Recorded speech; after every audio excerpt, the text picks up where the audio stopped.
sticky, oily-smelling rust preventive used to protect guns in long-term storage. The weapons sergeants spread a jumble of broken AK-47s and PKM machine guns on blankets and began to salvage parts. As the sun rose higher, the three men had a growing number of assault rifles and machine guns assembled from what was still usable, and the sharp crack of AK-47 fire echoed off the mountains as they test-fired the weapons before distributing them to the locals along with food, clothing, and blankets. Out at the hilltop observation post, the rest of the team was taking turns on watch. Amarine was writing notes in his journal when Alex said, "We've got company." Standing up quickly, Amarine looked to the south. "No," said Alex. "Over there." Charlie the Spook was approaching from the village, and Amarine walked down off the hill to greet him. "Hamid wants to see you," Charlie said. "On my way," replied Amarine, who grabbed his M4, pulled on his load-bearing vest, and went over to Fox, who was sitting on the tailgate of JD's truck. "Hamid called for me," Amarine said, "so I'm heading over to see him." "Let me know if anything is going on," said Fox. "Will do." Amarine and Charlie entered Karzai's headquarters just as 4 Afghans were leaving, each of them staring solemnly forward, walking in a line like condemned men. Had it not been for their grave expressions, Amarine would have thought they were his own guerrillas. "Jason, I have information about a Taliban headquarters and weapons depot," said Karzai. "The men you just passed are Taliban deserters. They say there are hundreds of fighters gathered in a walled compound near a madrasa on the edge of a town south of the Arghandab River." On his map, Karzai pointed out the location roughly a mile beyond the bridge at Shawali Kot.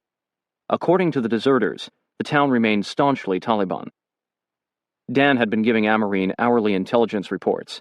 The Marines were still at Camp Rhino, with a few manning checkpoints on the roads heading into Kandahar from the south. The ODA with Sherzai had begun to disrupt enemy traffic on the roads well outside the city. These American emplacements had a common goal of bottling up the Taliban inside Kandahar, the initial stages of an expected siege. Both the Marines and Sherzai were following Task Force Dagger's adamant directive to stay out of the city. "So this information from these men is a peace offering?" asked Amarine. "Now they are on our side?" "Yes." "Do you trust them?" "I don't think they are lying." "Then we should direct our bombers there and destroy it?" Amarine asked. By now, Amarine felt he could read Karzai for signs of doubt. A slightly raised eyebrow or change in posture.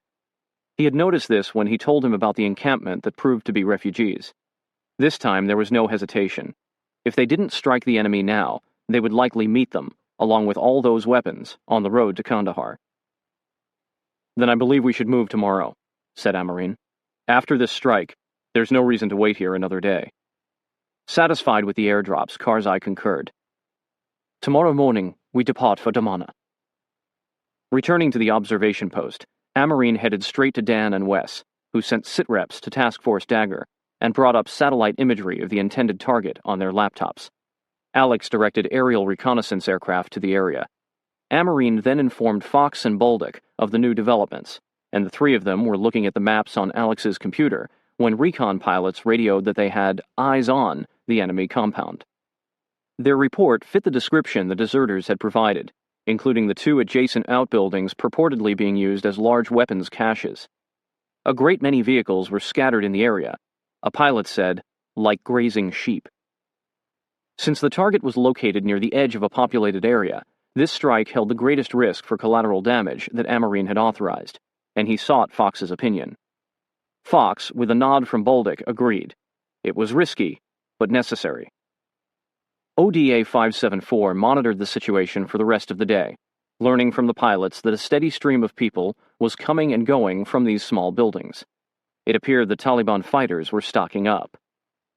After sunset, most of the guerrillas and many of the locals from Petowik gathered between Karzai's compound and ODA 574's observation post, sitting on blankets or on the tailgates of trucks, their gazes fixed south as if waiting for a drive-in movie to begin.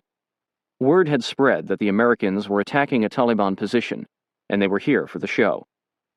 Finally, Alex said, "The bomber is vectored in. The pilot's at the right place." Amarine cleared the target hot. Within 10 minutes, the horizon glowed from the explosions 30 miles away. Some cheers rang out among the Afghans, but at this distance, the ensuing fire was only an orange glow. Apparently unimpressed, many of the guerrillas retired to their encampments. The Americans remained fixated.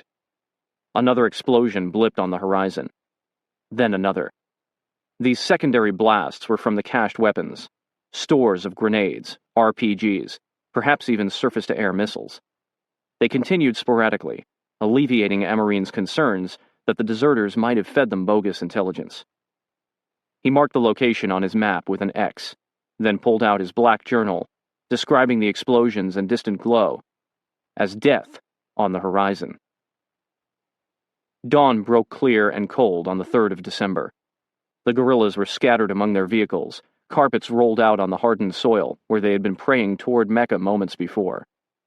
An hour later, carpets rolled up, MREs eaten, third cups of tea or coffee drunk. Most of the bipeds in the vicinity were still sitting on their asses, another late start. "It's Afghan Standard Time," Mike said to Wes. "It's a disease." Amarine was going over the day's route with Alex when he saw Dan trotting down off the hill toward Petowek, alone. He watched Dan walk straight to Karzai's compound and talk to the guerrillas guarding the door, who stepped inside and conversed with one of the CIA spooks before allowing Dan inside. How things had changed.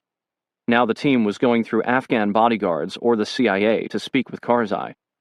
Amarine looked over at Fox and Bolduc, who had been spending nearly all their time out at ODA 574's post, ignoring the golden rule of guerrilla warfare: always stay with the G-Chief.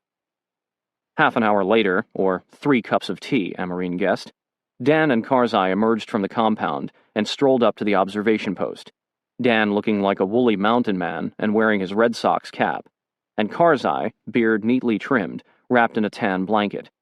The two men approached Amarine, who noticed that although Karzai's eyes were as clear and alert as ever, they were rimmed with dark circles from lack of sleep. "I asked Hamid to come out for a team photo before we push out," Dan said with a grin. "Thought this was a good time for it." "Good idea," said Amarine, with a nod to Karzai. "Get everybody together." As ODA 574 gathered around Karzai for the picture, Fox and Bolduc came over and stood directly in the middle of the group. Appearing apologetic, Nelson Smith shuffled to the back. Mag set up his camera on the tailgate of a truck, set the timer, then ran back to a space between Mike and Dan, kneeling in the front row. "Let's take one more," said Ken after the camera clicked. "This time with just the guys who were here from the beginning." There wasn't a man on ODA 574 who didn't smile at Ken's suggestion. It was almost 12, and the team's 3 vehicles, including a new truck purchased from a local to replace Amarine's, were loaded and ready to join the guerrilla convoy already assembling. They would continue in the same formation used since leaving Tarin Kot. ODA 574 gathered for a final huddle, and Amarine recapped the plan they'd been preparing for the day's movement to Damana, 25 miles away. "I don't expect the hill west of Damana to yield anything," Amarine said. "So get your heads focused on Shawali Kot. We'll make contact with the enemy today. If we have to take Shawali Kot, it isn't going to be easy. But that town and that bridge are the key to defending the entire area." "Enough fun and games," said JD after a long pause. "Let's saddle up." While the rest of the men moved out to their vehicles, Amarine took JD aside and said, "We're going to run into something out there today. If things go to shit and I give you the word, get Hamid's ass out of there. Get him airlifted to Pakistan or back to Tarin Kot, whatever it takes. We'll find our way back to you. Don't try to come for us. Your job is to keep Hamid alive." "I hear you, but we're not going to leave you behind," JD said, tugging the bill of his Harley-Davidson cap downward. "You're going to have to trust that I will call for you to come help if there is anything you can do. Remember, Hamid Karzai is about to become the leader of this country's government. You are protecting the future of Afghanistan." Chapter 9. Death on the Horizon. Unlike the northern capital, Kandahar does not lie in the shadow of lofty hills, but about 3 miles off, from the north, westward to the south, there runs a bare serrated range, with many a fantastic peak and clearly cut block showing against the skyline. To force a passage in this direction, through thickly sown villages and gardens and vineyards, was no child's play. Without masses of well-trained infantry, the attempt could not have been made at all. Lieutenant Charles Gray Robertson, 1881. The convoy pushed out from Petowek at the crack of noon, the men waving goodbye to the children for whom, over the last few days, they had provided a distraction from the tedium of village life. Nelson Smith, a new father, had been particularly taken with these beautiful children and was astounded at how weathered they were by the desert wind and sun, even at just 2 or 3 years of age. In some cases, they already had wrinkled hands and crow's feet forming at the corners of their eyes. "I wish I could put one of these kids in my rucksack and take him home," Smith told Mag. "Could probably give him a cracker every once in a while and he'd be happy as a clam." Before they departed, Fox had emphasized to Karzai the importance of an orderly convoy. They couldn't afford another off-road rally this close to Kandahar. Karzai's followers were to stay behind the shuttle bus. If they wanted to swarm around the desert in the rear, that was fine. Showing great restraint, the guerrillas maintained order as the line of vehicles crossed over into Kandahar province without so much as a speed bump marking the sandy border, and climbed into the mountains where Amarine and his split team had mistaken the bulldozer tracks for a tanks. Caves, overlooks, and fighting positions, foxholes and trench lines, abounded on both sides while the convoy moved cautiously down the rough road, but the positions were unoccupied. Word of Karzai's victory had reached the province, where local tribal leaders had opened channels through which they were now traveling unopposed. They were less than 25 miles from Kandahar, with no sign of the enemy, only an occasional farmer walking along the road, carrying firewood or a sack of dried goat dung.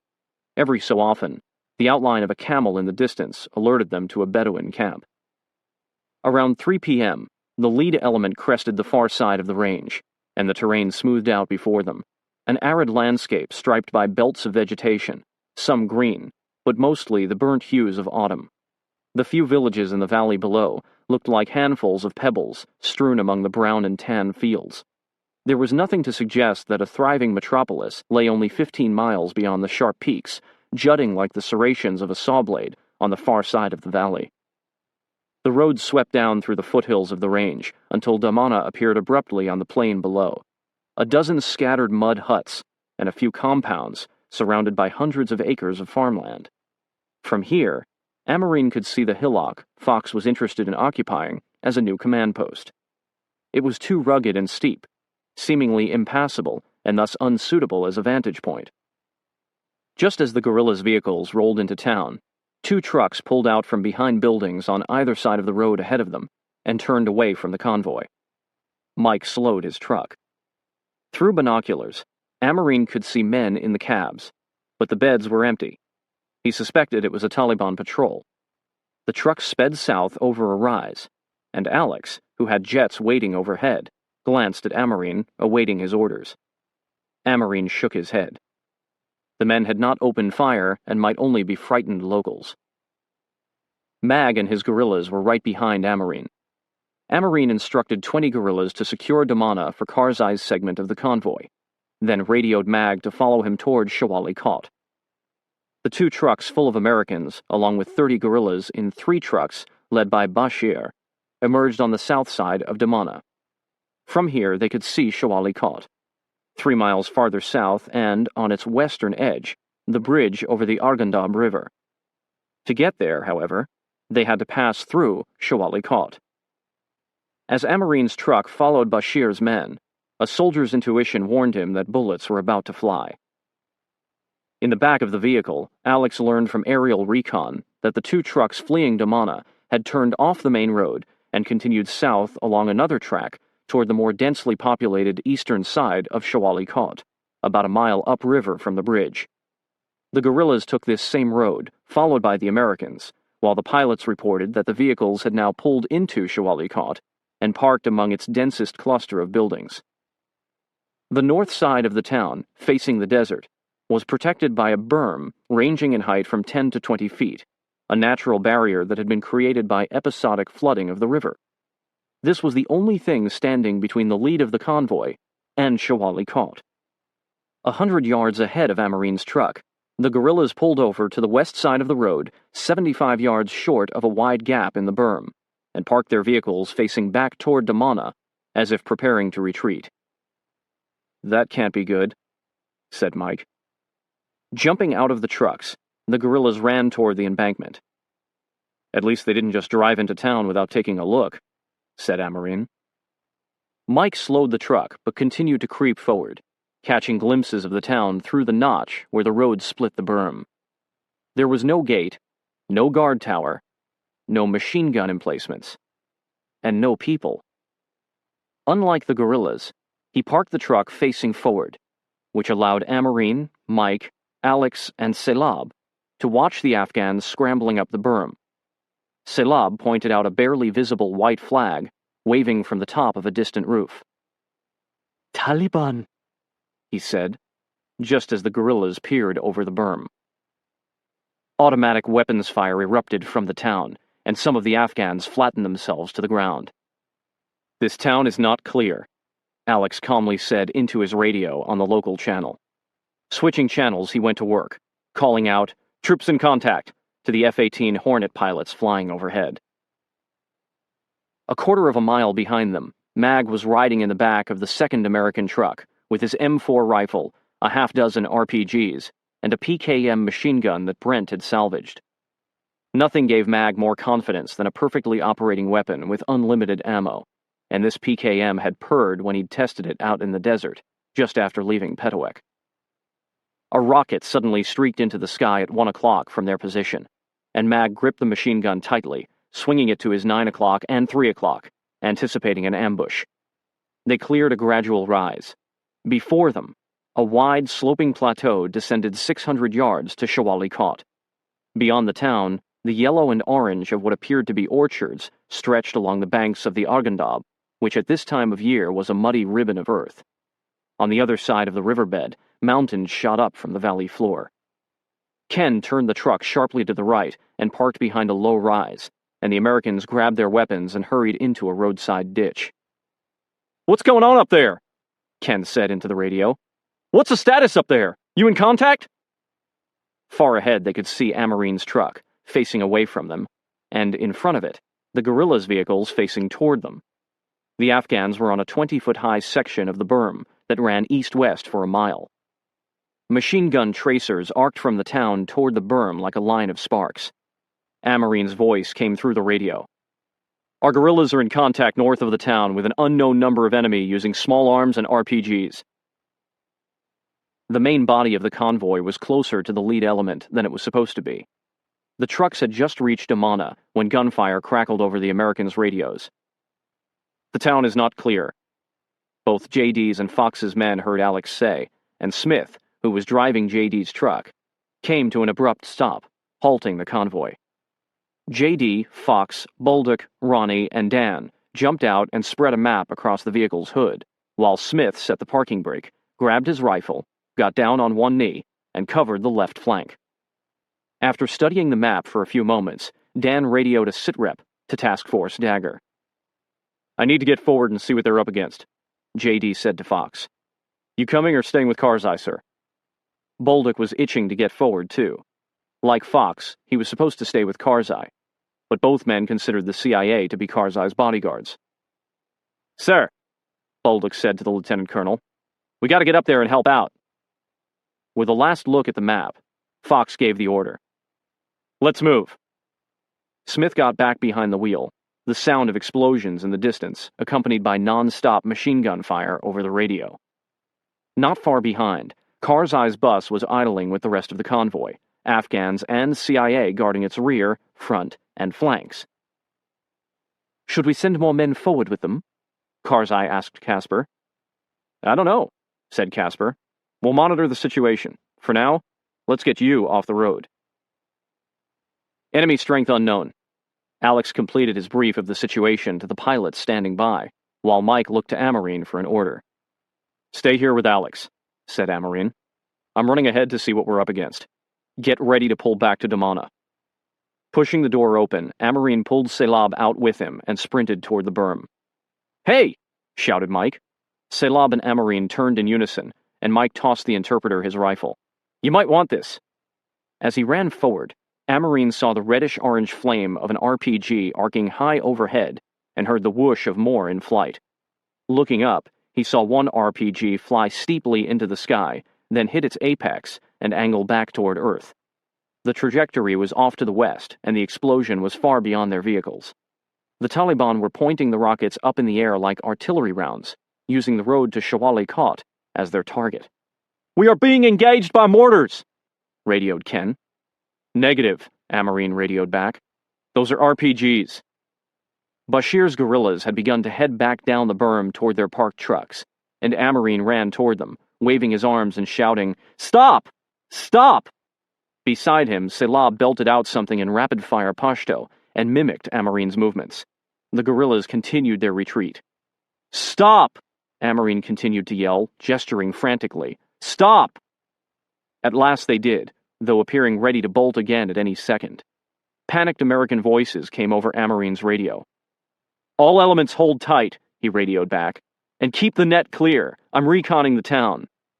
Net, the radio network that linked the team with Task Force Dagger, air support, and quick reaction forces for medevac or search and rescue. "Stay where you are," Amarine waved at the guerrillas again. "Stay right there." Crouching low, he climbed the berm while sticking foam plugs in his ears.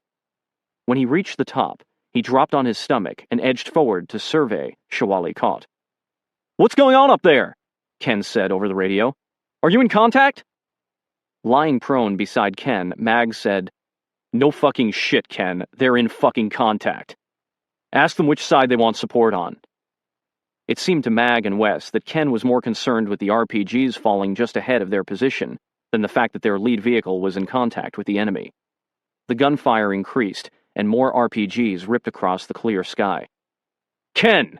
Mag yelled when the medic repeated his question into the radio. "Shut the fuck up! We're out of range of the RPGs. Ask them which side do they want support on, right or left." "They're exploding right in front of us," Ken said. "We need to know what's going on up there before we move forward." The explosion stopped a couple of minutes later, and Mag got Ken back into the truck. Wes slid behind the wheel and peeled out, the truck lurching forward, then accelerating down the road toward Shawali Kot. As soon as Amarine crested the berm, he could see where the RPGs were being fired from. 3 Taliban stood among what looked like the decomposing ruins of an earthen wall on top of a wide 20-foot hill about 200 yards south of his position and just east of Shawali Kot. They launched another RPG. More armed fighters with AK-47s were running in streets that angled between the buildings below him. Amarine glanced back. The only way to get the guerrillas into the fight was to lead by example. Taking aim at one of the Taliban on the hilltop with his M4 carbine, Amarine squeezed off a round, then another, adjusting for the distance. Withering gunfire raked his position, and an RPG exploded in front of him, showering him with dirt and rocks. Chuckling at his mistake, Amarine rolled halfway down the berm and stopped at the feet of the guerrillas. "Tracers. Bad fucking idea," he said to the uncomprehending Afghans. Blood streamed down the bridge of his nose where his weapon had apparently hit him in the tumble down the slope. Bewildered, the guerrillas watched as the laughing, bleeding American changed out his ammo clip for one without tracers. On the way from Tarin Kot, Amarine had kept loaded a full magazine of tracers, an old infantry technique leaders used to mark targets for their soldiers, which would have proved helpful if the convoy had been ambushed. In this situation, tracers were suicidal. "Tell them to follow me," Amarine shouted to Selah before charging back up the embankment to a new position, 25 yards to the right of where he had fired the tracers. A few Taliban walked cautiously out from the town toward the berm. Behind them, a dozen or more armed men followed, the closest spraying gunfire across the top of the embankment, where Amarine remained invisible to them.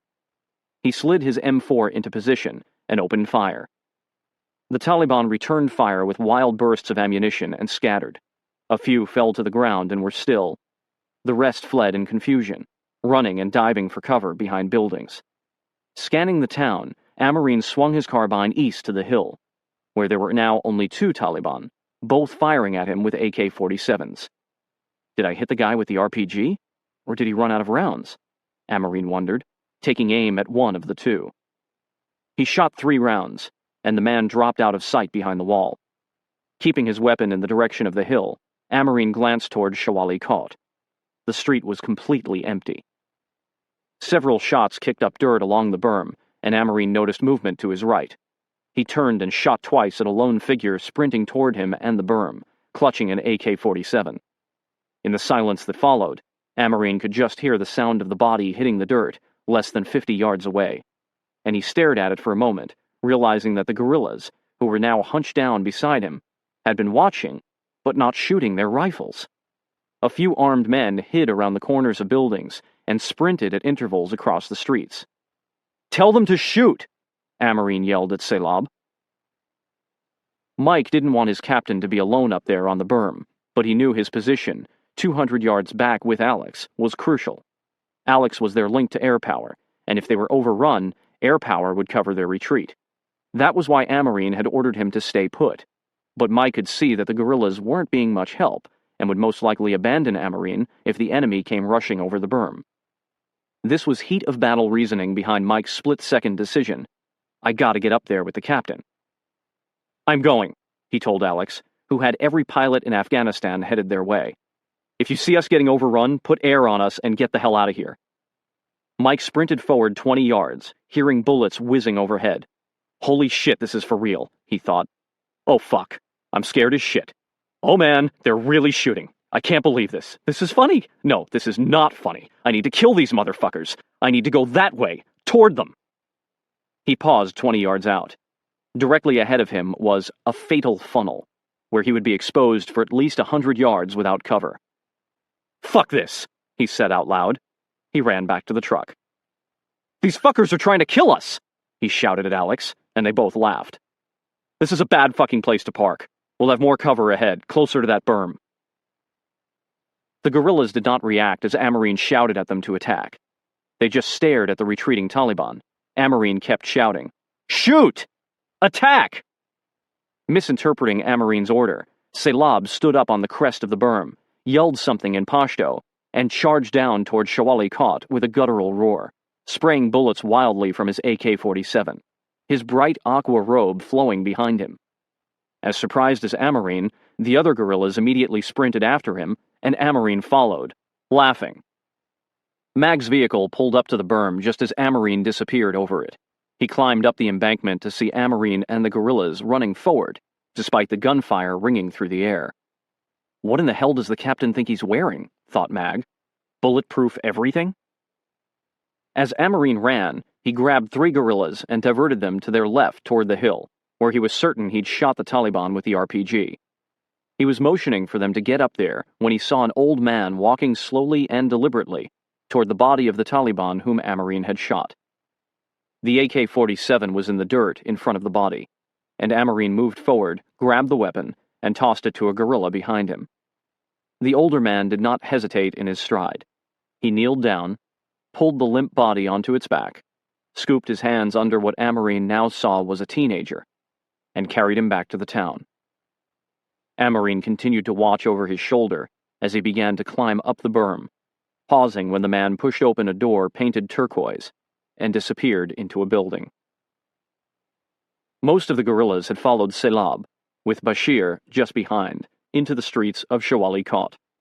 When bursts of AK-47 fire echoed off the walls of the buildings, Amarine knew he had no hope of keeping control of the guerrillas. He needed to bring forward more fighters from Karzai's position in Damana, set up a command post, and clear and occupy the town. Amarine ran to the top of the berm, crouching beside Mike, whose truck was now parked below. "What the hell happened to you?" Mike said when he saw the blood drying on the bridge of the captain's nose and smeared down his cheekbones. "Not sure," said Amarine, wiping at his nose. He looked at the smudges on his fingers, which were numb with adrenaline. More guerrillas streamed over the berm and headed into town, where gunfire could now be heard to the south near the river. Out of breath, JD and his split team joined Amarine and Mike. "Where in hell did you come from?" Mike asked. "There was a lot of panic on the radio, sir," JD said to Amarine. "I know you said not to come forward unless you requested, but it sounded like you guys were in the shit. Did you get that fucker with the RPG?" "I think so. Those are our guerrillas out there now." Amarine pointed at the hill. "Over there?" Mike said. "That's a couple 100 yards." "Looks like good real estate," said JD. At the base of the embankment, Alex shouted up from the bed of the truck where he was working his radio. "Standing by with air." "Looks like we spooked them," said Mike. "For now," said Amarine. "Let's get out to that hill." The hill that had been occupied by the Taliban with the RPG rose 20 feet above the barren terrain 65 yards east of Shawali Kot, a lone, elongated lump, like a whale surfacing from the desert floor, 40 yards long and 15 yards across at its widest spot. It was tallest and widest at the head, which faced northwest, toward town, as if the whale were swimming away at a sharp angle from the Arghandab River, and tapered in both height and width toward the tail. A mortar pit surrounded by a low earthen wall was located where the blowhole would be on a whale's head, a position the team suspected the Soviets had once occupied to lob mortars at the Pashtun Mujahideen. The hill was scarred with foxholes, shallow trenches, and the crumbling mud walls of a structure that had seen centuries of war. This, the highest point in the immediate area, offered the best perspective of Shawali Kot, and the orchards and fields that began 80 yards to the south and stretched half a mile to the river, which flowed from east to west. Along the near side of the river, a quarter of a mile to the east, the men could see a small village that appeared to be deserted. A half-mile downstream to the west, about half the distance to the modern concrete and steel bridge, more than 100 Taliban kicked up dust as they climbed the far bank of the dry riverbed and escaped to the other side. Bashir, Selab, and 30 other guerrillas had flushed the Taliban out of the orchards and forced them across the river. The guerrillas were still firing their AK-47s from the trees. "There's a cluster of them regrouping," Mike yelled. "We've got air, sir," Alex said. Amarine took a quick head count. His entire team was now either on the whale hill, on the berm, or with the trucks parked below it. Bari Gul, who had driven from Damana, was walking toward the hill. His guerrillas had parked in a semicircle beyond the team trucks and were covering their rear and eastern flank. "We've got a vehicle," Mag said. Raising his binoculars, Amarine saw a green sedan tearing down the road paralleling the opposite bank, approaching the fleeing Taliban from the direction of the bridge. It stopped next to a group of them. "Put a bomb on that fucking thing," said Amarine. Alex talked an F-18 onto the vehicle. "Weapon away," he said. Despite the language barrier, Bari Gul understood what was about to happen, and began to shout out one of the few English words the Americans had heard him utter. "Taxi! Taxi!" He frantically pointed at the vehicle. "Taxi! Taxi!" Amarine looked again. The Taliban were gathering around the car, which had a small sign on the door he had missed before. "Shit," he said, turning to Alex. "Anything you can do about it?" "I'll try," said Alex, who calmly radioed the F-18. "Pilot's walking it away," he told Amarine seconds later. The pilot, controlling the 500-pound laser-guided bomb, moved the crosshairs of his targeting system a fraction to the north, and the bomb exploded harmlessly in the dry riverbed with a teeth-rattling boom. As soon as it hit, 6 Taliban poured out of the taxi, even while the mob of men continued to crowd around it. "They're armed," Mike said. "Re-engage." Amarine gave the order to Alex, then told JD to send sitreps to Task Force Dagger and to Fox, who he assumed was back in Damana. "And let Hamid know what's going on, then get our guerrillas into a perimeter on this hill." "Roger that." "Wait a minute," said JD. "You can tell Fox yourself. He's here." "What?" said Amarine. "Who the fuck is with Hamid?" Fox, Bolduc, and Smith had parked their truck at the base of the hill and were running up it. Shaking his head, Amarine peered back through his binoculars, in time to see the taxi blow up in a black cloud. The remaining Taliban scattered into the orchards and fields across the river. Amarine turned his attention to the bridge. Taking and controlling both sides of the structure would require a complex plan, and Amarine wasn't sure the guerrillas were capable of carrying it out. Then he noticed a prominent hill topped with the crumbling ruins of a fort rising from the fields 200 yards northeast of the bridge, on their side of the river. It was the perfect overlook. From there, ODA 574 would be able to control the bridge, the next best thing to seizing it. "Hey, sir," Amarine said to Fox, who was now standing beside him. "There's our bridge." Fox lifted his binoculars. "Our guerrillas are too scattered to get to it before dark," said Amarin. "I'm going to consolidate here and attack it tomorrow." "There are some people on the hill," said Dan. "You going to take a leader's recon out there?" He raised his eyebrows up and down rapidly. "I think we can see all we need to know from here." "Should we drop something on it?" asked Alex. "Can't really tell who's on it," said Amarin. "I don't see any weapons. Besides, we need to occupy those ruins. We don't want any unexploded ordnance sitting around." On top of the hill shaped like a whale, JD placed the team in a security perimeter, starting at the higher and wider western end and working his way east. The circular mortar pit became the command post, the earth inside of it stained with the blood of the RPG-firing Afghan that Amarin had shot. Awaiting orders, the guerrillas, including Bashir and his men, were sitting in small groups between the hill and the berm. Nobody had seen Selab since he'd led the charge into town, so the Americans could barely communicate with the Afghans. "Get a perimeter around this hill with Bari Ghul's men," Amarin told JD. "We'll be staying here tonight. I'm going to run over and see if those guerrillas know where Selab went." "We'll co-locate our command post with yours," said Fox. "You aren't heading back to Damana to be with Hamid?" "No. I think we need to be out here." "Okay, sir." Amarin walked out of the mortar pit with JD. "So they're staying?" said JD. "Yeah," said Amarin. "I think we need to do what you suggested back in Petawek and establish a liaison with Hamid again. If they aren't going to do it, we will." "But tomorrow we have to take the bridge," said JD. "That's going to require the whole team." "Once we're in control of the bridge, we'll send Dan and Mag up north to be our link to Hamid. Now I need to find our interpreter so we can tell all these guerrillas what we're planning to do." A truck with some of Casper's men pulled up to the north side of the hill, while Amarin headed in the direction of the nearest building, where several familiar guerrillas had gathered. Selab was not among them, so he moved to another group seated along a wall and repeated Selab's name until a man stood and pointed toward the center of town. "Okay," thought Amarin. "Selab is playing Rambo. Hopefully he'll remember he's our interpreter and get his ass back here before dark." As he turned back toward the hill, an impulse drew him to the spot where the Taliban had fallen, the lone teenager charging from town that Amarin had shot. Amarin numbly watched some guerrillas pick up blood-covered rocks and put them in their ammo pouches for souvenirs. He needed no physical token to remember this brief battle, which was already replaying itself in his mind. "Hey, Captain!" Zepeda came around the corner of the building and stopped a few yards from the stain on the ground where the young Taliban had fallen. "Not the best idea being out here alone." "I was looking for my interpreter," said Amarin, heading back toward the hill with the spook. "Heard you shot someone on that hill over there," Zepeda said. Amarin nodded, and also a teenager he kept to himself. "Your guys are claiming it was a 200 or 300-yard shot," Zepeda said as they crossed the street where Amarin had fired on the large group of Taliban. "Jesus, a lot of blood down here, too. How many guys did you shoot?" "Not sure. Turn them around, though." At the top of the hill, they found another of Casper's men named Mr. Big, talking with Ronnie and Mag near a sticky-looking puddle inside the mortar pit. "It goes this way," said Mag, following streaks of blood that headed off the backside of the hill and toward the river. "Looks like his buddies dragged him into those orchards."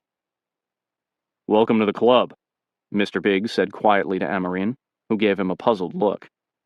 "The Man-Killers Club." He winked and slapped Amarin roughly on the shoulder. Unsure how he felt about being a member of this particular club, Amarin went to check the perimeter, taking stock of the fortifications on the northern side of the hill.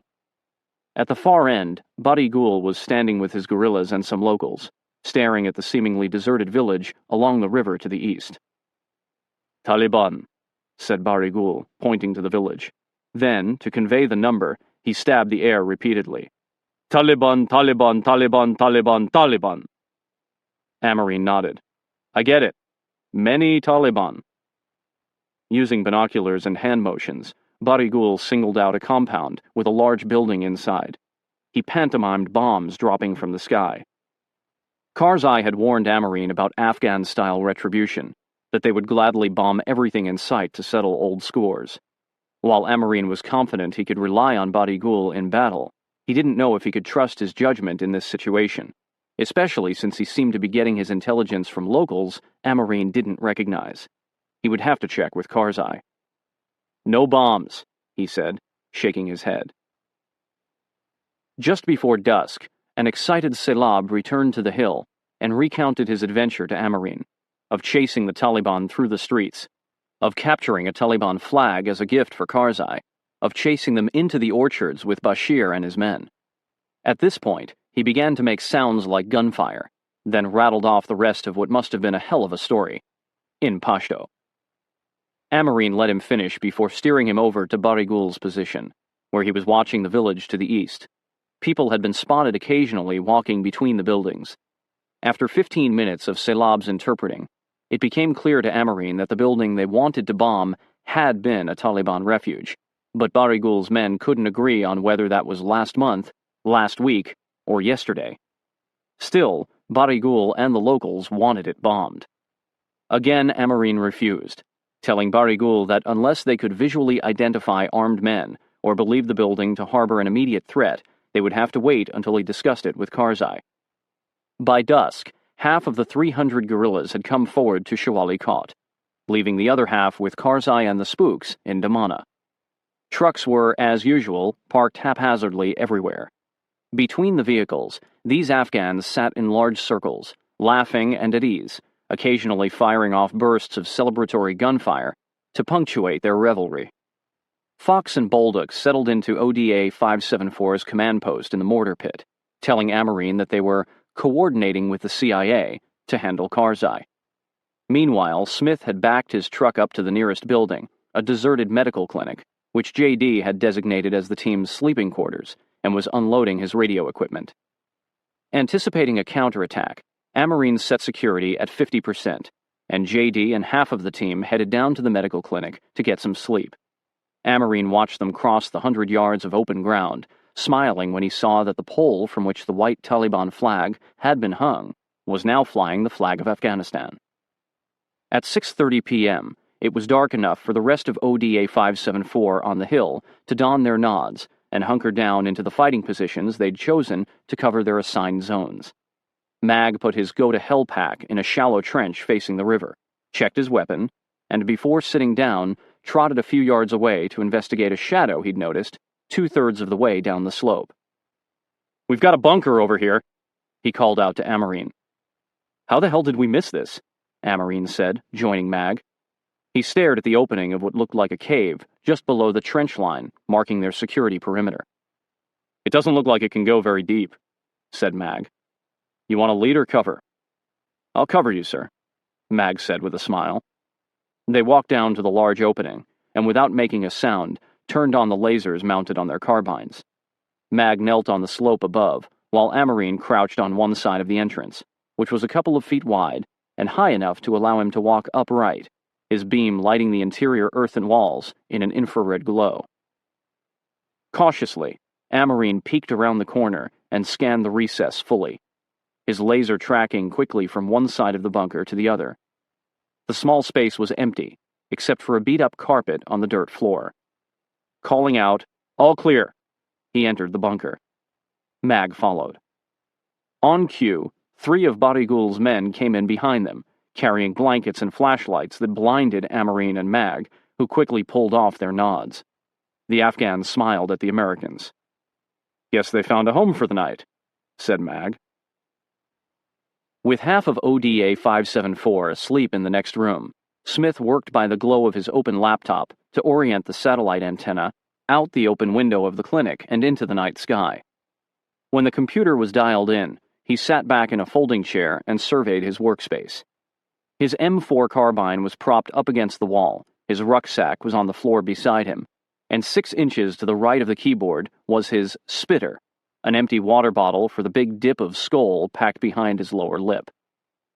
As he began to type out a message to Task Force Dagger, the stillness was shattered by machine gun fire. Out the window he could see tracers lighting up the sky, originating from the bridge and heading in his direction. Fumbling in the dark, Smith stuffed his equipment back into his rucksack, ran outside, heaved the pack into his truck's bed, and slammed the tailgate shut. He heard something to his right and smelled hashish. Pulling on his nods, he peered around the side of the medical clinic and saw 3 guerrillas on their haunches, the embers of their hash pipe glowing through his night vision. Over the machine gun fire, somebody yelled out from the hill, "All right, everybody get up here! This is it! This is the Alamo!" "Come on, everybody, let's get high." Smith sang his own impromptu version of the Vietnam War-era hit by Country Joe and the Fish, steadying his nerves as he got in the truck and drove the short distance to the hill. Whoopee, we're all gonna die. JD and the rest of the sleeping members of ODA 574 were awake, armed, and up the hill, spontaneously dubbed the Alamo, 3 minutes after the first gunfire shattered the silence. Alex was on the radio calling out, "Troops in contact." Dan was sending word to Task Force Dagger. The guerrillas parked near the Alamo were running for their trucks in a frenzy, tossing supplies in the backs, leaping in, and spinning their wheels as they tore out through the berm and north into the desert toward Damana. "What do we have?"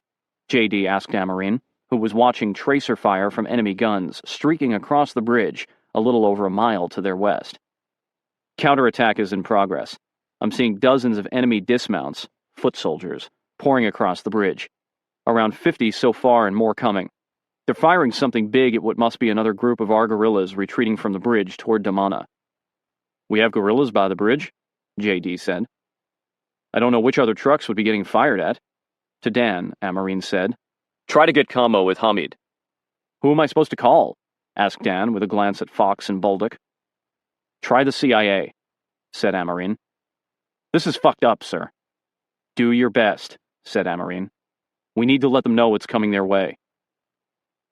The guerrillas' trucks being chased from the bridge by long green streaks of tracer fire turned and came ripping around the backside of Shawali Kot, well beyond the berm.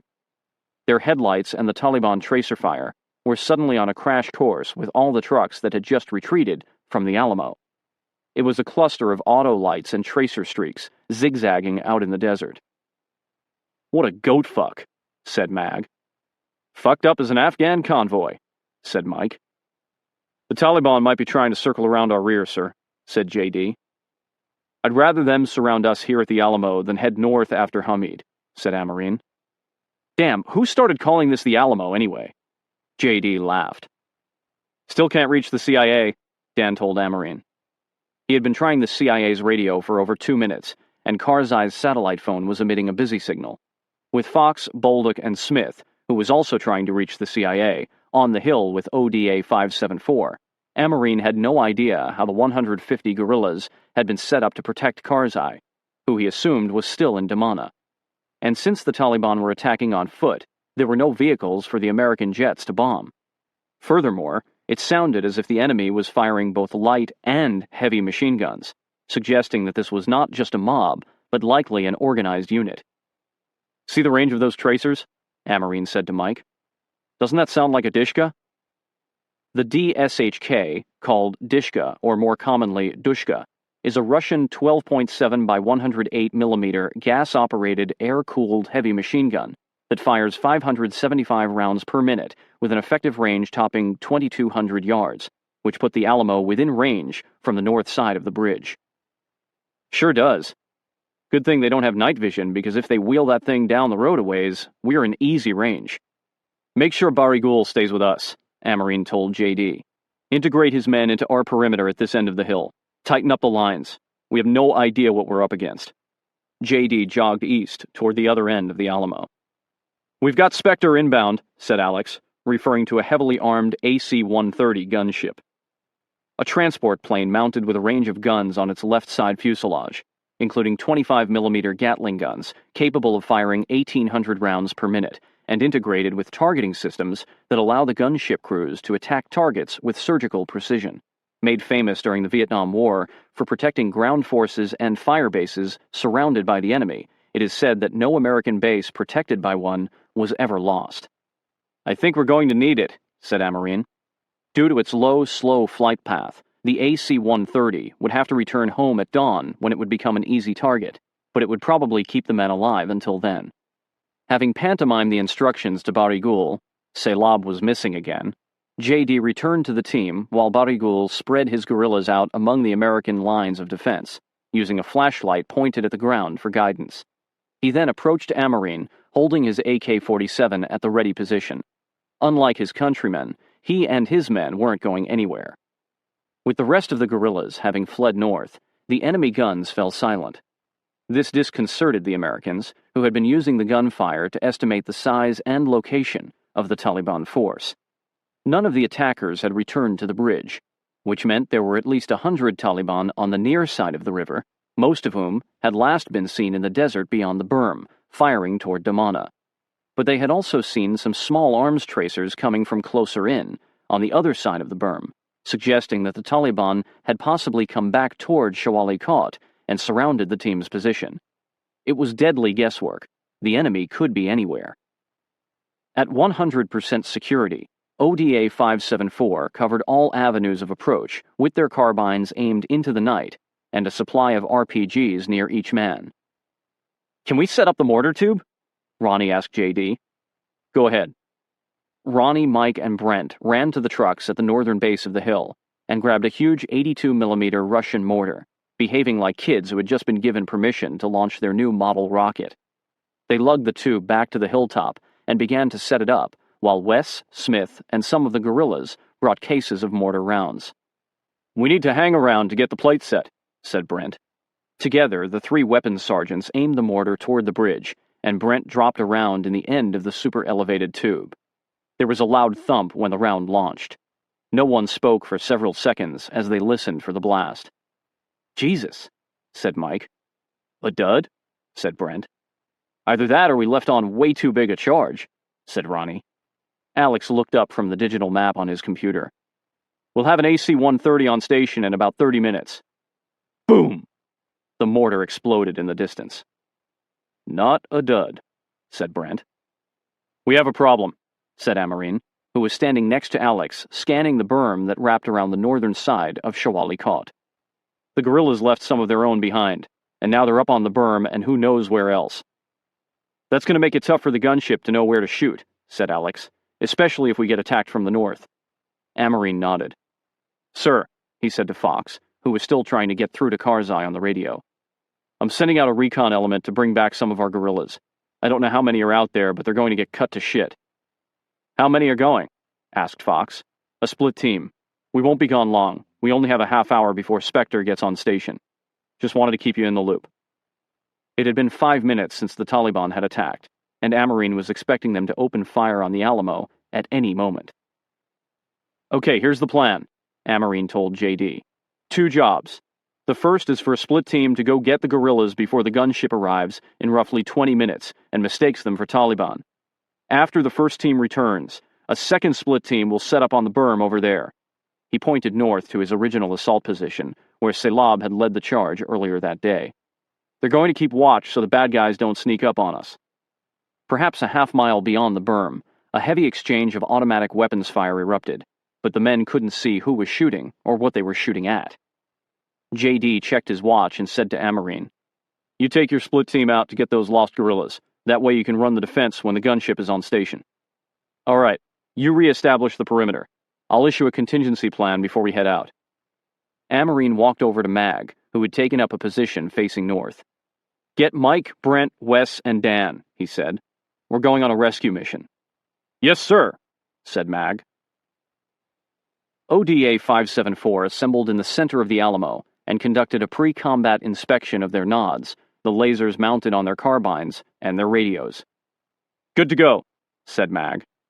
"Okay, 5-point contingency plan," Amarine said to the team.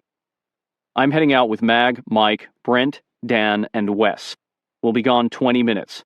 If we make contact with the enemy, we'll attempt to defeat him and Charlie Mike. Continue the mission.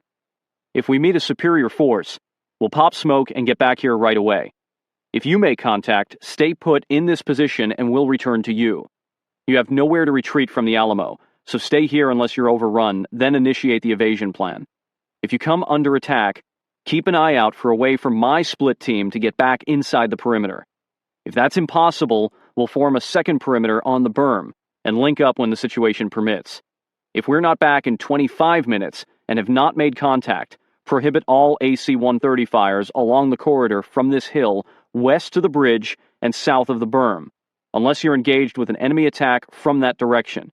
Engage everything else freely north of the berm and in every other direction. Time is 2300.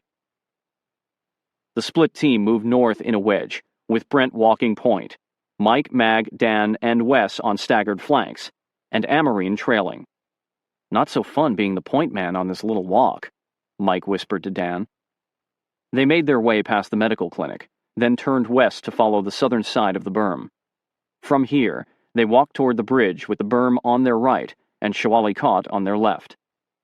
Sporadic gunfire from the west and northwest led the men to believe that the enemy was staying north of this corridor alongside the berm. The night was chilly, but Amarine felt beads of sweat forming behind his goggles. He radioed the split team's location to J.D., who watched from the Alamo until he lost sight of them behind the buildings in town. With every burst of gunfire in the distance, J.D. winced, concerned that his boys might have walked into a fight. They had no firm idea how many enemy fighters had attacked or where they currently were. AC-130 will be on station in 15 minutes, said Alex. Creeping below the base of the embankment, Amarine's split team heard the gunfire getting louder. Suddenly, an Afghan holding an AK-47 at his side came into view on the berm above them. Everyone stopped. The man's body was instantly speckled with the 5 green dots from their lasers. Americans! Americans! Brent called out. Not seeing them, the man half-waved in their direction, keeping his AK-47 pointed down, and the Americans climbed the incline to find 4 guerrillas sitting in the dirt. Come, said Amarine, waving. The guerrillas shook their heads. They aren't coming, Brent said. I'm going to crack an IR, infrared, chem light, and leave it here to mark the hill. As Brent bent the plastic chem light, the crunching sound of the glass ampoules breaking inside seemed greatly amplified. He shook the tube, the chemicals creating a reaction that caused the stick to emit infrared light through its dark plastic coating. Brent dropped it next to the Afghans and did his best to explain to them what it was for, hoping they would leave it alone. Okay, said Amarine. Let's keep moving. J.D. checked his watch. The split team had been gone almost 15 minutes, and the gunfire to the west was getting louder. Then, down by the bridge, they heard the deep rumble of the Dishka as it began to belt tracer rounds north and northeast into the desert. If these were local Taliban, J.D. realized, their families might still be in Shawalikot, which stood dangerously close to the Alamo. In that case, they would most likely attack with small arms and RPGs, not the Dishka. On the other hand, they might move the heavy Soviet machine gun closer to the Americans. Finally, Amarine's voice crackled over the radio. We're on our way back. What's the status of Spectre? It will be on station in 5 minutes, J.D. said. The 6 men came into view, alone. Did you find any of our guys out there? J.D. asked when they reached his position on the Alamo. 2 groups on the berm, said Amarine. Wouldn't budge, so we marked them with IR chem lights. IR chem? Said Alex, putting down his microphone to listen. Yeah, 1,500 meters out. The other about 700, said Amarine. Okay, your turn, J.D. Get out to the berm, spot for the enemy, and get your asses back directly if things get hot. Infrared lights blinking on their shoulders, J.D., Ronnie, Victor, Dan, and Brent moved out. AC-130 is coming on station now, said Alex. The roar of the AC-130's 4 turboprop engines, familiar to the men after years of airborne missions, filled the air as J.D.'s split team quickly covered the 150 yards to the berm and formed a line across the top. We're in position, he radioed back. What do you see? Amarine asked. The enemy is to the west of us and advancing west-northwest about a click away. They are well north of the berm. Alex relayed the 4 friendly positions, the Alamo, J.D.'s men, and the 2 groups of guerrillas, to the gunship. Large groups of enemy dismounts beyond the berm were pushing north, he told the pilot, while their own guerrillas were in vehicles. There could be Taliban vehicles in the mix, however, since nobody could be sure that none had crossed the river. It's a mess out there. The pilots aren't sure who is who, Alex said to Amarine. J.D. spotted a group coming around over there. Watch this. An infrared spotlight, which the men could see through their nods, poured down from the Spectre north of JD's position. JD came on the radio and said, "The enemy is east of that spot, about 500 meters. "Is Spectre cleared hot?"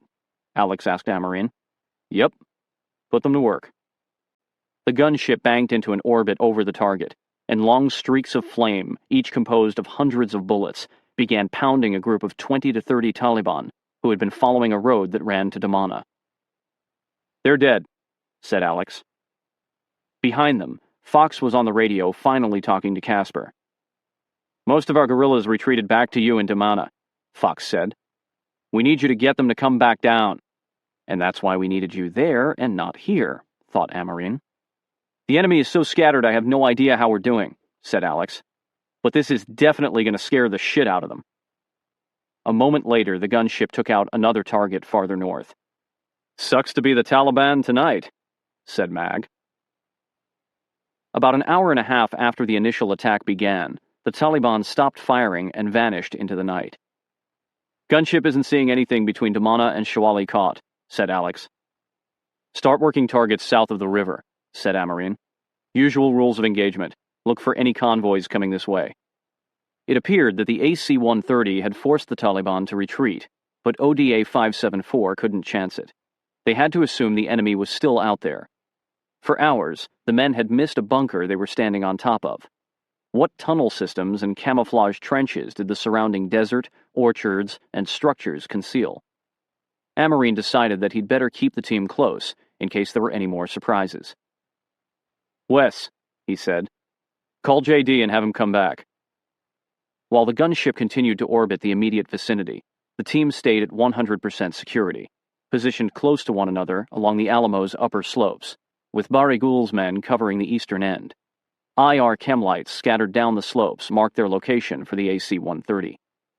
Around midnight, Smith, who had reassembled his commo equipment near the Alamo's highest point and had spent the last hours sending sit-reps to Task Force Dagger, realized that he'd missed the escape and recovery plan. If the Alamo were overrun, he had no idea what to do. "Sir?" he asked Bolduc. "What's the evac plan?" "Nobody's coming to get us," Bolduc said. "We're staying here." By 4 in the morning, the AC-130 had run out of targets after engaging 2 small convoys on the Kandahar Road, and JD downgraded security to 50%. Dan, who had joined Smith at his position, had taken second shift and was rolled up in a ball on the ground, shivering in his sleep. Pulling the poncho liner from his go-to-hell pack, Smith laid it over Dan, tucking the edges between his shoulders and the dirt. Lying prone at the top of the Alamo, Smith fought to stay awake as he looked down the barrel of his rifle toward the river. Aside from his own chattering teeth, it was mostly quiet, and the monotonous murr of the big propeller planes circling overhead began to lull him to sleep. He bit his lip, which silenced his teeth, but did little for his eyes, which struggled to stay open. Then the AC-130's guns erupted again, firing at a target to the west, and giving Smith one more surge of adrenaline to get him through the shift. At dawn on December 4, the smoke from cooking fires in Shawali Kot began to drift across the Alamo, where the sun warmed the men covered in the slime of day-old sweat and dirt. Bari Ghul's men were shuffling around the eastern end of the hill, some of them arranging prayer rugs, when Mag opened his eyes. "Can't believe it's morning already," he said. "Are you kidding me?" Mike said. "That was one of the longest nights of my life." In the morning light, the ridgeline across the river was more jagged than Amarine remembered. The contrast between its rusty color and the clear blue sky sharpened its features. "I see 4 dudes with RPGs," said Mike, looking toward the bridge with binoculars. "I've got air," said Alex. With his binoculars, Amarine saw the 4 Taliban walking west toward the bridge, along the road on the other side of the river. There was no need to consult with Karzai. These were enemy combatants nowhere near civilian buildings. But looking over at Fox and Bolduc, Amarine wondered if they had any idea what Karzai was up to in Damana, and if they intended to join him. "Let's kill those guys," said Amarine, his voice flat. "What do we have, Alex?"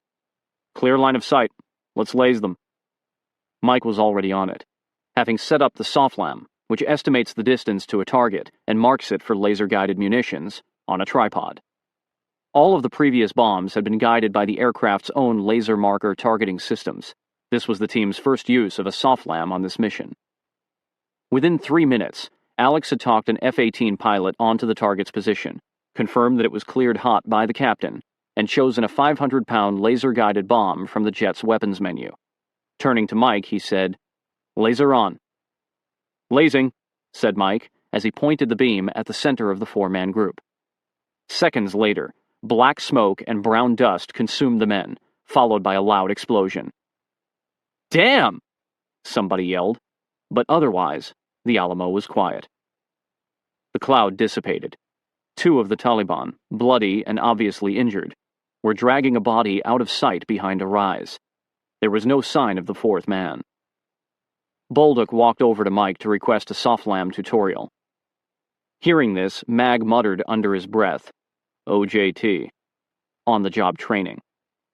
The presence of the brass continued to irritate him, and it only got worse a half-hour later when JD informed ODA 574 that the rest of Fox's staff would arrive that night. Since their first day in Petowek, Fox had been coordinating to get his battalion staff in-country. They had solved the transportation problem by purchasing 2 new Toyota Tundra King Cab trucks in Pakistan to be flown in with the men. "How many more guys are coming?" Mag asked Amarine, taking advantage of a moment when Fox and Bolduc had moved out of earshot. 12. It's not the entire battalion staff, just a command and control group. Any ODAs coming with them? Not that I've heard about, Amarine said. 12 battalion staff on this tiny hill is 12 too many, said Mag. He suddenly realized that Smith was only 2 feet away, trying to ignore the conversation. Shit, said Mag. No offense. Smith shrugged. None taken, he said.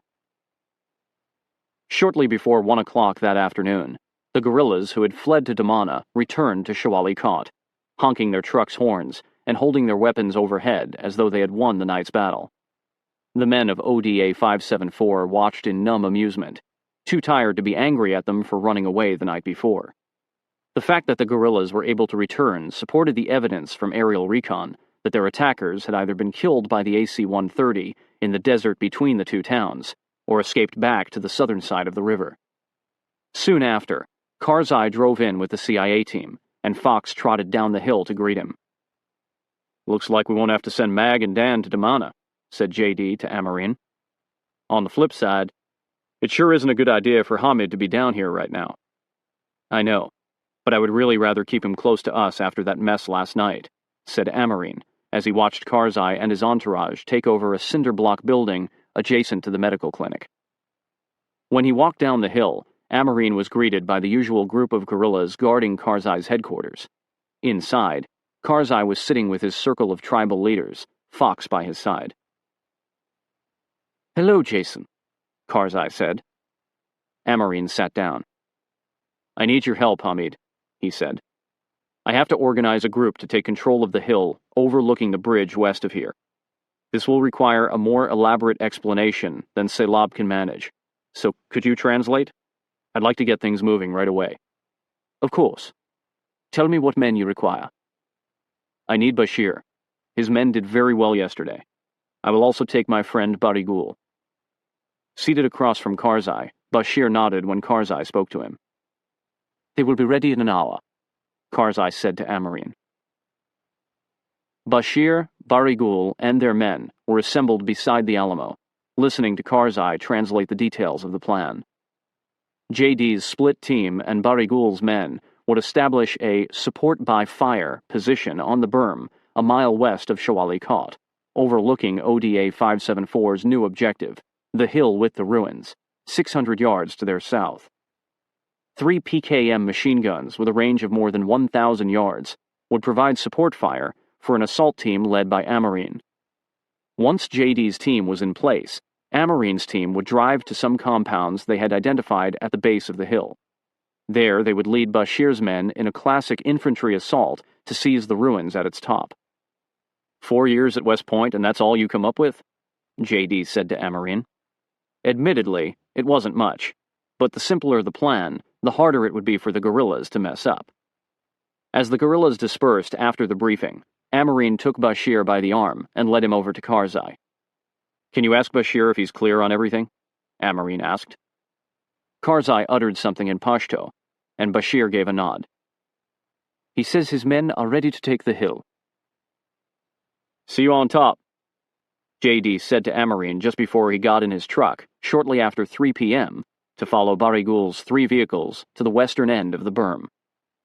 Less than a mile down the road from Shawali Kot, Barigul turned right, passed through a break in the berm, and headed into the desert. He made a U-turn and drove back to park on the north side of the berm, concealed from anyone who might have been watching from across the river. The hope was that their small convoy would appear as if it were heading back toward Damana.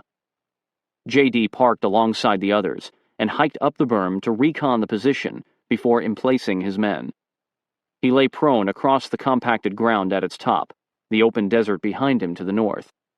In front of him, to the south, the battlefield stretched across 600 yards of farmland to the ruins of a fortress that looked like a sandcastle eroding back into the hill it was built upon. 200 yards beyond that was the bridge across the Arghandab River.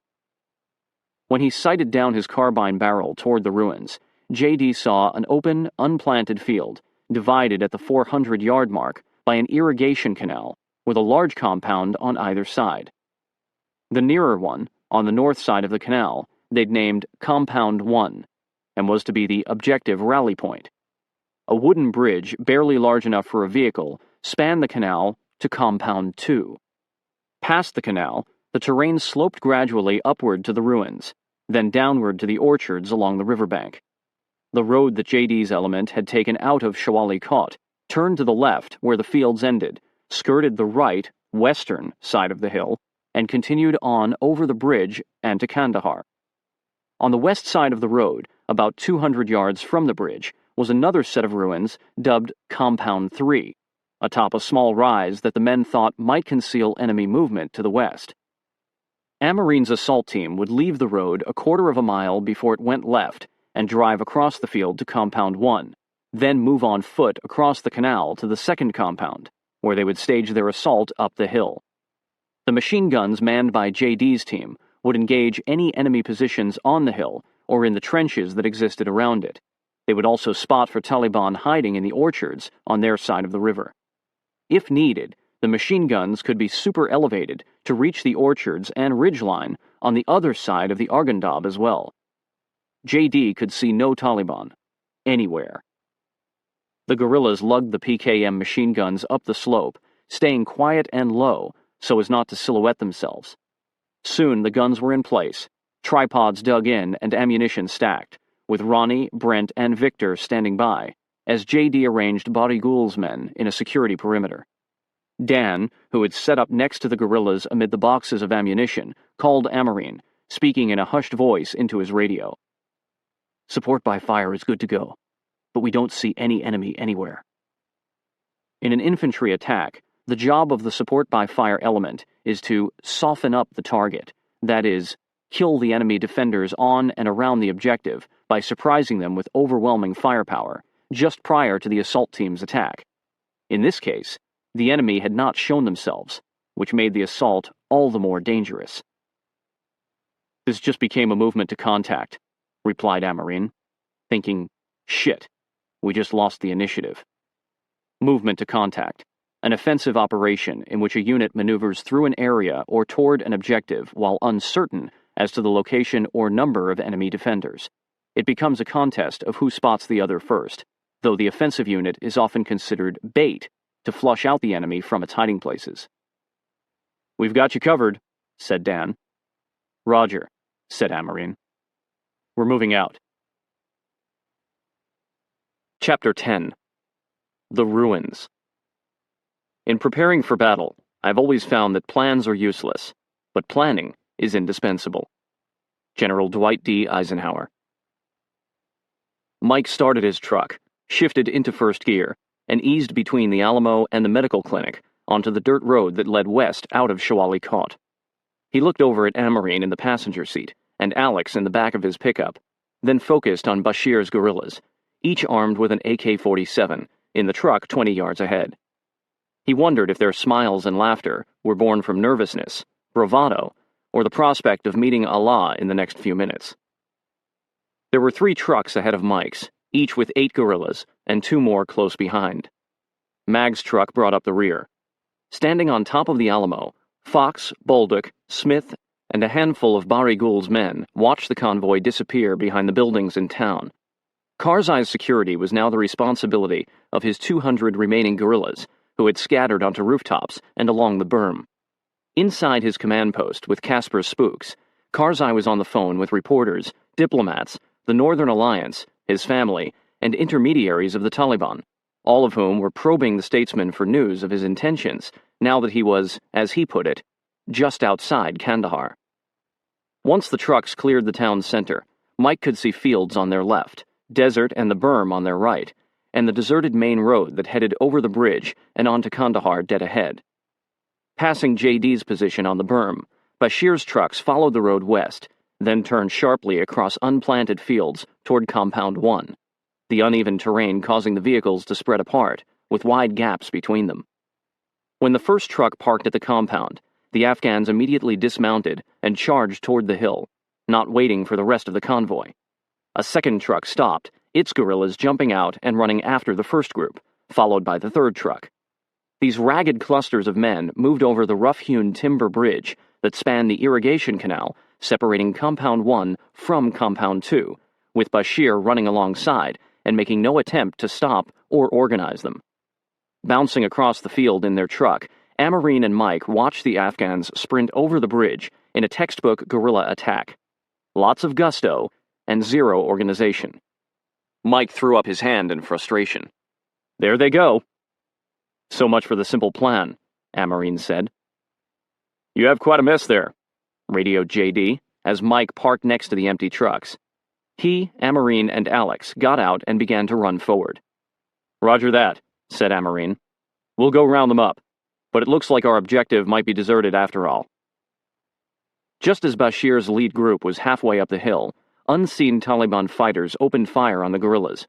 The sharp crack of AK-47s was joined by machine guns. The guerrillas halted, then scattered and ran for cover wherever they could find it. In a ditch, up to the ruins, back behind Compound 2. At the canal, the Americans paused. "At least we'll have no problem catching up with them now," said Amarine. "But where the hell is Mag's truck?"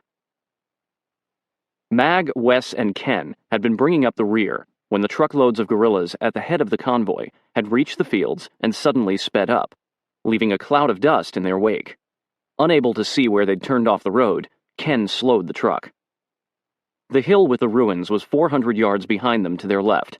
The berm with the support by fire team was 100 yards behind them on their right. They had overshot the spot in the fields where the lead element had turned off, and Ken was now steering around a bend in the road that brought them within plain sight of the enemy. Seated in the truck's bed, Mag and Wes heard bullets whiz overhead. "Out of the truck!" Mag yelled to Wes. Grabbing their rifles, they jumped out as Ken continued to drive, hunched low behind the dashboard, searching for a way to get to Compound 1 that was visible 200 yards to their left. Behind the slow-moving truck, Mag and Wes used the tailgate for cover as they jogged along in a hunched position. "We need to turn around and get some solid cover," yelled Wes. "This truck is a fucking bullet magnet!" "Do you see where the fire's coming from?" Mag shouted back. "No! Somewhere ahead of us!" Mag yelled to Ken. "Where they at? Where they at?" But Ken didn't respond. The truck almost stopped, and Mag briefly thought Ken was going to get out and use the truck for cover as well. But instead, he turned onto a road that looped to their left across the fields, toward the rally point and their comrades. Sucking in exhaust and keeping their heads down, Mag and Wes continued to jog with a weapon in one hand and the other gripping the tailgate. The truck picked up speed until the two men were running to keep pace. They sprinted 30 yards before they had to let go of the tailgate. "Fuck!" yelled Wes as the truck sped away. Mag fell forward, rolled a couple of times in the middle of the road, came to a stop, and shouted, "Motherfucker!"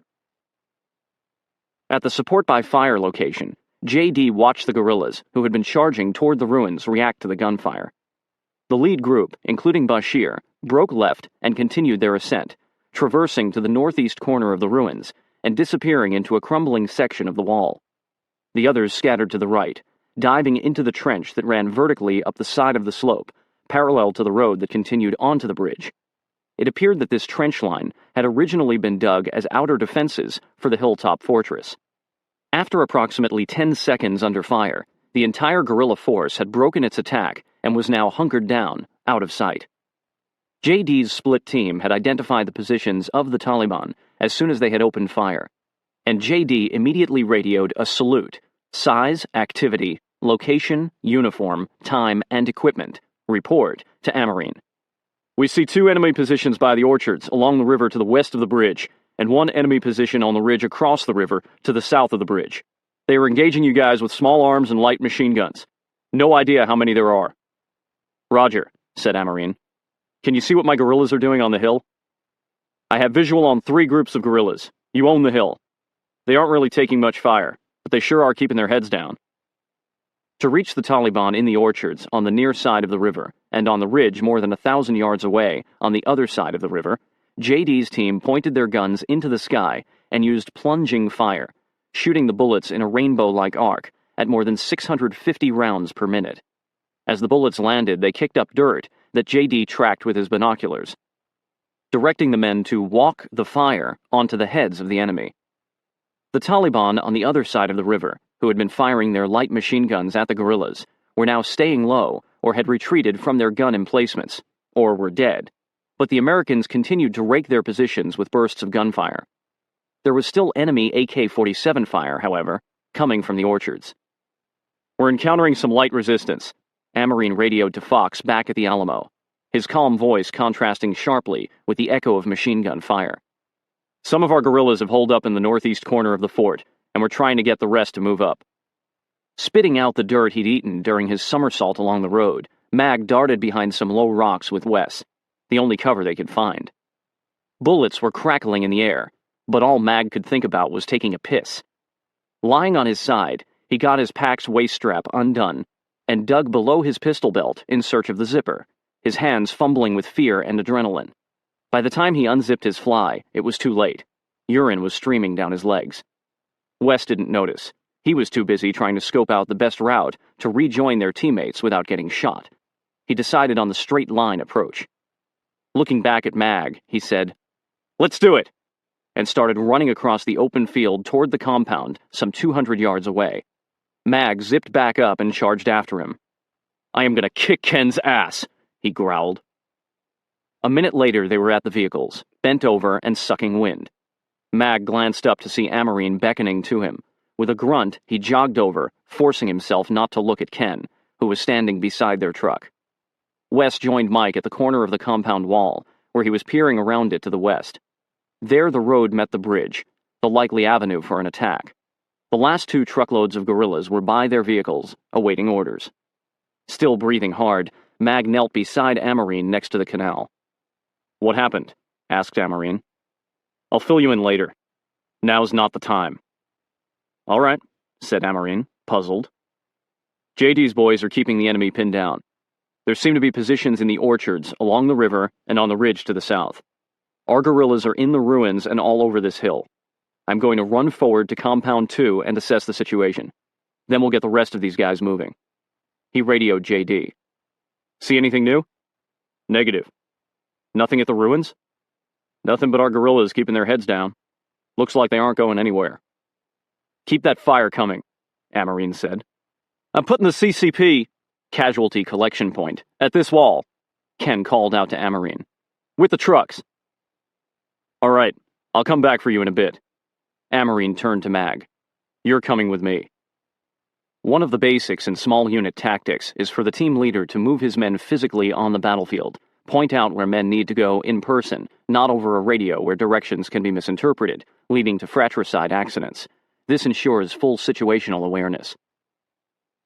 "If we aren't back in 5 minutes," Amarine informed the rest of the assault team, "Mike is in charge. Try to reach me by radio and give JD a sitrep. Watch that western flank. If you come under direct attack, let me know, and we'll come back with some of the guerrillas." Heads bobbed in unison as the men checked their watches. Crossing the bridge over the irrigation canal, Amarine and Mag arrived at the southeast corner of Compound 2. Mike and Wes ran to the western side of Compound 1 in time to see a truck speeding across the open ground a half-mile to the west. It was well out of range, but Mike went ahead and fired off 2 grenades from his carbine's launcher that landed far short as the vehicle disappeared into an orchard. Realizing that there could be more trucks out there, and that a full charge from that direction was a possibility, he yelled to Ken, "Radio JD and have him send some of our Gs out to that third compound across the road. Have them watch our western flank." Meanwhile, Amarine and Mag were surveying the sloping hill they needed to ascend in order to reach the objective. The sun was low in the west, casting long shadows that revealed a subtle cleavage near the slope's center all the way up to the ruins. "Stay here," said Amarine. He walked out about 30 yards into the open, standing at full height, in spite of the bullets passing overhead. "Those are bullets, sir," Mag shouted. "Yeah, but they can't see me here," Amarine yelled back. "I'm in dead space. This is where we'll push the rest of the guerrillas up the hill." Amarine jogged back behind the wall of Compound 2. "I want to get you and Alex up there so he can put bombs on these assholes shooting at us." He pointed out some high ground directly west of the ruins, which appeared to offer the best overlook for spotting the enemy. "You'll be exposed once you get out there. While you're executing that, I'll get Mike and Wes to help me push the guerrillas up the hill, round up the ones who are pinned down in the trench, and we'll occupy the ruins. Got it?" "Got it," said Mag, following Amarine back across the canal. Still watching the western flank with Mike, Wes suddenly said, "Who the hell is that?" Looking toward the north, Mike saw a group of guerrillas running south on the other side of the road and into the open desert, led by Selab, with his aqua robe flowing behind him. "It's our guerrillas," he said. "And they're with that crazy interpreter." Mesmerized, both men watched Selab bolt across the open terrain, directly toward the river and the bridge, in plain sight of the enemy, and run to the top of the small hillock where the eroding walls of Compound 3 were located. With his rifle at his hip, Selab emptied his entire clip, on full automatic, in the direction of the bridge. "I'm telling you," Mike said to Wes, "that guy thinks he's John fucking Wayne." Mag and Alex moved out first, crossed the canal to the second compound, and jogged up the dead space, which got them 3/4 of the way up the hill. Then they sprinted at an angle to the west, ascending and traversing the right side of the hill, arriving at the northwest corner of the ruins without drawing fire. At this elevation, they could see that the trench continued to the top, running directly to the high exposed ground they would use as an observation post. Catching their breath for a minute, they did a 3 count, darted across the 25 yards to the trench, and dove in. Looking uphill, Mag and Alex discovered that they weren't alone. A group of Bashir's guerrillas were sitting against the earthen walls of a deep, circular fighting position, smiling down at them. One, a man in his early 20s, had wrapped himself in an orange blanket, the color the U.S. military had designated to identify friendly forces. Mag laughed. "You want to make damn sure you don't get shot, eh, amigo?" Mag said, tugging on the blanket. The man grinned. Peering over the top of the trench, Mag and Alex had a clear view of both sides of the bridge and the terrain on the near side of the river. Muzzle flashes were erupting from the edge of the orchard along their side of the Argandab, just west of the bridge. These orchards continued west and jutted north into the desert some 500 yards downriver. In the desert between their position and the orchard, a Taliban fighter rose from a foxhole 300 yards out and began to run toward the river. Mag shot a few rounds, and the man dove into another hole some 400 yards out, about the range of his M4. Elevating the carbine, Mag continued to fire, while Alex shot M203 smoke grenades from his carbine in the same direction.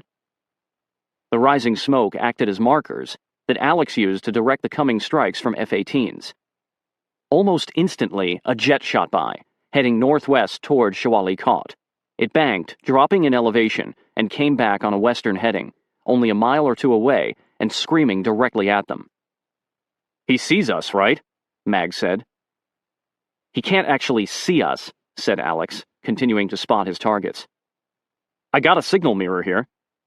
Concentrating on talking to the pilot, Alex didn't respond. Mag glanced at the gorilla with the orange blanket. "Fuck it," he said, ripping the blanket from the man's shoulders and scrambling over the edge of the trench. Hugging the ground, he spread out the blanket and weighted it down at the corners with rocks. Enemy fire churned the ground around him, and he dived back into the trench. "Can he see that?" Mag shouted to Alex as the aircraft roared past. A 500-pound bomb exploded a few hundred yards away, shaking the ground. For the first time since the assault began, there was silence. Mag looked toward the orchard. In place of the muzzle flashes, smoke was rising from a patch of blackened earth. Mike, Wes, and 10 guerrillas had crossed the canal to Compound 2, where Amarine began to orient them on the layout of the hill, including the dead space. He was pointing out where he'd last seen the guerrillas and where Alex and Mag were positioned, when a guerrilla peeked out of a trench only 40 or 50 yards up the slope. "They scattered like mice," said Amarine. "I'm going to get those guys, then we can rally here and move up the hill." Running across the slope, he jumped into the trench as machine gun fire raked its top. 8 guerrillas were seated in a 3-foot-wide, 4-foot-deep space, smiling broadly, as though they had been expecting Amarine. The oldest, in his late 40s, pulled out the small rug he was sitting on and slid it next to him, motioning for Amarine to take a load off. Even in trench warfare, Afghan hospitality persisted. Amarine thanked him with a slight bow, but remained squatting. He waved the guerrillas closer, and following his lead, they cautiously peered over the edge of the trench up the slope, which was being hit sporadically by bullets. Doubting he would be able to make himself understood, Amarine indicated the dead space beyond where the bullets were striking, and drew a line with his finger to the ruins. He pointed at himself, ran in place, motioned up the hill, pointed at each of them, and said, "I go up there, you come." They seemed to understand, because they shook their heads no. As if to punctuate their resolve, machine gun fire raked across the top of the trench. Amarine flinched, then stood tall, which left him exposed from the shoulders up, turned toward the incoming fire, and, with both hands held high, flipped off the Taliban. "Fuck you!" he yelled, before ducking back down. Another burst of fire showered them with dirt. The guerrillas cheered, and the older man offered Amarine a cigarette. When Amarine declined, the man shrugged and put it into his own mouth, which Amarine took to mean, "I'm having a smoke. I'm not going anywhere." Just then, the bomb that Alex had called in exploded to the west. In the ensuing silence, Amarine pulled the man with the cigarette to his feet, then crawled out of the trench, staying low for a few yards, and urged the Afghans to follow. One pulled himself out and began to run, and the rest followed, sprinting after Amarine back to the safety of Compound 2, where Mike and Wes were waiting with the other guerrillas. "All right, let's get them all to the ruins," said Amarine. Still working his radio, Alex turned to Mag and said, "I'm getting a low battery warning. Can you grab me some new batteries?" "Sure," said Mag, thinking they were in Alex's go-to-hell pack, lying nearby on the ground. "No," said Alex when Mag reached for the pack. "They're not here. They're down in the truck." Fuck, thought Mag. But his orders from Amarine were to get warheads on foreheads, so he put on his go-to-hell pack, picked up his M4, and climbed out of the trench. He bolted across the exposed ground to the corner of the ruins, sprinted down through the dead space, passing Amarine, Mike, and the guerrillas, and didn't stop till he arrived at the bridge over the canal. Walking over it to Compound 1, Mag studiously avoided Ken, who was still standing by the trucks with a couple of guerrillas. He dug through Alex's pack, grabbed the batteries, and retraced his route, all the way back to the top of the hill. "Special delivery," he said, as he handed Alex the batteries, his chest heaving from the exertion. "Don't let this happen again." The two men began to laugh. "You want to help push these guys up the hill?" Amarine asked Mike, nodding toward the guerrillas waiting alongside the eastern wall of Compound 2. "Not really," said Mike with a grin, as he began to line them up. Wes hung back to cover their flanks, as 15 Afghans followed Mike out from behind the compound onto the open ground. Let's go, he said, picking up speed. Running now, with Amarine on the right flank, the group moved into the dead space and steadily up the slope. They heard sporadic gunfire, but remained unseen to the enemy. Reaching the northeast corner of the ruins, Mike looked cautiously through a jagged crack in the thick fortress wall, relaxing at the sight of a few familiar guerrillas on carpets with their backs against what had once been the foundation of a room. They were smoking cigarettes, their AK-47s on the ground before them. Noticing Mike, they broke into smiles and waved him over. Mike led his guerrillas into the center of the rectangular fortress, about 20 yards wide and 40 yards long. At the south-facing corners, narrow windows in the remainder of the ramparts allowed them to see all angles of approach from the river. 2 guerrillas at the western wall were taking turns emptying their magazines out the window before ducking back inside. A third was loading a PKM machine gun they'd hauled up. "Mike," Amarine said, bringing up the rear of the guerrillas, "establish a security perimeter. I'm going to pull Mag and Alex in here, and then get Ken." As Amarine climbed back out through the crack in the wall, another bomb hit the orchard to the west.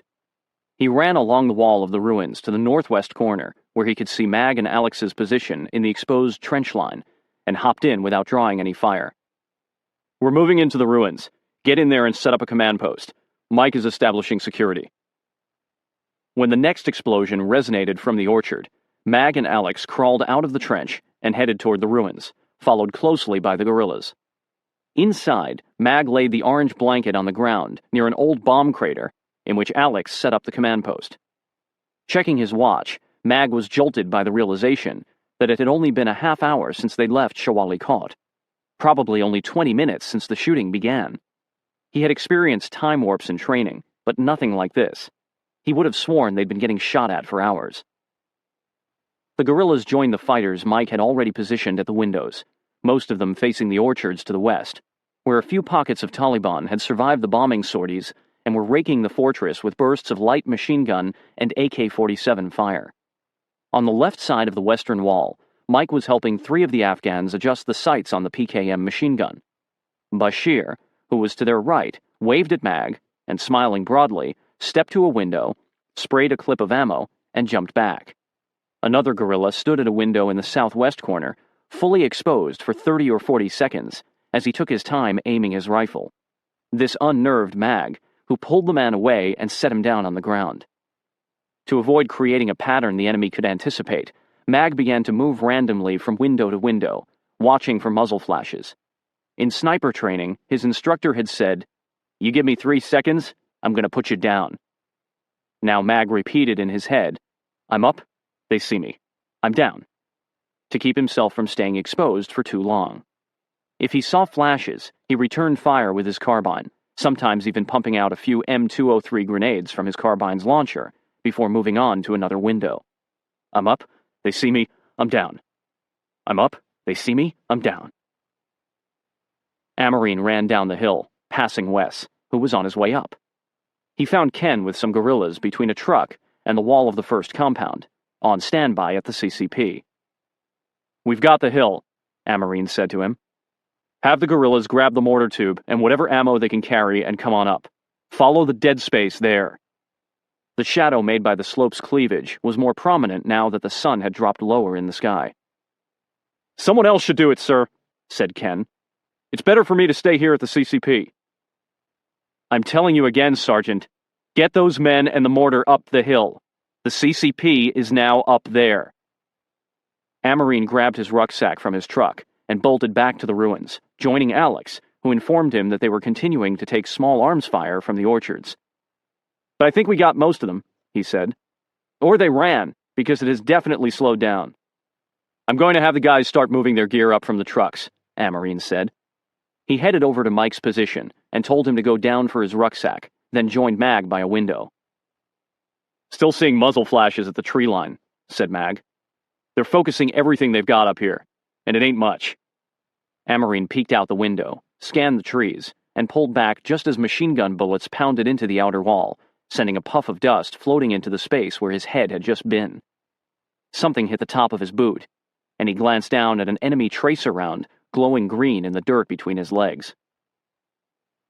Mag was still moving from window to window when he turned to see Wes behind him. "Where'd you come from?" he said. "I followed you guys up, pushing guerrillas. What have we got here?" "Our guerrillas are shooting at something in the tree line at 2 o'clock, down the hill, across the road, 150 yards. I'm also seeing muzzle flashes at 10 o'clock, over here." The 2 men spread out along the fortress wall and began shooting out the windows. Within a couple of minutes, they were 8 feet apart, converging on opposite sides of the same western-facing window. From the left, Mag peeked out, saw nothing, and pulled out of the opening. Coming from the right, Wes stuck his head into the window. Mag heard what sounded like the snap of a bullwhip a foot from his head, and saw Wes fly backward and land on the ground. At first, Mag thought Wes had realized his error and jumped away as the bullet passed between the two men. Then Wes dropped his gun, sat up, and swiped at the back of his neck, as if a bee had stung him. "What the hell?" he yelled, looking over his shoulder. The second he had popped in front of the window, Wes realized his mistake. When the muscle atop his shoulder had exploded in pain, he thought the captain might have walked over and given him a ferocious slap for his stupidity. He turned to see who had hit him, but there was only a gorilla 5 feet away, holding his rifle at his hip and staring at Wes with wide eyes. Only then did Wes understand that he'd been shot. "Mag! This motherfucker AD'd me!" shouted Wes, accusing the Afghan of accidentally discharging his gun.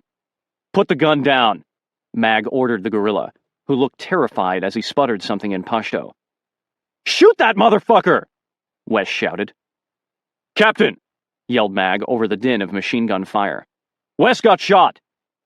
Looking up from the crater where he'd been about to radio JD, Amarine could see Wes sitting on the ground with his legs crossed in front of him. "What did he say?" Amarine asked Alex. "Somebody got shot?" said Alex. Amarine ran across the courtyard as Mag grabbed the gun from the gorilla and shoved him down. "Where's my medic?" Amarine shouted, scanning the ruins and realizing that Ken had not driven up with the mortar. "He's still back at the trucks," he answered himself. He radioed Ken. "Drive your ass up here! Wes got shot! Keep the truck on the north side of the hill in the dead space where I showed you, and you'll be fine." "Oh shit," came the response. "I'll be right there." Kneeling down beside Wes, Amarine watched Mag, who was an EMT before he entered Special Forces, assess the wounded man. He checked his pulse. It was strong. He unbuttoned the top of Wes's shirt and pulled the collar down a little, revealing a perfectly round hole to the left of his throat, dangerously close to the artery. Trying to keep it lighthearted, Mag said, "You're right. You just got shot." He paused to check the gorilla's AK-47 lying on the ground next to them. The safety was on, no round was chambered, and the barrel wasn't hot. "It wasn't the gorilla," Mag said, handing the Afghan back his gun. "Then shoot those motherfuckers!" said Wes, pointing out the window. The gorilla lay down on his back and stared up at the sky. "I think your gorilla fainted," Mag said. "Shoot those motherfuckers!" Wes said again. "Relax, soldier," said Mag, searching for the bullet's exit wound, which he found a few inches down Wes's back to the left side of his spine. He held his fingers over the two wounds, then eased off. A tiny amount of blood dribbled down. Wes's arteries appeared undamaged. "Wes," said Mag, "you are so lucky. You are so fucking lucky. You're going home, buddy." "Fuck," said Wes. "I don't want to go home." Relieved, Amarine stood up. "You got this covered?" When Mag nodded, Amarine stepped away to first radio JD for a guerrilla escort for Wes, and then Fox with a report. "Everything here is under control. The enemy activity seems to have subsided. Wes is wounded. He got shot through the neck, but he's completely stable. We'll be bringing him down in a minute. Intent is to relocate the support by fire element here for the night." 5 minutes later, Ken rushed into the ruins carrying his aid bag. He got out his stethoscope and performed a full medical assessment on Wes. Like Mag, he was most concerned with the proximity of the wound to arteries. As he was being examined, Wes suddenly understood the seriousness of the situation. "God, I'm shot in the freaking neck," he thought. "It can't be this simple. Where's all the blood? How much longer do I have? I feel fine. I can't be fine. I'm shot in the freaking neck." "It's all right, isn't it?" he asked. "Looks good," said Ken. "A lot going on in this area. Don't want to move you unless I'm sure. Let's get you bandaged up." But when Mag tried to help Wes out of his shirt, he said, "Don't worry about taking my shirt off. Just slap something on there." "No," said Ken. "We've got to get your shirt off to bandage this." "Don't cut it off. I can get out of it.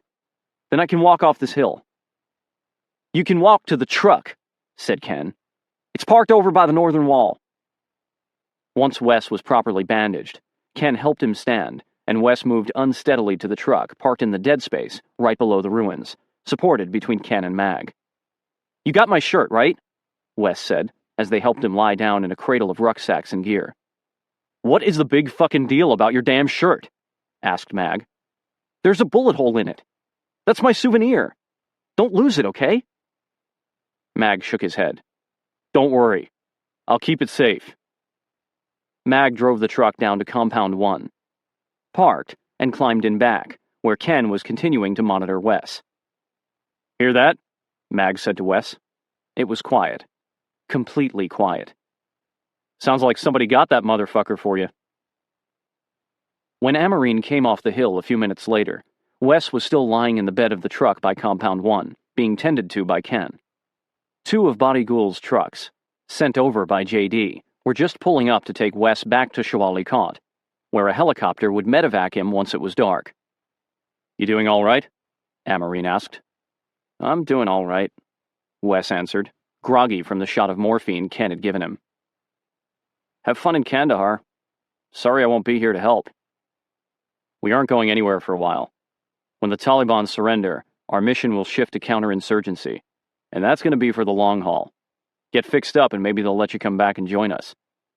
Wes smiled at that and gave Amarine a thumbs up. The sky was shifting to the milky blue that preceded dusk as the trucks drove away, and Amarine climbed back to the open courtyard of the ruins. Guerrillas were positioned along four walls, and at the crater, Alex was requesting a Spectre gunship to fly reconnaissance come nightfall. In the southwest corner, a team of guerrillas manned the PKM machine gun pointing toward the bridge.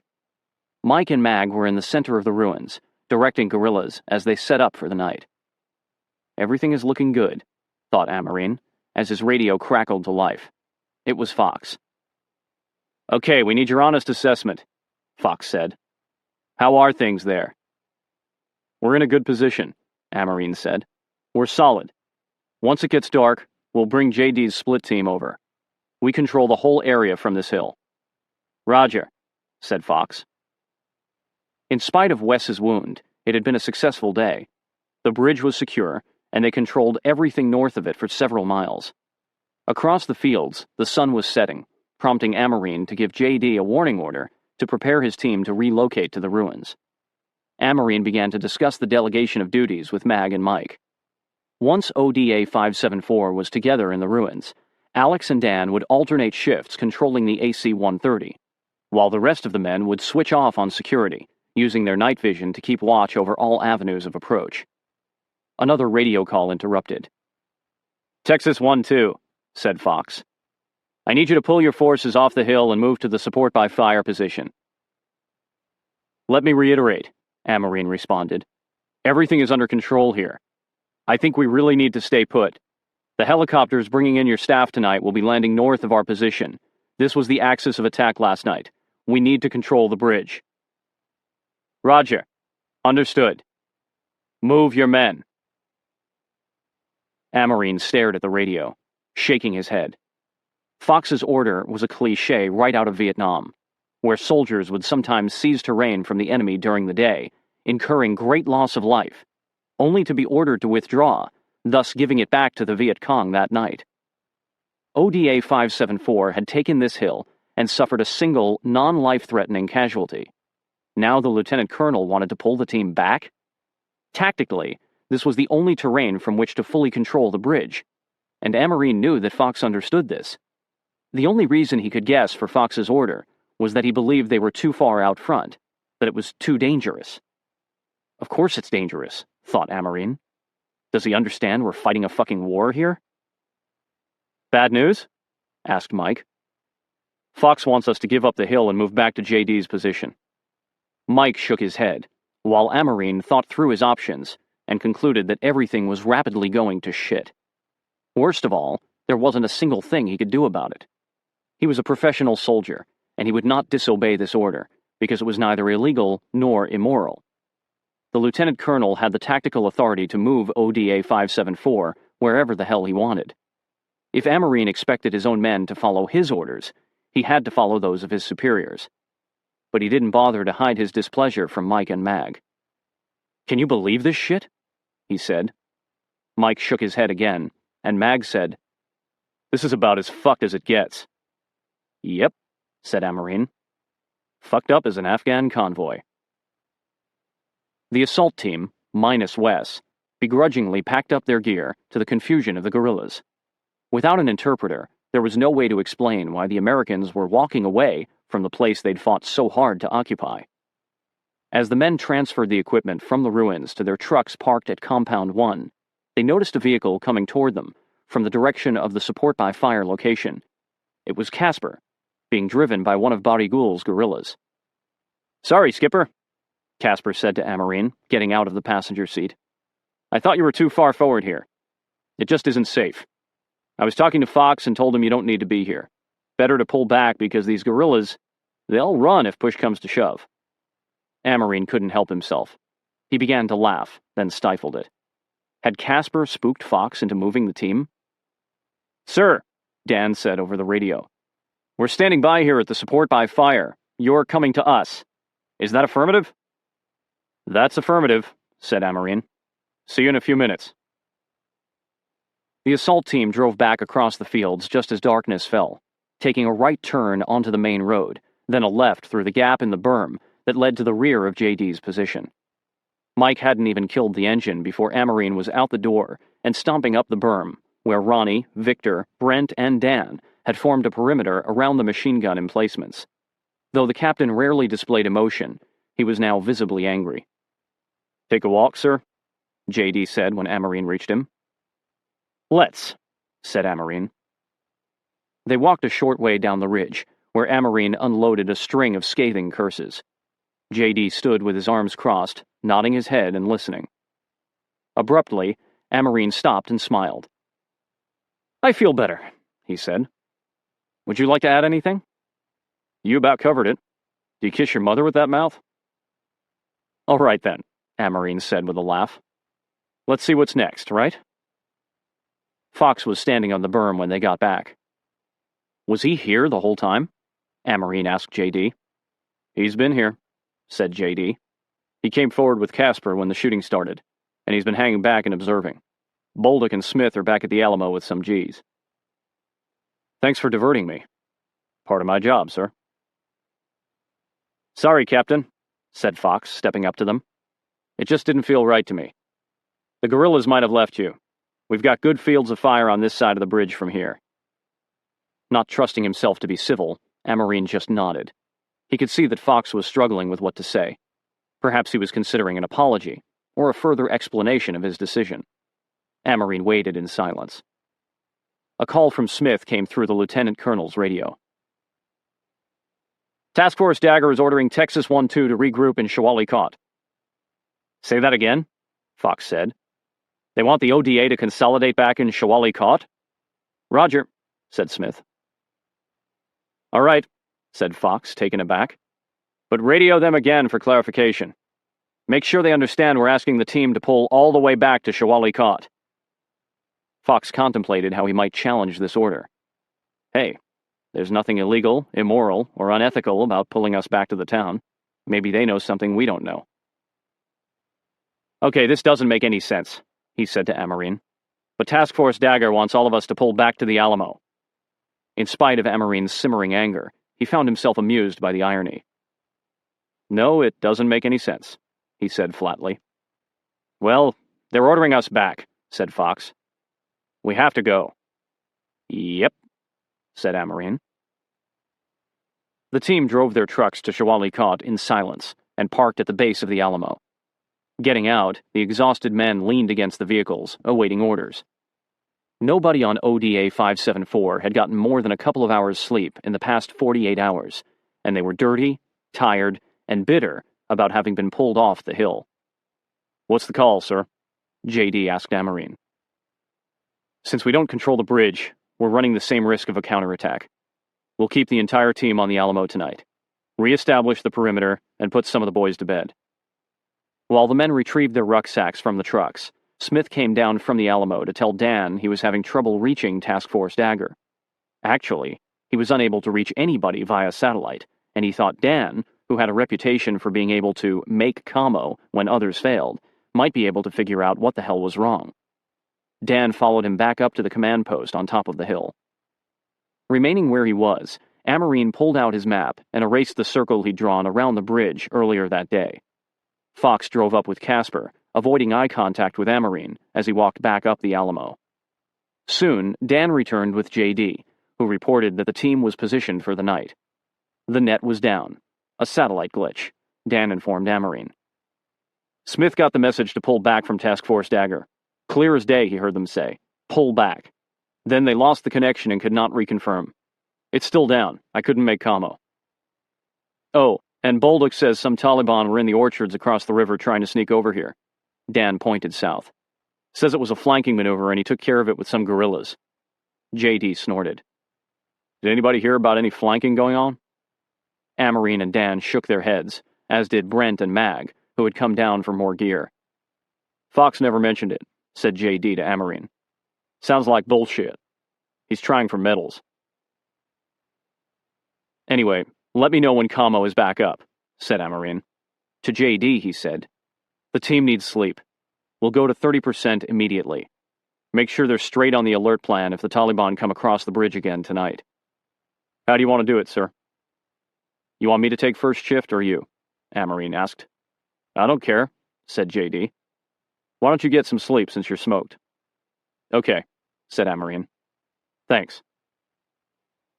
Amarine was pulling his sleeping bag out of his rucksack at the top of the Alamo when he was joined by Charlie. Just wanted to give you a pat on the back, the spook said. You've got to be pretty pissed off right now, eh, Jason? Livid, said Amarine. Well, I thought I'd fill you in on a few things. First, when the Taliban came over the bridge last night, it wasn't a big coordinated counterattack after all. It was a defensive move on their part, at least at first. Some of your guerrillas crossed the bridge on their own, and the Taliban handed them their asses. That's what started it. You know who it was? Haji Badr, said Charlie. Him and his men. They came forward from Damana. We think he wanted to pillage those villages on the other side of the river. After he saw you guys spank the Taliban when you first got into town, he thought they'd all retreated. Easy pickings. Ha! Sounds completely in character for that pirate, said Amarine. Yep. But the bigger news is that Hamid was on the phone all day again, that big conference where the Afghan bigwigs are meeting in Germany, and they're still pushing for him to lead this country after this is all over. I can't imagine a better man for the job. There's more, said Charlie. Hamid is expecting a big delegation from Kandahar tomorrow. Here? Sometime in the morning or afternoon, Mullah Naqib, an intermediary for the Taliban, is coming over from Kandahar to do a face-to-face with Hamid. We're thinking they might be ready to hand over the city. Wow. Amarine unbuttoned his cargo pocket, removed the map, and showed it to Charlie, using a red-lensed flashlight to highlight the overlapping circles he'd been plotting, like some bizarre Venn diagram, to document Karzai's campaign. He'd drawn the first circle less than 3 weeks before, when they'd arrived in Haji Badr's Cove. After the Battle of Tarin Kot, Karzai's support had tidal waved across the tribal belt, based on Northern Alliance and American victories in the north, and overwhelming support for Karzai in the south. Amarine and Charlie deduced that Taliban leaders had realized they were all but finished. Wow, Amarine said again. He thought of Wes riding away in the back of the pickup with a hole through his neck. Wes might be the first SF guy shot by the enemy in this war. Charlie nodded. He might be. 7 years ago, almost to the day, I had to medevac half my platoon in Panama. That time it was rocks instead of bullets. I swear I'm some kind of widowmaker. Ah, that's bullshit, said Charlie. But I wouldn't mention it to anybody else. Oh, I won't. Amarine sat down on his sleeping bag in a low spot east of the mortar pit, ripped open an MRE pouch, and took a few bites of cold beef stew, washing it down with big gulps of water from his canteen. In Somalia, I lost a good friend, Charlie said, sitting down next to him. There was nothing anybody could have done to change that, except maybe to have skipped the war. Wars are always the same. Good people die, get hurt, get crippled. All you can do is what you think is right in the middle of the chaos. JD walked up. Security is set, he said, taking a seat on the ground. Let's hope it's a quiet night, said Amarine. Heard you talking about Somalia, JD said. You were there? asked Charlie. Yeah, said JD. I went home early before my tour ended to attend a medical course. But in Somalia, I was the TC of my Hummer during patrols. You know, sat in the passenger seat beside the driver. Anyway, a week after I left, my old crew ran over a mine. It killed the guy that replaced me. Bob Deeks. I'll never forget his name. Died on March 3, 1993. 3/3/93. Bothered me for a long time. Still does. Somalia, he said after a moment. What a fiasco. At least now we're in a war that makes some sense. TC, military slang for vehicle commander. The three sat in silence for a while. Then Charlie stood up. Well, if I don't see you later tonight, I'll see you somewhere down the road. I'm heading home. Home? Said Amarine. Got some stuff going on with my family. It's an emergency. I'm going to hop on one of the helicopters that's bringing in Fox's staff, he said, shaking their hands. I'll catch you guys later. After Charlie was gone, Amarine told JD. Indications are only getting stronger that Hamid will be the interim leader.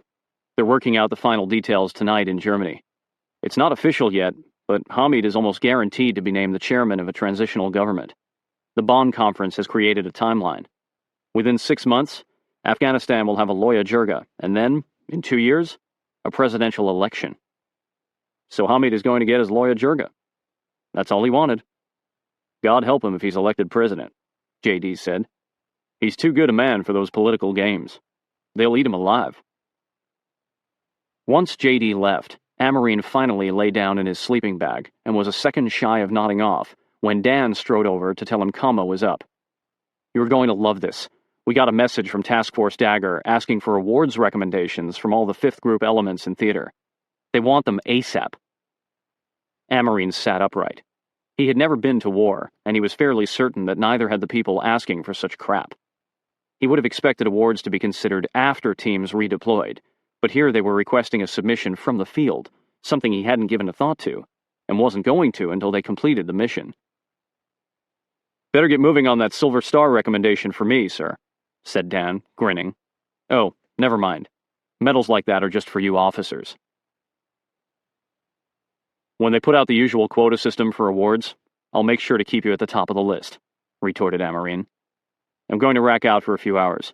Unless something urgent comes through, just save it till morning. Lying back down, Amarine pushed the notion of awards into the back of his mind, the same place where he'd buried the absurdity of being pulled off 2 positions within an hour. As he began to doze, he thought of the thing that was most important to him. His men. In the finest tradition of the Green Berets, ODA 574 had pushed unwilling guerrillas up a hill under fire. They'd come together as a team, had taken their objective, and he was proud of them. A couple of hours after Amarine fell asleep, Mag's watch ended, and he found a flat spot just east of the Alamo's command post. A rectangular patch of boot-beaten ground between a trench and a low wall, where he could catch 4 hours of sleep. The young guerrilla with the orange blanket had been shadowing him all day. Now he approached Mag with Selab, who translated, He would like to know how you stop the bombs from falling on you at night. He pointed to the sky, and Mag tuned in to the ominous hum of Spectre's props in orbit at a couple thousand feet. Mag cracked an IR chem light, set it at the head of his sleeping bag, and let the Afghan look at it through his nods. Letting out an "Ooh," the man spoke a few words to Selab, then hurried down toward the medical clinic. He says you're magic, said Selab, before taking off after the gorilla. Mag stretched out beneath his unzipped sleeping bag, which was buffered from the cold, hard ground by a thin piece of foam. His Beretta was on his stomach, his hand on top of that, and his M4 at his side. Boots on, go-to-hell pack ready at his head. Everything was exactly as it was when he went to sleep, every night. He was about to say his evening prayer when the gorilla reappeared and spread his blanket next to him. Then another young Afghan crowded against his other side. They kept coming, fanning out around him. One put his head on Mag's legs as if they were pillows. Wait a minute. I'm not your daddy, Mag said, pushing the man off and attempting to spread them out a bit. With just a few inches of wiggle room between him and 10 gorillas, he began his silent prayer. This time he rambled more than usual. concerned that he'd sinned when he'd shot to kill for the first time in his life earlier in the day. I'm sorry, Lord, if I was sinning today. Forgive me if I was having fun pulling the trigger, and for looking forward to doing it again. Even though Mag was feeling no real threat, he was oddly compelled to end the prayer, as he'd only done when his life had been in immediate mortal danger. He didn't question the compulsion, figuring that God knew something was coming. I know, Lord. I asked you once in the Himalayas, stuck in that crevasse, and then when I was sick with Giardia, to just get me through and get me off that glacier and get me home. I asked you to save me then, and I didn't walk your path when I got home. This time, Lord, I ain't making no promises. All I'm going to ask you this time, Lord, if anything happens to me, I just want you to watch after my kids. Let my family and friends know I love them, and don't let me feel a thing. Forgive me my sins. I accept you as my Lord and Savior. Amen. Chapter 11. The 13th Sortie. There's a grief that can't be spoken. There's a pain goes on and on. Empty chairs at empty tables. Now my friends are dead and gone. Claude Michel Schoenberg. Empty chairs at empty tables. Just after 1 a.m, on Wednesday, December 5, Air Force Lieutenant Colonel Timothy Crosby taxied his B-52 down the runway at the U.S. Air Base on Diego Garcia, an island in the Indian Ocean. He took off, banking north, and ascending to a cruising altitude of 40,000 feet. The Stratofortress bomber was part of a squadron of 10 B-52s and a half-dozen B-1s that flew out of Diego every day, providing round-the-clock, on-call air support for teams on the ground in Afghanistan. Its 5-person crew, Crosby, his co-pilot, an aircraft navigator, a radar navigator, and an electronic warfare officer, had thousands of hours of flying time between them. This mission was the crew's 13th sortie in Operation Enduring Freedom. At 3 a.m. in Shawali Kot, Amarine was waking up after 4 hours of sleep. J.D., hunkered down on watch a few feet away, heard Amarine's sleeping bag rustle. "Top of the morning to you, sir," he said, then gave a status report. Alex had been communicating with the Scepter pilot flying recon, who had detected no enemy movement in the area. "It's been really quiet," said J.D. Amarine looked around to be sure nobody could overhear him, then said, "I'm going to fire Ken today. He'll go to the C-team, and we'll get their medic, who's coming in tonight with the rest of Fox's staff. It's shitty, sir, but it has to be done." "I'll take my shift after I write up the counseling statement on Ken," said Amarine. "As long as you're feeling all right."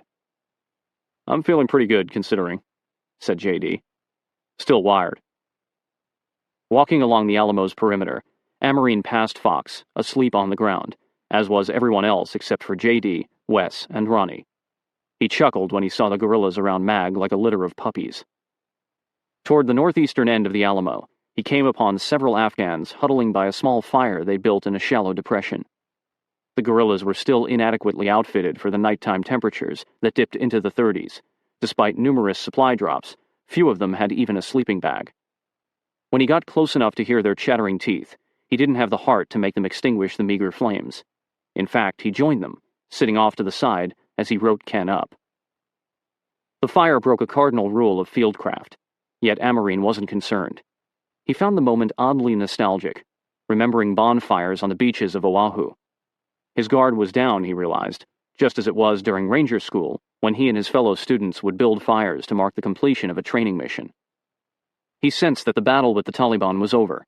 Sometime after sunrise, probably before noon, a high-level Taliban delegation would be arriving from Kandahar to discuss a peaceful cessation of hostilities. Less than 3 months had passed since 9/11, yet the United States, with its Afghan rebel allies, was about to topple the Taliban government. And he'd expected it to take 6 months just for ODA 574 to seize Tarin Kot. At 3:45 a.m., 4 Pavlos that had originated from Jaybad, Pakistan, touched down in the desert at the landing zone designated LZ Jamie, a mile and a half north of Shawali Kot. Sergeant First Class Chris Pickett, a 28-year-old medic, and Air Force Technical Sergeant Jim Price, 34, were riding in one of 2 brand-new white Toyota Tundra 4x4s loaded in the cargo bays of the helicopters delivering Fox's battalion headquarters. Price gripped the steering wheel tightly as the Pavlos ramp lowered. Then he flipped on his nods, turned the key, and steered the truck down and out into a swirling billow of dust and darkness. A figure suddenly appeared directly in front of him, and Price slammed on the brakes. It was Major Bolduc, who used hand signals to direct them south, where 3 beat-up trucks belonging to guerrillas were parked along the road. Bolduc ran back to the lead truck, which led the King cabs carrying the remainder of Fox's battalion headquarters staff, call sign Rambo 85, to Shawali Kot. If Denise Pickett had known her husband was part of a small convoy in the middle of the Afghan desert heading in the direction of Kandahar, she would have been proud, but not pleased. Pickett had assured his wife before deploying that, as a medic on Fox's battalion headquarters staff C team, there was no chance he'd get near the battlefield. "Don't worry about me, honey," he'd said. "Worry about the other guys, the A teams. I'm with battalion. We don't get into the mix." Though Fox had also chosen an Air Force combat weatherman, an Army intelligence analyst, and 2 Air Force TACPs, tactical air control parties, most of the 14 men of Rambo 85 were Green Berets, personnel from Fox's C team, many of whom had been shocked in the weeks before this mission when Fox was ordered by Mulholland to start running them through combat drills. They were not a combat unit. The extent of their recent training had been completing, or, as one NCO put it, fumbling our way through, a couple of react-to-contact drills, which even the most novice infantry units master before heading into battle. Now, Price, Pickett, and the rest of Rambo 85 were driving through the desert to join ODA 574, one of the teams Pickett had told his wife to worry about. When Mag opened his eyes the next morning, the first thing he saw in the pre-dawn darkness was a man standing over him, laughing. "What?" Mag said gruffly. "Get up," said JD, nudging him with the toe of his boot. He looked around at the Afghans huddled closely around Mag. "You got something you want to tell me about last night, soldier?" "Yeah," said Mag. "That was a damn cold night." "Sure was," said JD, holding out a box. "Have one. They're from my wife." "Well, thank you, Santa. And Mrs. Claus, too," Mag said, taking the Rice Krispies treat. "This, too." JD tossed over a box, and Mag read the return address. "From the love of my life," he said with a grin. "Battalion showed up in the night and brought the mail," JD said. "And those." He lifted his chin toward the 2 trucks parked alongside the team's trucks at the base of the Alamo. Mag held the bar between his teeth while he stuffed his sleeping bag and the shoebox-sized package from his girlfriend Sherry into his rucksack, hoisted it over his shoulder, and walked away from the sleeping guerrillas to his truck. Mike was there sorting through some gear. "Hell," Mag said to him, pointing at the white King cabs. "I thought it was all a bad dream, but it's worse. We really did get pulled off the hill. And battalion's here." At 6:45, Amarine and JD stood atop the Alamo watching the headquarters personnel mill about near the medical clinic. The sun glowed on the eastern horizon like a narrow band of orange fog. "All right," Amarine told JD. "Get Ken. Let's get this over with." A few minutes later, JD returned with their medic, and the 3 headed off the Alamo together, away from the rest of the men. JD stood to one side, his arms crossed, while Amarine stared Ken in the eye and said, "I'm relieving you of duty and sending you to the battalion headquarters." Though Ken's mouth opened in surprise, he said nothing. Without a pause, Amarine read aloud the counseling statement detailing the reasons for his relief, which included his panic in Tarin Kot and Shawali Kot, and his failure to bring the mortar up to the ruins as ordered. Amarine was still unaware that Ken had left behind Mag and Wes while fleeing enemy fire. Taking the document when Amarine handed it to him, Ken looked it over, angrily shaking his head. At last, he signed the paper to confirm he had read it, but he circled the option stating that he did not agree with what the captain had written. Shoving it back in Amarine's hand, he addressed JD. "You're going to let him do this?" "Grab your gear and move it into the medical clinic," JD said. "Major Bolduc will meet with you and get you settled into battalion." With a glare at Amarine, Ken walked away, still shaking his head. Amarine shifted his attention to the headquarters staff, now gathering along the low wall that encircled the command post. He recognized many of them from 5th Group. "A lot of good men here," he said.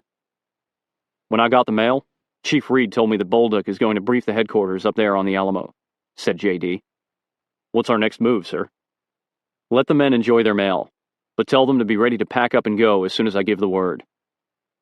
Back on top of the Alamo, Amarine saw Alex lying in his sleeping bag near the command post, talking to 2 of his fellow Air Force TACPs, including Tech Sergeant Price. They turned their attention to Bolduc when he began to address the headquarters staff, and Amarine grabbed his rucksack and carried it down to his truck. Mag was busy with his own truck, getting the battle chariot ready, he said, as he performed the daily ritual of cleaning out the air filter, topping off the fuel, and checking the tire pressure. "It will be good to get on down the road," Mag said, motioning toward the Alamo, where a group of curious Afghans had gathered to listen to Bolduc speak. "What's with the dog and pony show?" asked Mike, walking up. With a shrug, Amarine leaned back against the truck to watch Bolduc's energetic briefing. J.D. came over and stood beside him. "I think we're out of a job," said Amarine. "Yeah, Bolduc's got troops to lead again," J.D. said. "Sort of like his own A-team. Regardless, the Taliban surrender should come sometime today."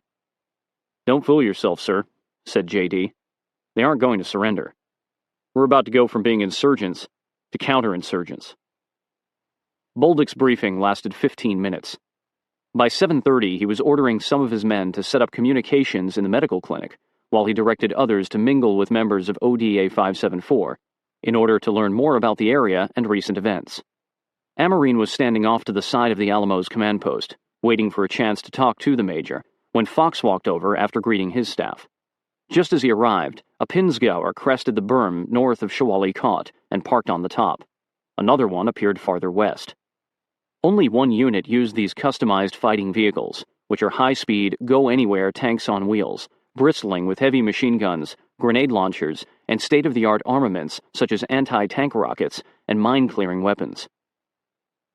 "When did Delta show up?" Fox said to Amarine.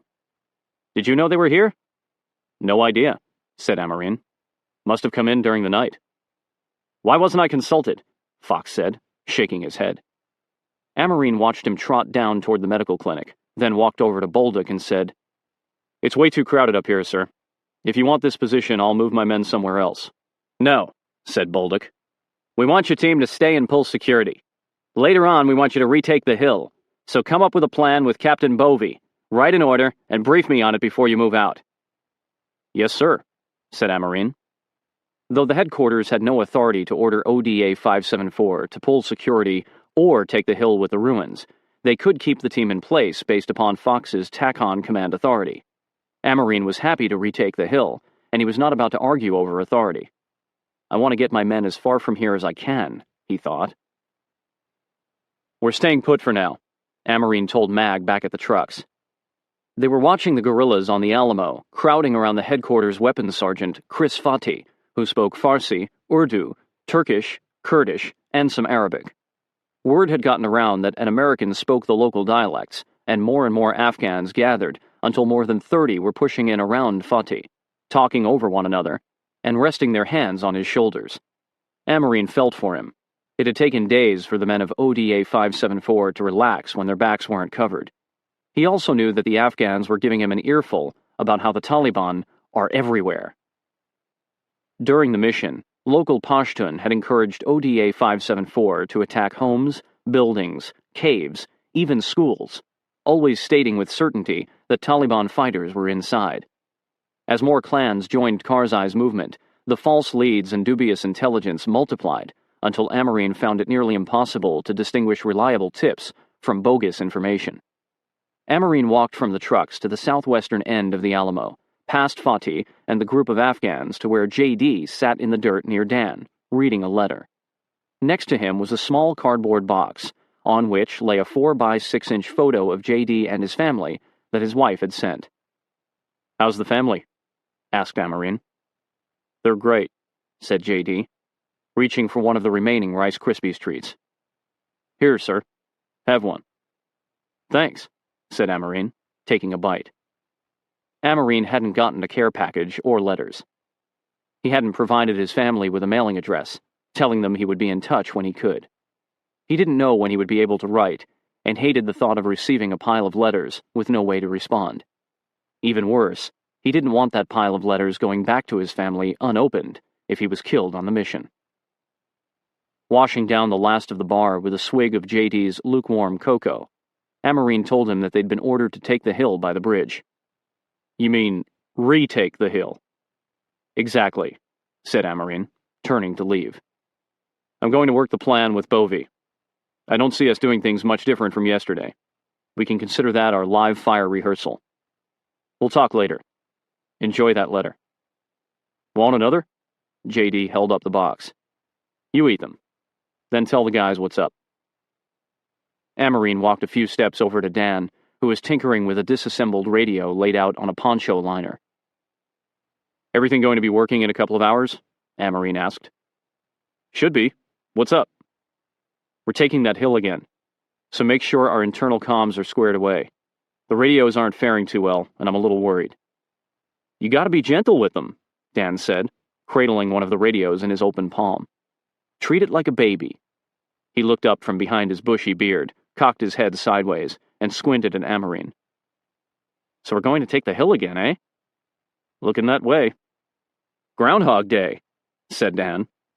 A reference to a movie in which Bill Murray's character relives the same day over and over again. "Any chance I could have Wes's spot?" "Certainly," said Amarine. Dan was arguably the best marksman on the team. "But make sure JD doesn't mind sending you out with me, and figure out who's going to run commo on his split team. Would be good to be up front on the assault." "It would be good to have you up front. See you in a bit." Though Amarine doubted the Taliban would attack with a delegation en route to discuss surrender, he would not allow himself to underestimate the enemy. Looking around at the flurry of activity on the Alamo, the scene was almost festive, with the guerrillas chatting up Fatih and the headquarters personnel mingling with ODA 574. He thought, "I gotta find Bovey, hammer out this bullshit operations order, and get us moving." Pickett was making the rounds, introducing himself as the battalion medic and performing checkups on the members of ODA 574. He approached a man who was grabbing some gear from the back of a truck. "What do you do?" he asked Ken. "I'm the battalion medic." "Wait a minute," said Pickett. "I'm the battalion medic." "Well, not anymore," Ken said. After confirming this swap of positions with Bolduc, whose idea it had been to give Ken a chance on the headquarters staff, Pickett headed over to his new team sergeant, JD, whom he knew from 5th Group. "Hey, Sergeant, looks like I'm your new medic," he said. "That's what I got," said JD. "Why don't you put your kit down in that truck? We're gearing up for a mission in a bit. Come on back and I'll fill you in." Feeling a surge of adrenaline, Pickett walked off the Alamo to transfer his gear to one of ODA 574's vehicles. Boy, he thought, is Denise going to be pissed when she finds out about this? Shortly after leaving Dan, Amarine found Captain Dennis Bovey, the headquarters assistant operations officer, in the command post. "We have to stop meeting like this," said Amarine with a grin. Bovey had been with the 101st Airborne Division when it relieved Amarine's battered battalion after the disastrous riots in Panama. Today was December 5, 3 days before the 5-year anniversary of that fiasco. "Yes, we do," Bovey said, smiling. "So how do you want to work this plan?" "Let's take a walk. There's a place just up the Alamo where we can see our objective, down by the bridge."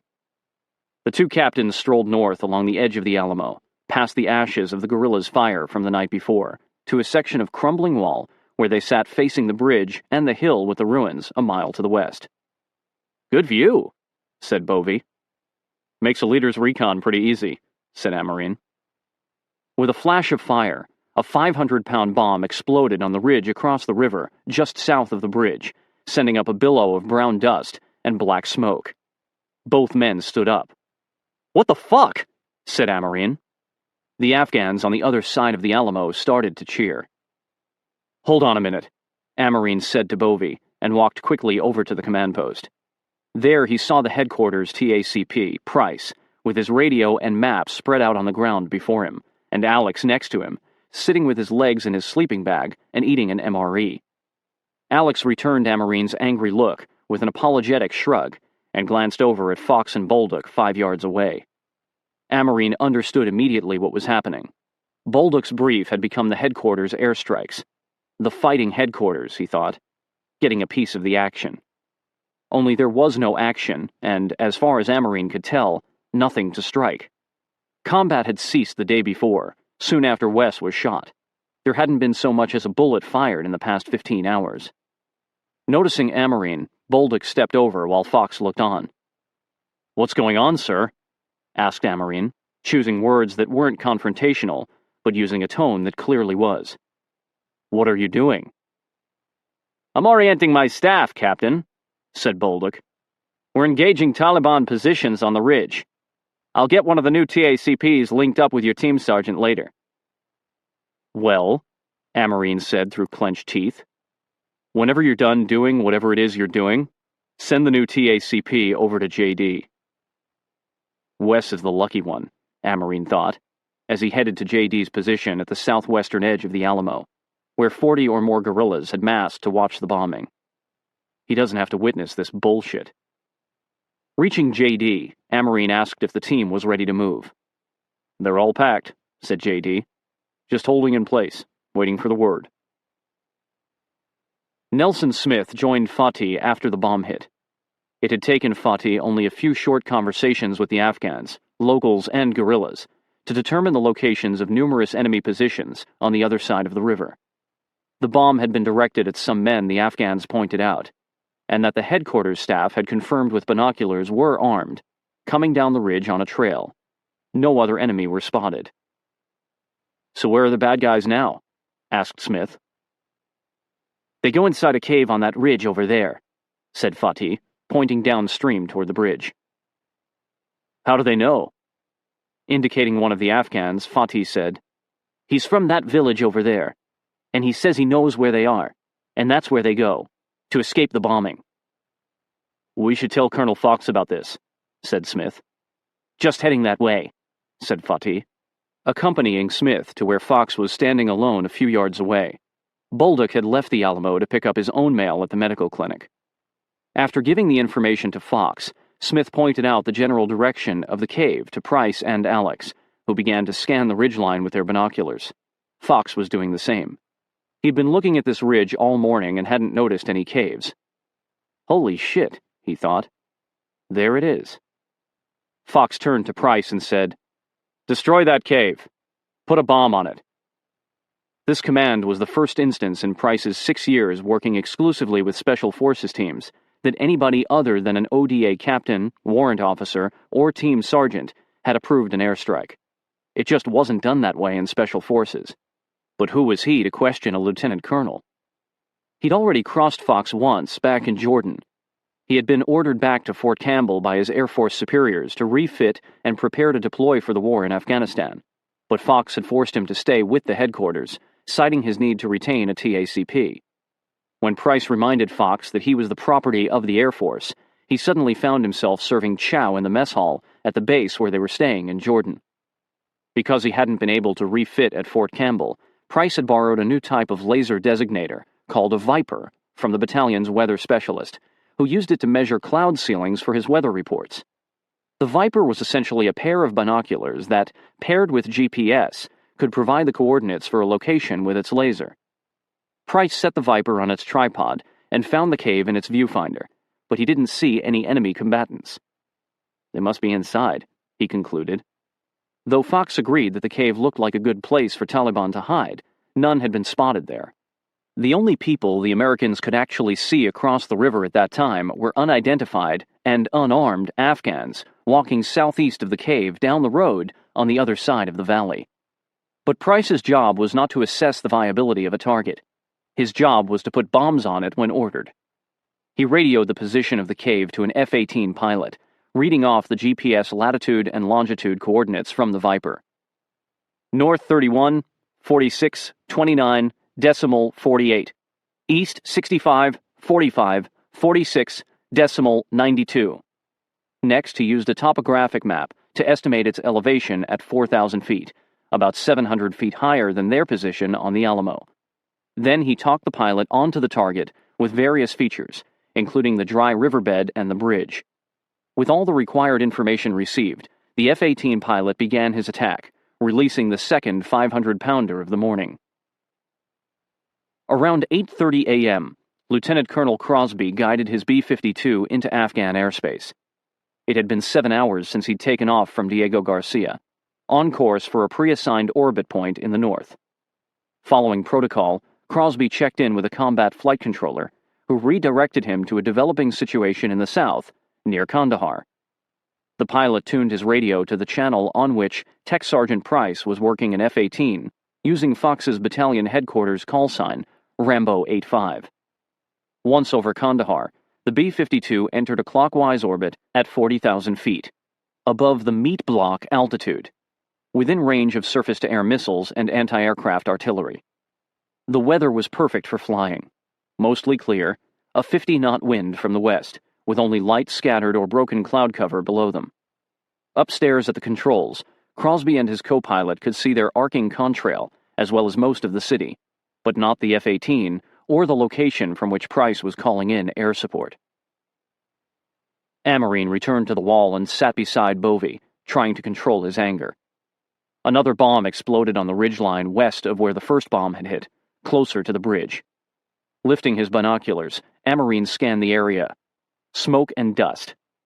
What in the hell are they bombing over there? He thought. There were no people, no fortifications, and there had been no more gunfire. In other words, there was no threat. Anyway, said Amarine, let's talk about attacking the hill. Over the next 15 minutes, 2 F-18s dropped 3 more 500-pound bombs, none of which hit the cave. Out of weapons and low on fuel, their pilots told Price they were returning to their carriers to rearm. Price was puzzled. Why hadn't the F-18s been able to hit the cave? One of the bombs had landed in the riverbed 300 yards short of the ridge. The frustrated pilots did one more pass, lower this time, and were finally able to get a clear visual of the cave with their jet's targeting system. One asked Price if he would like him to radio for additional planes. Price said that a B-52 was checking in and would put a JDAM on the cave. Joint Direct Attack Munition is a guidance system kit bolted onto unguided 500 or 2,000-pound gravity dumb bombs. The pilot then told Price that the original coordinates appeared to be a couple hundred meters off the target. If Price were to give the same coordinates to the B-52 crew, their JDAM would also miss. A minute later, the F-18s were gone. Concluding that the pilot had a better perspective than he did from his position on the Alamo, Price decided to try to generate a new set of target coordinates for the B-52. First, though, he would have to recalibrate the Viper, whose internal magnetic compass, he suspected, was slightly off.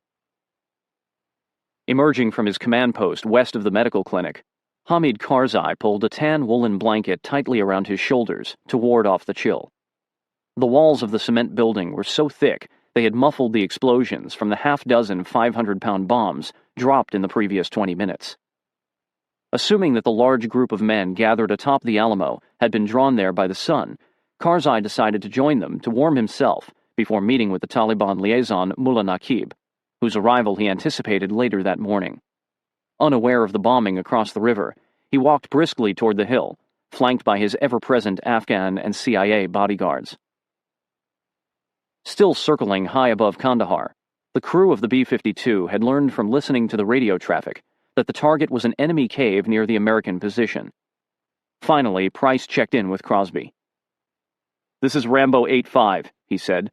"Say lineup." "This is Etna 79, said Crosby, who proceeded to give Price a brief detailing his mission capabilities, how long he could stay in the area, and in what format he would like to receive the coordinates, then read the B-52's available weapons menu. Today's special? A full load of 2,000-pound JDAM bombs. Price looked over at Fox and his staff a few feet away.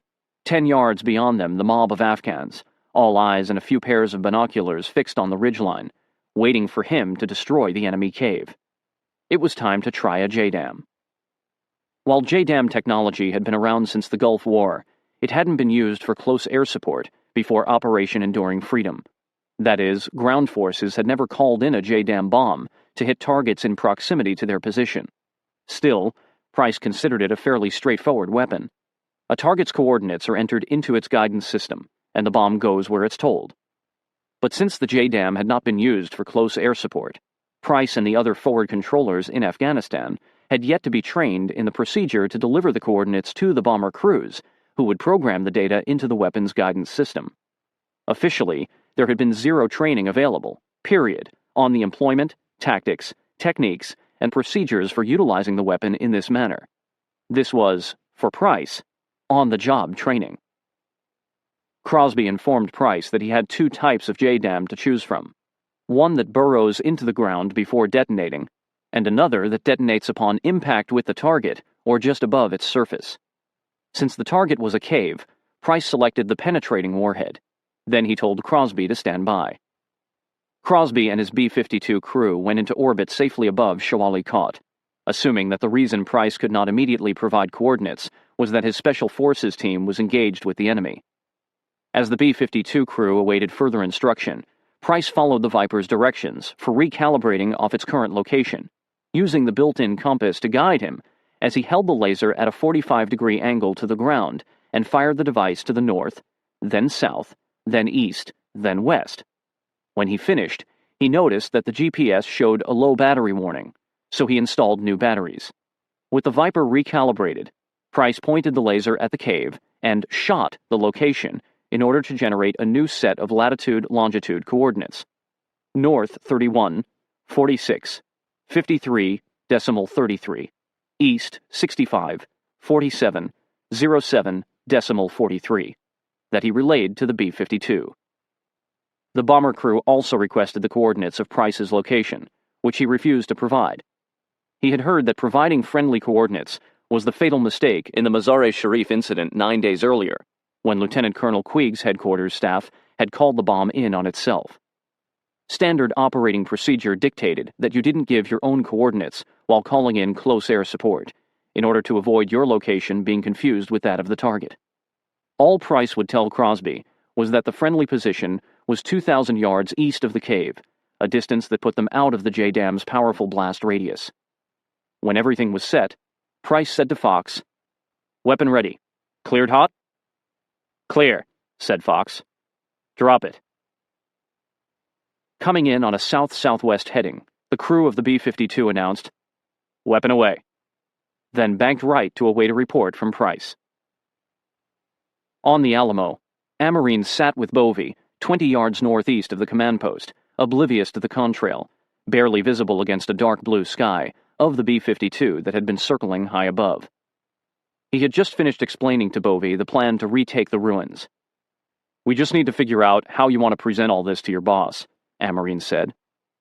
While Bovey considered this, Amarine looked over his shoulder and saw Brent and Victor standing near the command post with Staff Sergeant Cody Prosser, a 28-year-old Army intelligence analyst who'd come in with the headquarters, and whom Amarine knew well from recent deployments to Kuwait. Brent was brushing his teeth, while Victor and Cody shared a laugh about something. Turning his head, Amarine stared at the hill to the west. He still couldn't believe that he and his men weren't there right now. That was Amarine's last thought. There was a hot and blinding flash. The explosion sounded like a thunderclap and felt like a paralyzing kidney punch that sucked the air out of Amarine's lungs and tossed him through the air. He hit the ground on the other side of Bovey. Stunned but conscious, he started to roll down the slope, stopping several yards away. He heard himself saying, "I'm okay. I'm okay. I'm okay." Less than a minute before the explosion, Dan had walked up to J.D., who was telling Headquarters Chief Warrant Officer Terry Reed about Wes. "J.D. tells me your junior got shot yesterday," said Reed. "Sorry to hear that." "I've always been a senior and never had a junior working under me," said Dan. "I get a junior, what happens? He gets shot.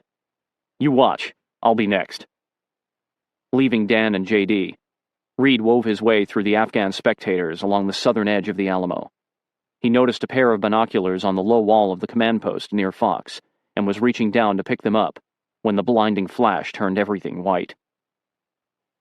Mag had been standing at the trucks with Mike, who had just tied down a couple of gas cans in the bed of one, closed the tailgate, and grabbed a canned ham that his wife and kids had sent him. I'm going to eat this sucker for Ramadan tonight, he told Mag. Digging into a can of Copenhagen, Mag put a huge dip in his mouth and shared some with Mike, who then began to walk up the hill toward Brent, Victor, and Cody Prosser. He had taken 4 or 5 steps when he was consumed by a wall of flames. Brent was brushing his teeth and listening to Prosser and Victor talk about home. Since arriving in-country, ODA 574 had been completely isolated, and Prosser was the first person they'd been able to grill for news. Brent spit out his toothpaste. The next thing he knew, he was face down in the dirt a few yards away, a burning sensation covering his entire body. The ringing in his ears muffled all other sound. Smoke billowed around him. He pushed up onto his knees and felt overwhelmingly sick. Everything went brown as he fought to stay conscious. 20 yards down the slope from Brent, Amarine was sprawled on his stomach near Bovey. Black smoke was blowing overhead, darkening the sky that a moment before had been a deep, clear blue. Dust swirled everywhere. The acrid smell of explosives was thick in the air, and Amarine experienced an overwhelming sense of triumph in surviving the blast. He wanted to shout out, "Fuck you! I'm still alive!" But then it began to rain down around him. Rocks, sand, and scraps of human flesh, followed by pieces of clothing and paper. The explosion, he realized, had been more powerful than an attack by mortar or artillery, the only weapons he believed that the Taliban in this area possessed. Whatever hit them, he knew, could only have come from an American aircraft. As he struggled to his feet, it felt as if somebody took a baseball bat to his left leg. He looked down and saw a few small holes on his upper thigh, the largest the size of a penny, and realized he'd been hit by shrapnel. He could hear muffled noises in his right ear, but nothing in his left. Lying on his back a few feet off, Bovey looked stunned. "You okay?" Amarine asked. Yeah, said Bovey, rolling to his side and pushing himself up to a sitting position. Leaving Bovey, Amarine ran up the Alamo through the smoke and falling debris to find Brent and Victor on their hands and knees trying to get up off the ground.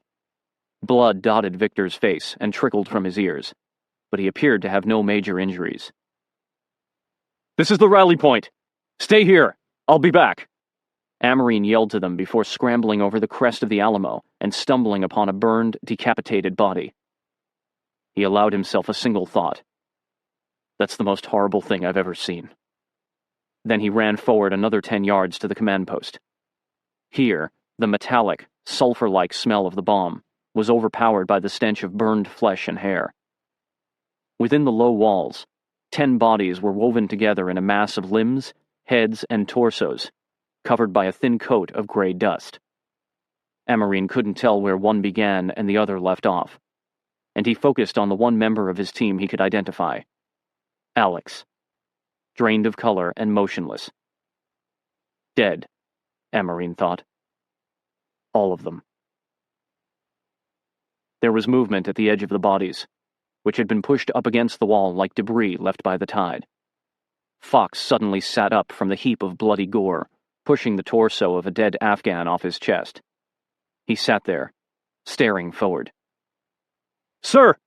Amarine yelled, but Fox was swaying, with a confused expression, and showing no indication that he'd heard Amarine. "I need to get help," Amarine thought, sprinting off the Alamo and past the team's trucks, where more Americans were strewn about on the ground, heading toward the berm where he'd last seen the Pinsgowers. As he rounded the northeast corner of the medical clinic, still in the smoky perimeter of the blast site, he nearly collided with a Delta operator coming his way. "What the fuck happened?" the soldier said. "We just got hit by friendly fire. Everybody is down. We are combat ineffective. I need everyone with medical training you can spare to help the wounded. And I need you to call for medevac. The Marines at Camp Rhino are closest. I also need you guys to set up a perimeter and secure the area." The Delta operator stared at him, then said, Yes, roger that." He turned toward his unit, housed in an abandoned compound near the berm, while Amarine ran back up the Alamo, mentally going over a checklist. "Okay, Delta is sending over their medics and calling for medevac. Now I need to account for my men, get a casualty collection point established, move the wounded, and triage the casualties. Marines should be here in less than an hour. When Mike came to, he was sprawled face down in the dirt. He couldn't feel his body or hear anything over the ringing in his ears, and when he tried to look around, the world was blurry. He moved his head slowly to the right, resting his left cheek on the ground. His right arm came into focus, limp at his side. It took him a moment to remember that his hand wasn't supposed to be twisted back against the inside of his elbow. Oh, compound fracture. That's bad, he thought. Turning his head, Mike regarded his left arm, which was broken in a 90-degree angle between the shoulder and elbow. Oh, that's really bad, he thought. Unable to use his arms, he pushed his forehead against the dirt, raising his chest up a foot with his abdominal and back muscles. That was when what looked like a gallon of red paint dumped out of his body onto the ground, and he noticed the gaping wound on his chest. "Oh my God! Oh my God! Oh my God!" he said. Feeling himself start to pass out, he struggled to keep his head to the side, thinking, "If I put my face down in this puddle of blood, I'll drown." Smith had returned to his truck to get new batteries for his radio when the explosion slapped him to the ground between two vehicles, like a fly swatter smashing a fly. Everything went black as night. He stood up and grabbed at his arms, legs, body, making sure he was alive. The darkness quickly became a rusty orange haze, and Victor emerged through the thinning smoke, moving slowly toward him. Blood streaked down his cheeks. "What the hell happened?" Smith shouted. "No idea. Incoming artillery? Let's go this way." They headed for the northeast end of the Alamo, where the smoke was less dense, and threw themselves into an old bomb crater. Brent didn't remember Amerine telling him to stay where he was, because he was barely conscious at the time. When Amerine ran off, he tried to stand and fell back down. He remained on his hands and knees, fighting the urge to throw up. It passed, and he sat down, patting his hands over his body, which seemed to be mostly intact. The uniform, covering his lower body, looked as if it had gone through a cheese grater, the shrapnel embedded in his legs feeling hotter and more painful as the shock wore off. Assuming that they'd been attacked, Brent grabbed an AK-47 on the ground next to him and crawled behind a section of the eroding wall. He checked to see if the weapon was loaded, pushed up to his feet, and stumbled through the drifting smoke in search of a better fighting position. Kneeling together in the crater, Smith and Victor called out when they saw Brent stumbling around, unaware that half of the AK-47 in his hands was gone. He dived into the crater between them, and the three men began scanning the smoke for signs of a Taliban attack.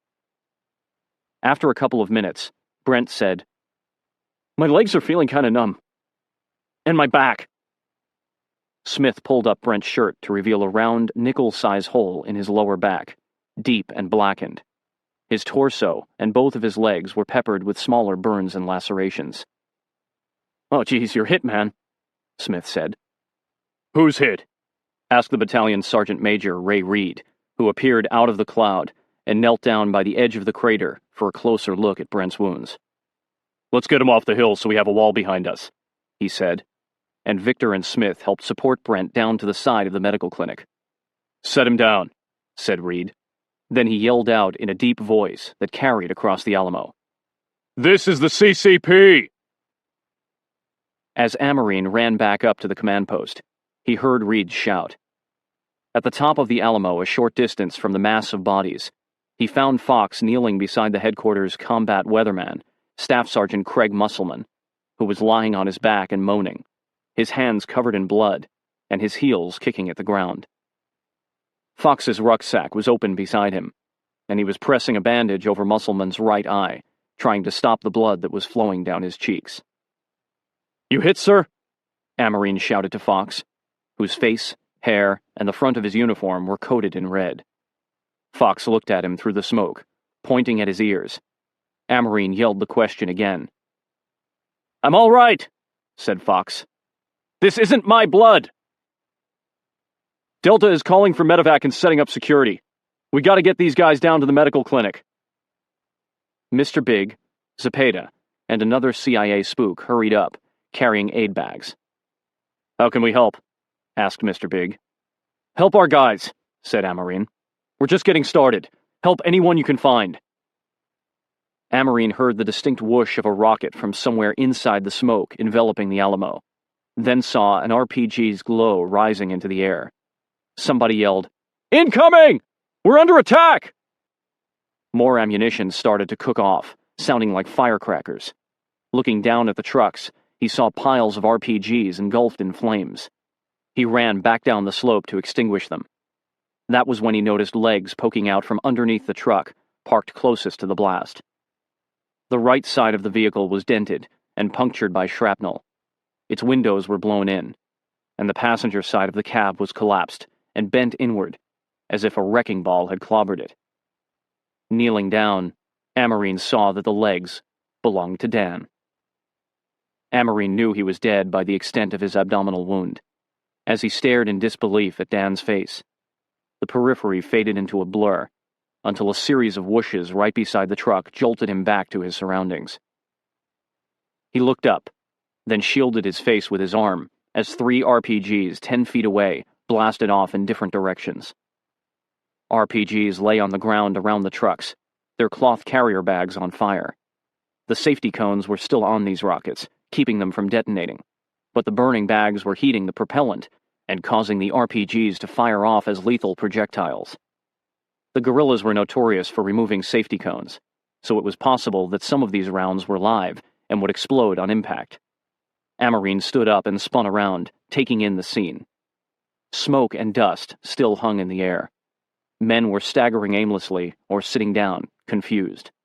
Delta operators were arriving on the scene, running toward the Alamo, and a Pinzgauer had rolled out of Shawali Cot and parked with its machine guns pointing south and west to cover those flanks. 20 or 30 yards to the west of the truck, a leg in American camouflage lay in the dirt, as if it had been ripped off a toy soldier. Another RPG took flight, and again a voice shouted, "Incoming!"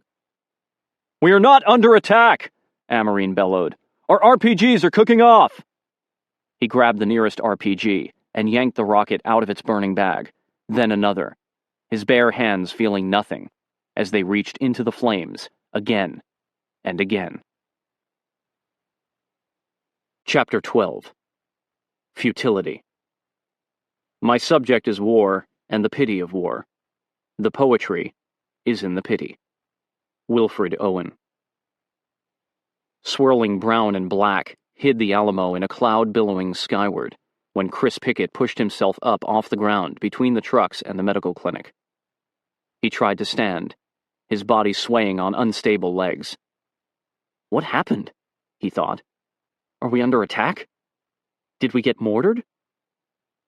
Sounds came to him as if through a long tunnel. Over the ringing in his ears, he heard the muted but unmistakable whoosh of an RPG as somebody shouted, "Incoming!" Pickett stared hard into the dusky fog, thinking, "Run! Run!" He took a step toward the clinic, then stopped. "Okay, where's my weapon?" His M4 carbine was several yards off, its metal bent, the plastic cracked and shredded. Inhaling a long, deep breath, he tasted desert soil and smoke. He heard no gunfire, and wondered again if they could be under attack. A breeze blew over the Alamo, and dissipated the cloud for a moment, revealing bodies and body parts everywhere. The smoke closed in again, shrouding the horrific sight. There was another whoosh, then another, but no explosions. "We are not under attack!" a voice yelled from somewhere behind the smoke. "Our RPGs are cooking off!" When the smoke thinned out again after a few seconds, Pickett saw what looked like zombies rising up across the lower slopes of the Alamo, covered in dirt and ash, and struggling to keep their balance. His head throbbed. Crawling his fingers over his scalp to check for injury, he felt the warm, slippery wetness of blood, and probed carefully at the torn flesh and the rough edges of shrapnel embedded in the back of his skull, which was otherwise intact. He pulled his hand back. It was an oily crimson. The realization that he'd been wounded had an oddly calming effect. It also reminded him of his job. "Okay, You're a medic, Pickett thought, wiping the blood on his pants. You've got to start treating these guys. 40,000 feet above, Crosby continued to fly his B-52 in circles. Following more than 2 minutes of radio silence, he and his crew began to feel anxious. Normally, the ground controller would immediately inform them whether they had struck the target. Crosby told his co-pilot to call Rambo 85 and find out what was going on. After a few unsuccessful attempts to make contact, a Delta operator in Shawalikot came on the same local frequency. He informed the crew that he was northwest of the American position, watching smoke billowing up. Something really big just hit, he said. I believe they may be under mortar or artillery attack. Do you have more ordnance on board in case we need you? We've got a full load, said the co-pilot. What are the coordinates of the American position? Stand by, was the response. All 5 crewmen on the B-52 were listening in on the radio when the Delta operator rattled off the numbers. 4 of them had heard Price deliver and confirm the coordinates of the cave. Each had recorded the data separately and confirmed that each other's matched up. Only then had the target been entered into the weapon. Now the crew rechecked their notes and the computer. The coordinates given to them by the Delta operator were only a few yards away from the ones they'd just programmed into the bomb's guidance system. Hey, the co-pilot told the Delta operator. We don't think they're under fire.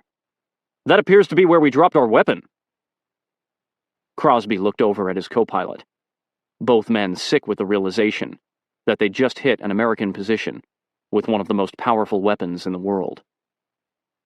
Try to reach them again, Crosby said. Any Rambo 85 element. This is Etna 79. Do you copy? With his radio pack between his legs and his microphone in his right hand, Price had been focused on the cave and waiting for the explosion. He had glanced at Alex sitting beside him. The next instant, he was flipping through the air, and then there was a flash, and then nothing. When Price came to, he was on his back and could not breathe or see a thing. His arm felt dead, as though he'd slept on it, and he had to drag it up to touch his face, which felt hot and tingling. Forcing his lungs to take a big gulp of air, he choked on the gritty earth that was everywhere, packed into his nostrils, his ears, his eye sockets. A coughing fit sent pain shooting through his chest. A hot wind gusted, clearing the smoke slightly, and he saw that he was covered in dirt from the stomach down. Pushing himself to the side, he was able to sit up. The smell from incinerated bowels was sickening. He looked at the low wall of the command post, and it brought him back to the ridge, the bomb, and the last words he'd heard from the B-52 crewman. Weapon away. When Price relayed the order, there were 50 or more Afghans on the Alamo, watching the bombing with most of the 15-member headquarters staff. ODA 574's 11 men had been on or near the hill as well. More than 70 men were within 40 yards of Price in the moments before he'd cleared the bomber to drop the 2,000-pound JDAM. A bomb that big, he knew, required a buffer space of at least 500 yards to ensure the safety of friendly forces. Now this hillside was a wasteland. What the fuck happened? He thought. He told the pilot they were 2,000 yards from the target. He'd been careful not to give their position, providing only what he thought were the coordinates of the cave according to the Viper. Weapons guided by coordinates did not go astray. They went where you told them to go, which meant that he must have given the bomber the wrong coordinates. In the distance, a voice shouted, "This is the CCP!" A dead Afghan a few feet away was sprawled in the dirt, with a hole the size of a fist clean through his head. Men were groaning in the smoke around him. Whoever was panting like a dog nearby, Price knew from his medical training, was probably about to die. I fucked up, he realized. I did this. Jesus. I fucking did this. Once the shock began to wear off, Nelson Smith knew he had to get commo running again. Then he remembered that he had left sensitive items, his radio and cipher book, at the top of the Alamo when he'd gone for batteries. Walking slowly back toward the hill, he nearly stepped on Mag, who who was on his side near the lower slope of the Alamo. How had he missed him when he'd run by here just a few minutes before? Had Mag crawled over? Mag looked up at Smith and spoke like a child. "Don't feel good." He reached out with a hand that was a dripping mop of shredded bone, flesh, and tendon. Dropping to his knees, Smith gripped Mag's forearm as hard as he could to slow the bleeding, and cried out, "Medic!" As Pickett grabbed his aid bag from the bed of one of ODA 574's trucks, he glanced up the rise to where he'd spoken with JD. That entire western slope was now void of anything but drifting smoke. The crowd of Afghans standing there moments before had vanished. As he slung the bag over his shoulder, a hand grasped his bicep. He turned to see Major Bolduc and Sergeant Major Reed standing there. "Bandage up the doc's head so we can start treating people," Bolduc said to Reed, who reached into Pickett's bag, grabbed a roll of gauze, and wrapped it around Pickett's head. Bolduc started to limp up the side of the Alamo. "You wounded, sir?" Pickett yelled after him. "No," Bolduc shouted back. "Just got flattened by the blast. Hurt my hip and my ears are ringing, but I'm not hit." His bandage in place, Pickett ran the 20 yards to where Smith had again called out for a medic. Smith was kneeling beside Mag, squeezing his forearm so tightly that his hand shook from fatigue. "It's bleeding pretty good, Doc," he said. "I gotta get Camo up." "Thanks," said Pickett, replacing Smith's grip with his own. Lying on his side in the fetal position, with his eyes squeezed shut, Mag cried out in pain. Smith hesitated. "I got it," said Pickett. After a few steps, Smith stopped. "His name is Mag," he told Pickett. "Got it! Go!" Mag began to kick his legs, as if running in place while holding his injured arm up in the air. Mag's other hand was clamped around the back of his head, and the shoulders and collar of his uniform were soaked with blood and a clear liquid. Glancing at the head wound, Pickett could see a flap of scalp that was peeled off to one side and protruding from beneath Mag's hand. Blood was oozing, but not flowing. "Keep pressure up there on your head," he told Mag. Mag groaned.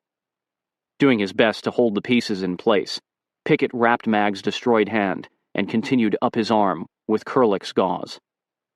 He fashioned a tourniquet from a cravat, a triangular bandage, and wooden tongue depressors taped together, and tightened it around Mag's forearm, squeezing off the blood flow.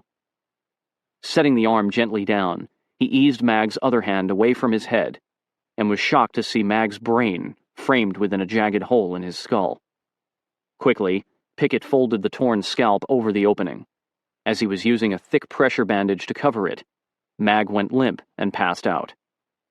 With help from 2 Delta operators, Pickett carried Mag to the CCP and set him down next to Brent, who was among a half-dozen wounded Americans lying scattered along the eastern wall of the clinic. "You okay to watch him?" asked Pickett. Yeah, said Brent. "I'm good. Watch that arm for bleeding, and if he wakes up, don't let him hurt himself." Cresting the Alamo, Smith came upon the dust-coated bodies piled in what had been the command post. Bovey was checking over Price at one end of the pile, while Fox was on his knees at the other end, searching for signs of life. Smith's rucksack was protruding from beneath the bodies along a low wall, exactly where he would have been had he not gone for batteries. He walked over and grabbed it, then glanced over the wall. A young Afghan covered in blood and dust was crying, holding the hand of an older, dead Afghan man. Suddenly, Fox yelled, "This guy's alive!" As Amarine finished yanking the RPGs from their burning bags, Karzai, Casper, a Delta operator, and an entourage of armed guerrillas hurried out of Karzai's command post in the building to the left of the medical clinic, 100 yards away. Thank God, Amarine thought, as he watched Karzai, apparently unharmed, head towards some of the guerrillas' trucks parked near the berm. Returning to the top of the Alamo, Amarine found Fox, Reed, Smith, and a Delta operator carefully separating bodies and laying them side by side. One of them was Alex, alive, but struggling to breathe. His shoulder, which had been ripped open by shrapnel down to the socket, was heavily bandaged, and the midsection of his uniform shirt was torn away, revealing puncture wounds. Amarine jogged over to Smith, who was helping carry a member of the headquarters staff off the hill. "You have commo up yet?" he asked. "No," said Smith. "I'm going to set up in the clinic right after we get this guy down to the CCP." Amarine headed in the same direction as Smith, toward the trucks, where Miles, the Delta operator assigned to Casper's team, was changing an IV bag hooked up to Mike. Mike was on his back in the middle of a huge pool of blood. His face was covered with dust, his lips a pale blue. His closed eyelids drained of color. What hadn't soaked into the earth had run downhill like a tiny creek, forming another puddle where the incline decreased. "This all from Mike?" Amarine asked. "Yeah," said Miles. "I'm going to need something to move him, like a door if we don't have any litters." "Okay." Lowering his voice, Amarine said, "I have to send up a sitrep. What do you think?" He gestured at Mike. "He's got 2 compound fractured arms, one barely still attached. His chest was laid open all the way across, from one armpit to the other down to the ribs. He's got shrapnel everywhere, probably in all his major organs. I'll keep doing what I can, but we better get him on a helicopter real quick." Smith's legs began to shake, and his vision blurred. He'd had virtually no sleep for 2 days, had eaten almost nothing that morning, and was soaked with sweat from the thermal underwear he'd worn the night before. The end of the litter he held started to slip from his grasp, and he wanted to let go, take off his thermals, and sit down. "You piece of shit," he cursed at himself. "Suck it up. You gotta help this guy and get commo up." He made it to the CCP and set the wounded man down. Along the southern wall of the medical clinic, Sergeant Troy Grubb, another commo sergeant from battalion, was kneeling over Ronnie, who had been blasted with shrapnel and was slipping in and out of consciousness. "How's he doing?" asked Smith. He's gonna be fine," said Grubb cheerily. Seeing that Ronnie's eyes were closed, Grubb mouthed the words. "Not good." Grubb's face was covered with small lacerations. "Where were you?" Smith asked. "Inside, setting up my radio, when the windows blew and—" "Commo," Smith remembered, and dashed into the clinic. Everything, including the radios, had been knocked to the ground, but nothing appeared broken. First, though, he had to get out of his thermals. As he was stripping off the layers, he noticed a Delta operator caring for a wounded Afghan in the far corner of the room. Suddenly, the operator ran out the door, and in the relative quiet, Smith heard a repetitive dripping and saw a puddle of blood forming beneath the table where the Afghan lay. The man reached out to him, asking for something in Pashto. The operator hurried back in carrying some clothes and began tearing them up to make bandages. "You a medic?" Smith asked. "Yeah." "Can I give him water?" "No," the Delta operator said, and Smith turned and focused on his radio. "This is Rambo 85, over." "I have you, Rambo 85, said a dispatcher at Task Force Dagger. "Sit rep?" "Roger. Don't know if you know what's going on down here." "Negative, Rambo 85. We have massive casualties. Unknown at this time what happened." The dispatcher told Smith to stand by and keep the line open. While he waited, the room became silent again, and he turned around. The medic was gone. The man on the table was dead. A few minutes later, Smith was speaking to Colonel Mulholland, which, for an enlisted rank E5 sergeant, is like a White House guard being patched through to the president. Mulholland asked how many were wounded and how many killed. He wanted details of the incident that Smith didn't have. Smith ventured a guess that it might have been a mortar or artillery attack. "Is your position taking fire now?" asked Mulholland. "Negative," said Smith. "I'll go find Fox, sir. Lieutenant Colonel Fox. Stand by, sir." Rushing back outside, Smith narrowly avoided running into Bolduc, who was heading for the CCP. Smith told him the colonel was on the radio and that he needed some numbers and a solid sitrep. "Start getting me a count, Sergeant," said Bolduc, disappearing into the medical clinic. He swung his head back out. "Everybody, Americans and Afghans." Around the corner, Mr. Big was treating one of 15 bloody Afghans along the northwest wall of the medical clinic. "I'm doing a count," Smith said. Do you know how many wounded Afghans? I have no idea, said Mr. Big. All I know is I'm treating them as fast as I can, and they're dying by the second. It had been 10 days since Chris Miller, Lloyd Allard, Tim Cubby Wojciechowski, and the rest of their B team had reinvented themselves as a quick reaction force at K2 in Uzbekistan.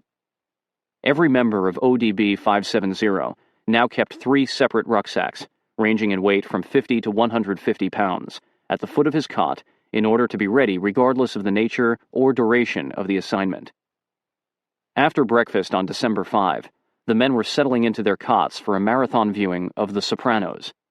When the 32-inch flat screen illuminated the back of the team tent, Miller strolled over to the big tent, the command center for Task Force Dagger, to see if anything had happened overnight. Miller was frustrated at his inability to find an angle that would get his team on the ground, and a little disgusted at himself for looking forward to The Sopranos. This war, he thought, is passing me by. As he neared the tent, an operations officer came bolting out and ran past. "What's happening?" said Miller, catching the man by the arm. The officer paused long enough to say, Sir, something bad happened near Kandahar," then hurried down the road. The command center was a large rectangular tent lit by fluorescent lights, its desks and aisles clogged with staff officers and personnel, none of whom noticed Miller's presence when he entered. Considering the number of people inside, the tent was exceptionally quiet. "What's going on?" Miller asked a fellow major, seated at a computer. "Rambo 85 and Texas 1-2. They've just taken a bunch of casualties. Miller didn't wait for the rest. He sprinted back to ODB 570's tent, and while the team remained engrossed around the television and back, grabbed his gear from just inside the door. Outside, he put on his helmet and M4 rifle, strapped a Beretta sidearm to his leg, threw on a load-bearing vest complete with ammo, grenades, and radio, and rushed back to the command center. Air Force Lieutenant Colonel Mike Kingsley, the JBAD Air Base commander, and his deputy commander, Steve Hadley, had stayed up all night monitoring the infiltration of Fox's battalion staff. The two men never slept when their helicopter crews were conducting missions in Afghanistan. They'd finally gotten to their cots in a tiny room adjacent to the operations command center in the hangar, and had been asleep less than an hour when they were awakened by the frantic voice of the on-call operations officer, Major Dale Reynolds. "Colonel Kingsley! Colonel Hadley, wake up! Sirs! You need to wake up immediately! Sirs!" "What's going on, Major?" said Kingsley, his head still on the pillow. "They're taking mortar fire at the site we flew into last night. They're requesting immediate medevac." Both Kingsley and Hadley sprang up. Swinging his legs off the edge of the cot, Hadley began lacing his boots. "Get the word out," he told Reynolds. "We need everybody we've got here in the operations center. Now!" Amarine finished his sweep of the Alamo, where he'd been unable to locate J.D., the only one of his men not accounted for. As he moved toward the CCP, he heard another RPG whistling and watched it crash into the ground 5 feet from 2 Americans carrying Chief Reed on a litter. It was almost comical, like a scene from a silent movie, when the men looked over at the rocket, dropped the litter, and ran. Both Amarine and Fox, also on his way to the CCP, sprinted toward Reed, who had balled himself up into a fetal position. Fox grabbed the back of the litter, and Amarine the front, the RPG continuing to smolder as they lifted the wounded soldier and rushed him down and around the corner of the medical clinic. Reed opened his eyes and saw Fox. "Thanks, sir," he said, before closing them again. Stepping away, Amarine paused to take in the scene at the CCP. The chaos and confusion had settled into a surreally stoic rhythm. All the Special Forces soldiers, from both the ODA and headquarters, were trained in combat life-saving skills and casualty evacuation. Those who were able had gotten to work saving lives, stopping the bleeding of both Americans and Afghans as quickly as they could. Every wounded American had been moved into the CCP, where Jackson, the physician's assistant for Casper's men, as well as a former Special Forces medic, took charge. He calmly oversaw Pickett, Nate, another of Casper's medically trained spooks, and the Delta medics, while triaging and treating the Americans and most critically wounded Afghans, whose CCP was simply an extension of the American triage area. Ken, the only other trained medic on the scene, was sitting with his back against the wall of the clinic and his arm in a thin makeshift sling, staring off into space. The rest of the walking wounded, including Brent and Victor, were still bleeding as they limped from patient to patient, checking bandages and helping administer IV bags, offering words of encouragement to those who were coherent. A burst of heavy machine gun fire rang out from a Pinzgauer somewhere to the west. When no more followed, Amarine decided that it had been a warning to dissuade any enemy that might be in the area from mounting an attack. With the CCP up and running, and the survivors of ODA 574 accounted for, it was time for Amarine to retrieve Dan's body and to try to locate something of JD, who he presumed had been killed with the Afghans at the point of impact. Between Smith, Delta, and the CIA handling communications, Amarine was certain that at least 2 calls for medevac had gone up, but he felt duty-bound to call in a last sitrep for ODA 574, even with the entire team down. If nothing else, he wanted to be absolutely sure the Task Force Dagger was aware how bad things were. Shattered glass crunched under his boots as Amarine walked around the medical clinic and came upon Sailab holding his AK-47, as though he was standing guard over the rows of wounded Afghans, around 50, nearly triple the number of injured Americans. He had replaced his aqua robe with a Russian ammo vest, and when he recognized Amarine, he instinctively grinned, then seemed to catch himself, and gave a solemn nod. Amarine returned the nod and stepped inside the clinic, where some papers and MRE boxes were scattered on the floor around an empty table smeared with blood along one edge. Beneath it was a glassy pool of blood. Against the opposite wall sat a desk with a radio, pen, and paper neatly arranged, and an empty chair in front of it, as if waiting for him. Seating himself, Amarine checked to see that the radio was on the right frequency, then began his transmission. Task Force Dagger, this is Texas 1-2. Sitrep to follow. Over. Major Miller entered the command tent of Task Force Dagger at the moment Colonel Mulholland began to speak into a microphone. Texas 1-2. Sitrep. Normally, satellite communications were broken or fuzzy, but the voice on the other end was clear, as if Amarine were there in the room. We are not under enemy attack, he said. We have established security. I have 1 confirmed KIA, 1 missing, presumed KIA. Amarine went down the list. 2 expectant. Expected to die regardless of medical care. 4 seriously wounded. He concluded with, Rambo 85 will send additional sitreps on all casualties once they are tallied. Miller was stunned by Amarine's composure. He might as well have been in a training exercise back at Fort Campbell. It reminded him of a legendary combat commander in the Korean War, Iron Mike McAllis, whose higher command learned that the calmer Iron Mike sounded on the radio, the worse the situation was on the ground. There was a pause after Amarine finished his report. Then Mulholland said, What do you need from us, Texas 1-2? I am combat ineffective. We need to be relieved in place by follow-on units. Turning around, Mulholland spoke to the only person in the command tent wearing a helmet and holding a gun. Chris, you look like you're ready to go, he said. Yes, sir, said Miller. We're good to go. Take 2 A-teams down there with your team and figure it out. Roger, sir. We're on our way. A path cleared in the crowded tent, and Miller ran down it and straight to ODB 570's tent. He burst in, out of breath, and yelled, Hey, get your shit on! We're going! Heads swiveled from the Sopranos. A few men started laughing. No! Miller boomed. I'm serious! Get your shit on! We're going! Now! Somebody switched off the television. You're not kidding, sir? God damn it, I'm not fucking around! We're going into Afghanistan. 574 has taken casualties.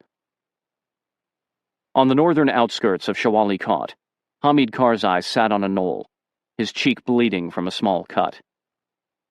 5 minutes before the bomb hit, he had been making his way to the top of the Alamo when Casper caught up and said that some tribal leaders had just arrived to speak with him.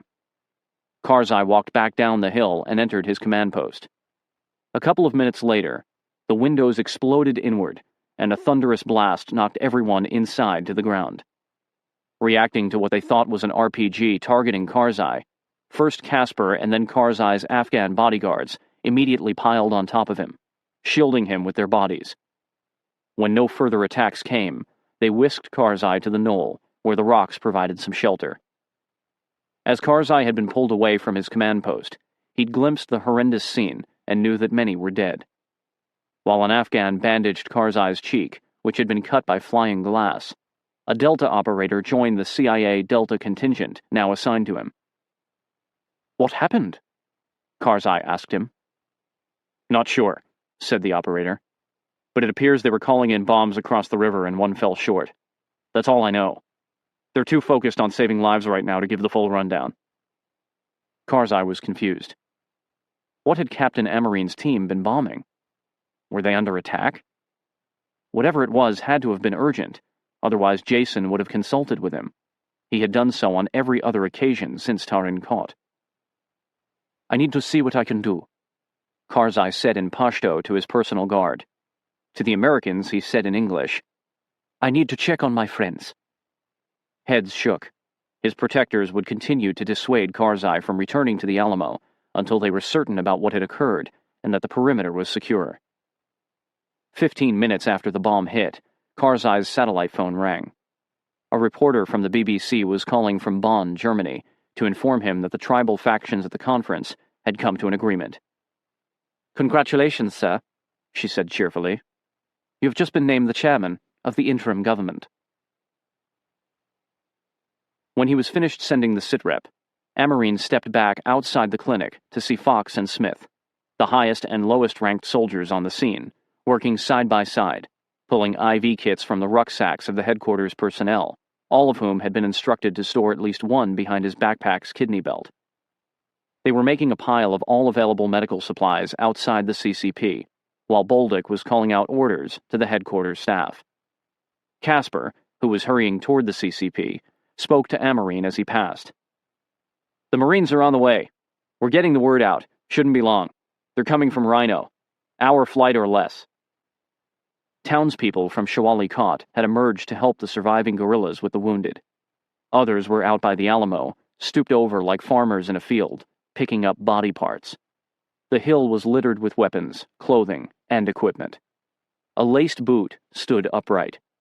Papers swirled around as the breeze picked up.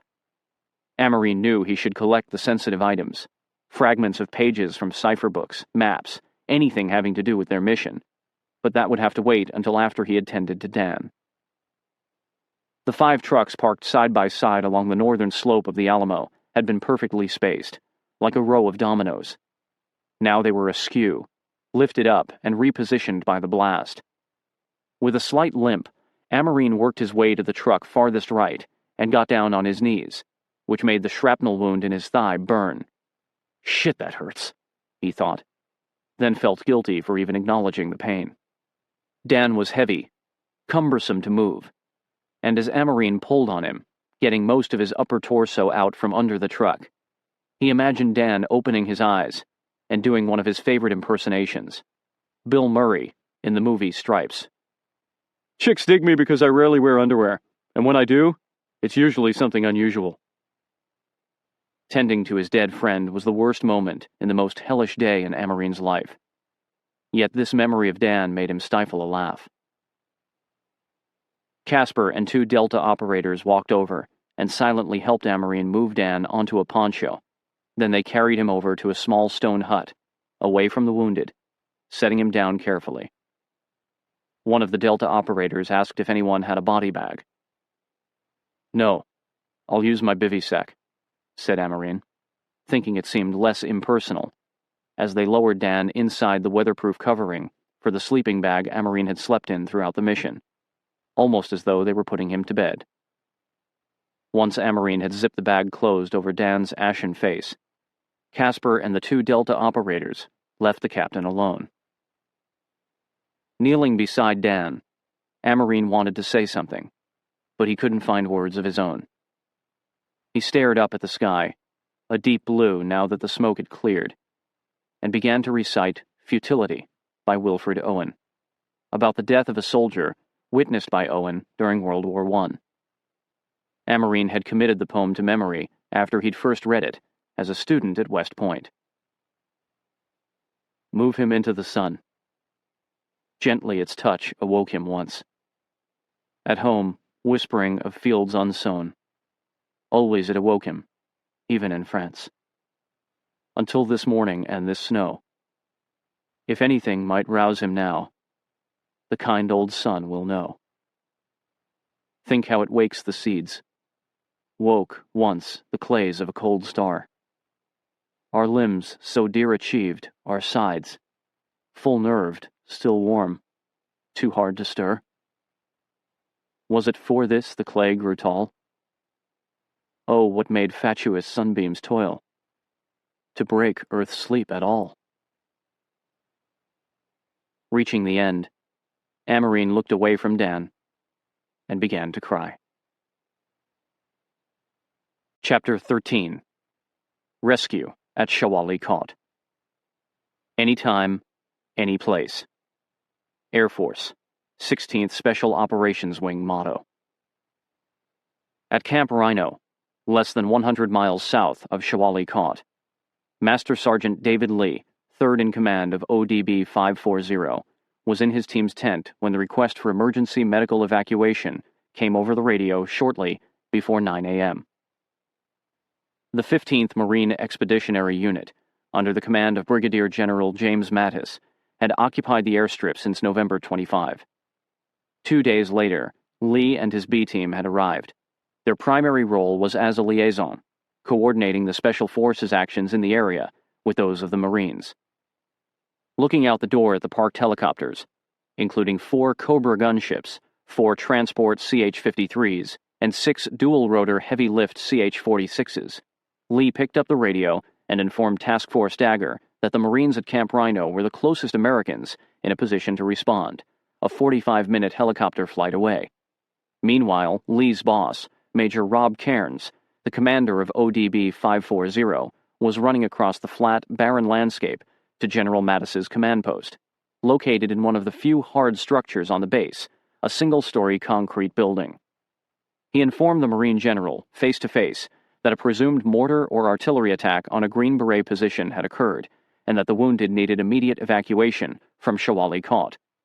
Mattis asked if they were still in contact and wanted more specifics, which Cairns did not have. "Well, if they've taken fire," said the general, "and you can't tell me definitively how they got all scuffed up, I'm not going to send anything until you can assure me that the situation on the ground is secure."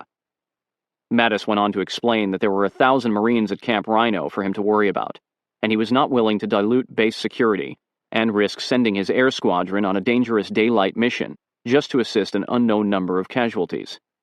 Cairns raced back to consult with Lee and his second-in-command, Chief Warrant Officer Tom Lighthead, all of whom were infuriated. They could understand why Mattis wouldn't send all of his helicopters, but no one could fathom why he wouldn't do something to help their guys. "Where's the love from the Marines?" said another member of the team. "They're supposed to be frothing at the mouth for this kind of shit." The Green Berets continued to monitor the radio and berate the Marines. "These helicopters outside would be airborne already if it were Marines that were bleeding," said the B-team's communications sergeant. "You know what?" said Lee, who had watched the Marines endure abysmal conditions at the base since they'd arrived. "It's not the Marines. It's Mattis." "Just heard," said the commo sergeant. "1 American KIA, 3 critically wounded." Still, nobody at Camp Rhino knew the 2 most critical facts, that this had been a friendly fire incident, and that the position at Shawali Caught had not been and was not currently engaged with the enemy. For the past week, Lee and Lighthead had been briefing Mattis and found him a fairly personable guy. He probably just needs a little prodding in the right direction, thought Lee. Turning to Lighthead, he said, "Let's go have a little talk with the general." "I'm all for that," said Lighthead, and the 2 hurried to the Marine command post some 20 minutes after Mattis had declined Cairns's request. Inside, the expressions on the faces of Mattis's staff showed their frustration and embarrassment. One Marine glanced away as they walked past, unable to meet their eyes. Mattis greeted the 2 Green Berets at the heavy wood door that led into his Spartan concrete-floored office. He held a military-issue canteen cup filled with coffee in his left hand and gestured them inside with the other. After closing the door to a crack, he sat down at a small writing desk where a map was laid out. "Let's hear it," said Mattis. "Sir," said Lee, "we've got reports of mass casualties, and word is they expect the numbers to continue to rise. You are the closest American with the ability to respond." "You have an update on how they got all scuffed up? Are they still in contact?" "With all due respect," said Lighthead, "we think that's irrelevant." "I hear you, but no. I'm not sending a rescue mission," Mattis said. "We don't know the situation." "The situation, sir," said Lee, "is that Americans are dying, and they need your help." "Look, when I have fighters over the scene so that I've got air superiority, then I'll send choppers. That, or we wait till nightfall." Exchanging a look with Lighthead, Lee said, "That's not good enough, sir." Standing up, the general cleared his throat. "Sergeant!" Mattis called to his sergeant-at-arms positioned outside the office. "We're done. Escort these men out of here." Without another word, Lee and Lighthead walked out of the office toward the door to the command post, again passing Marines who wouldn't make eye contact. Behind them, they heard Mattis say, "Nobody gets into my office." Back outside, Lee said, "Who's going to get our guys out of there?" "Besides here, the only helicopters are at K2 and Jbad, Uzbekistan and Pakistan. They're at least 3 hours away, and that's if they're ready to launch." They looked to their left, at the rows of Marine helicopters parked along the desert airstrip. "What a joke," said Lee. Meanwhile, the Air Force at Jbad was scrambling to launch a rescue mission. All of AFSOC's 16th Special Operations Wing pilots and some of their flight engineers, aerial gunners, para-rescue jumpers, PJs, and combat controllers convened at the Operations Center, where Commander Kingsley and Lieutenant Colonel Hadley were frantically putting together the flight plan for a rescue, even though every one of their helicopter crews had just returned from the mission to Shawali Kot the night before. PJs, Air Force para-rescue jumpers, specialize in rescue missions behind enemy lines. They are trained medics and airmen who also perform ground security for aircraft at landing zones. According to Air Force safety regulations, none of these pilots could legally fly until they'd had 12 hours of crew rest, including 8 hours of sleep. Hadley broke away from the planning to check on the gathering crew members. They looked like men who had been awake for 24 hours straight, which they had. "Mike," he whispered to Kingsley, "they're all fucking exhausted. We have an MC-130 crew that hasn't flown, but we don't have a single helicopter crew that has rested." MC-130, in this case a fixed-wing fuel tanker used to refuel the helicopters while in flight. Both men considered their options in silence, concluding separately that the only solution was to ignore regulations, which could endanger the rescuers and end their own careers in the Air Force. "We're fucked," said Kingsley. "I know," said Hadley, "but we have to figure out a way to make this happen." "Sirs?" Major Sean Silverman, the acting commander of the 20th Special Operations Squadron, burst into the command center. "I heard what's going on. There are 2 MH-53 crews that just got in for the first rotation of flight crews out of the combat theater." "They're here already?" said Hadley, who knew that crews would be rotating out over the coming week, but wasn't aware that their replacements had arrived. "What's their story?" "One arrived day before yesterday. The other got in last night and hasn't gotten an intel brief or an area brief. Neither knows the routes, procedures, nothing for flying combat missions across the border.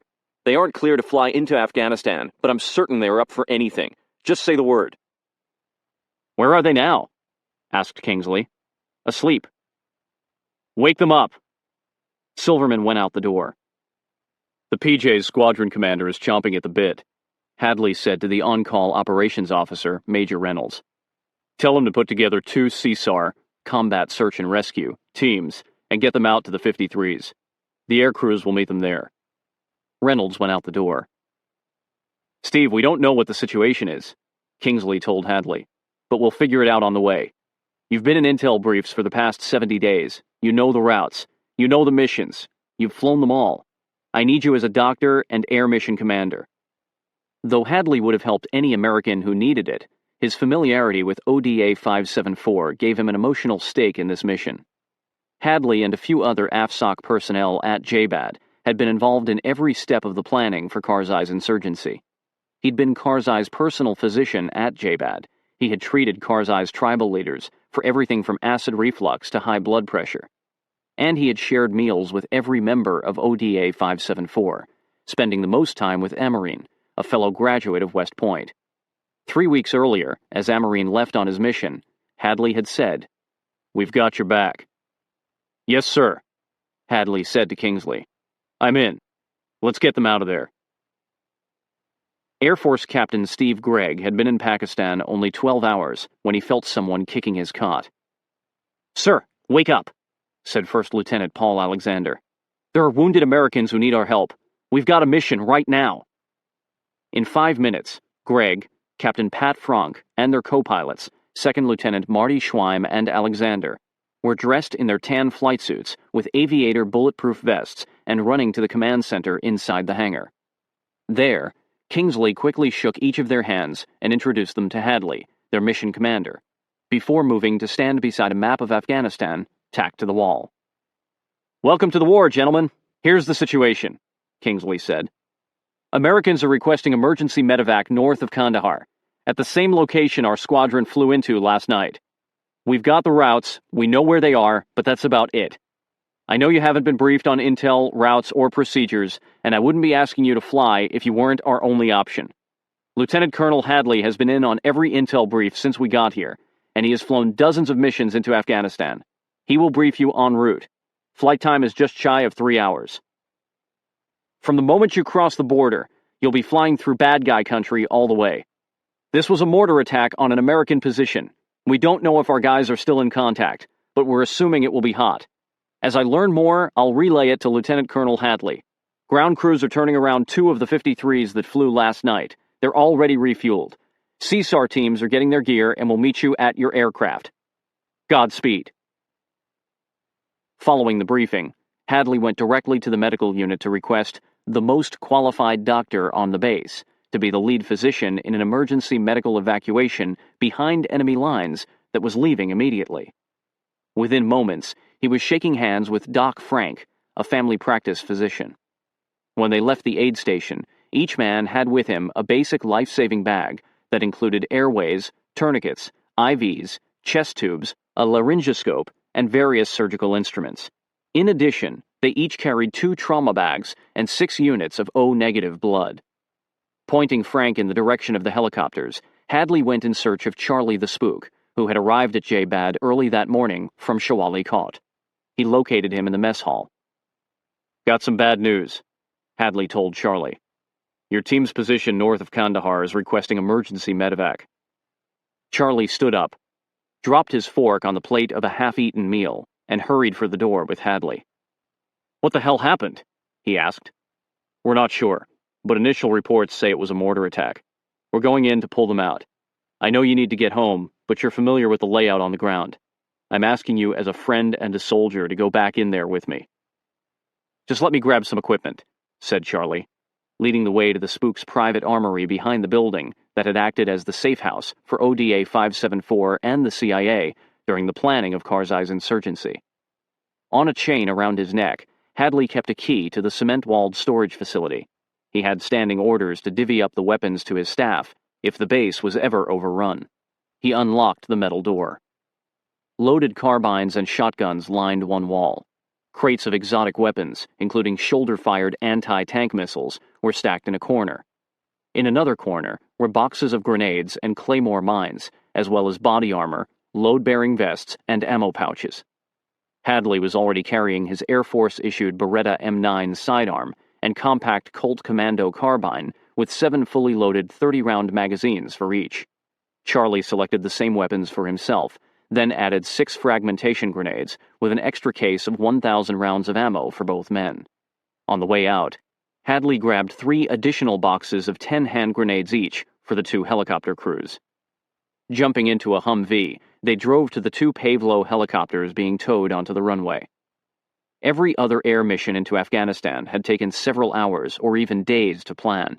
Because helicopters are short-range aircraft, they would need to be refueled in flight at a prearranged location. Since the MC-130s carrying the extra fuel would make easy targets at the low altitude necessary to fill up the helicopters, usually around 500 feet above ground level, the refueling locations were always far from population centers. The refueling crews at JBAD, call sign Ditka-04, were given roughly 10 seconds of guidance from Hadley. "We don't know where, we don't know when, and we don't know how much, but we're going to need gas," he said. "Go anchor yourselves somewhere up near these coordinates, and we'll call you when we need you." By streamlining every aspect of the planning, a cobbled-together rescue mission composed of 24 men, 2 pilots, 2 co-pilots, 4 flight engineers, 4 aerial gunners, 6 PJs, 3 combat controllers, a special ops physician, 1 special ops pilot/physician, and 1 spook, was ready for takeoff 30 minutes after the medevac request was received. Now Kingsley did something he had never done on previous missions. He drove out to see the men off. Parking beside the lead helicopter, Knife 03, he got out of the Humvee and faced Hadley. They had already discussed the fact that there would be no quick reaction force if a Pavlo went down, and every member of the mission was aware that the Soviet occupation had bred in Afghans a particular contempt for helicopter crews. In addition, the Northern Alliance had assured the Americans that any airmen captured by the Taliban would be disposed of in the Afghan way: castration or disembowelment, followed by hanging or decapitation. Kingsley and another Pavlo pilot had flown the first Operation Desert Storm air mission into Iraq shortly before 2 a.m. on January 17, 1991, when Pavlos were the only helicopter with GPS and terrain-following radar capabilities. The 2 pilots' Pavlos had guided 4 Apache gunships from Saudi Arabia 9 miles into Iraq, where the gunships simultaneously destroyed Iraq's 2 main early warning radar and communication stations. Their successful mission allowed President George H.W. Bush to begin the air bombing campaign and earned Kingsley the Distinguished Flying Cross. Kingsley knew, probably better than any other helicopter pilot or commander in theater, the advantages of flying over enemy terrain at night.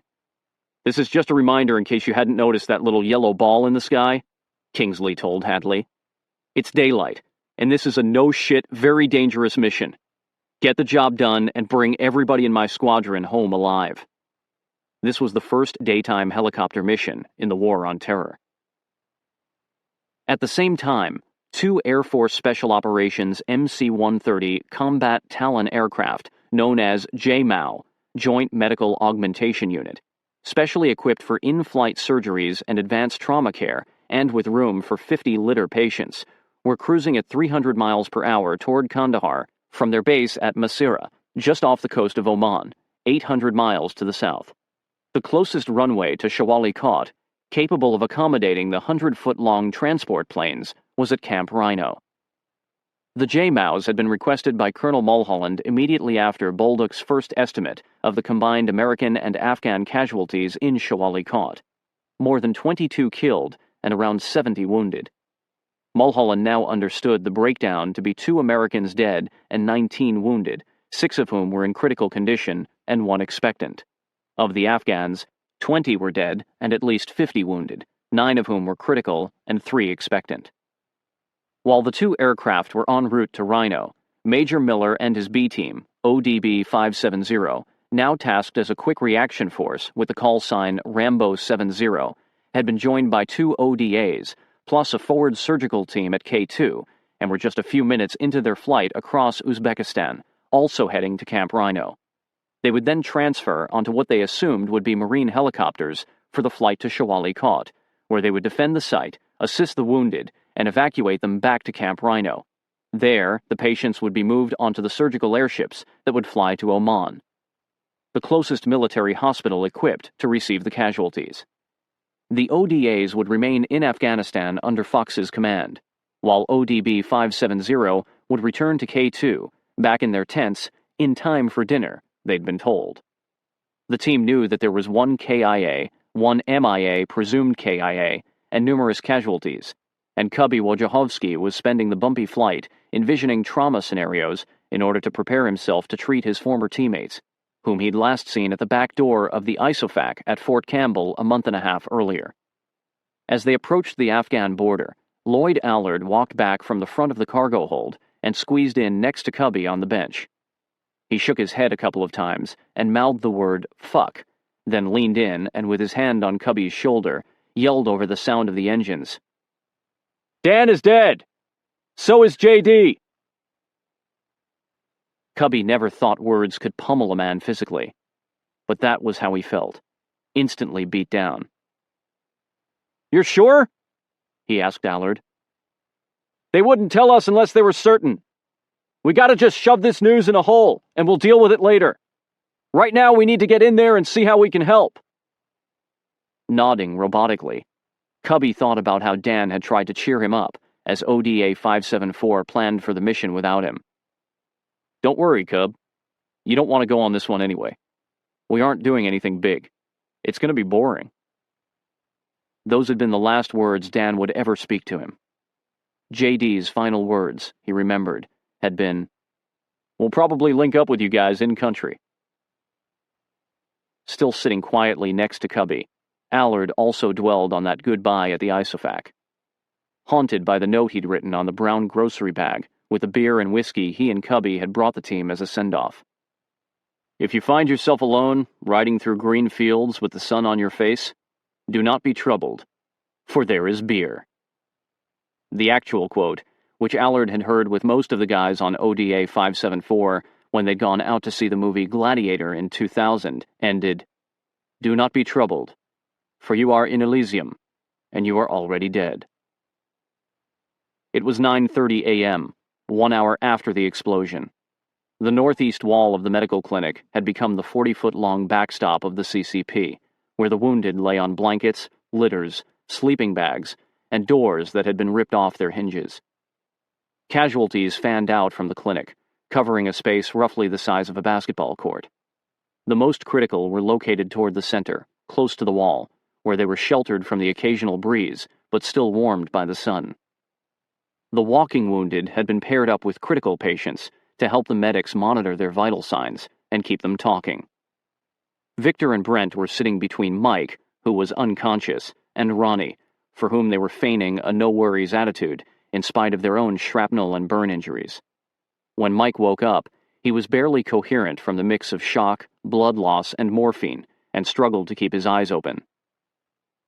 "Something's not right," he whispered to Victor. "What happened?" "We're going home, buddy," said Victor. "We're just waiting for our ride." Mike passed out again, only to wake up 15 minutes later and repeat, "What happened?"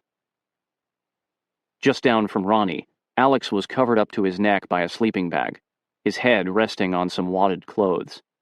He was pale, his teeth chattered, and his eyes, when he opened them, appeared clouded and far away.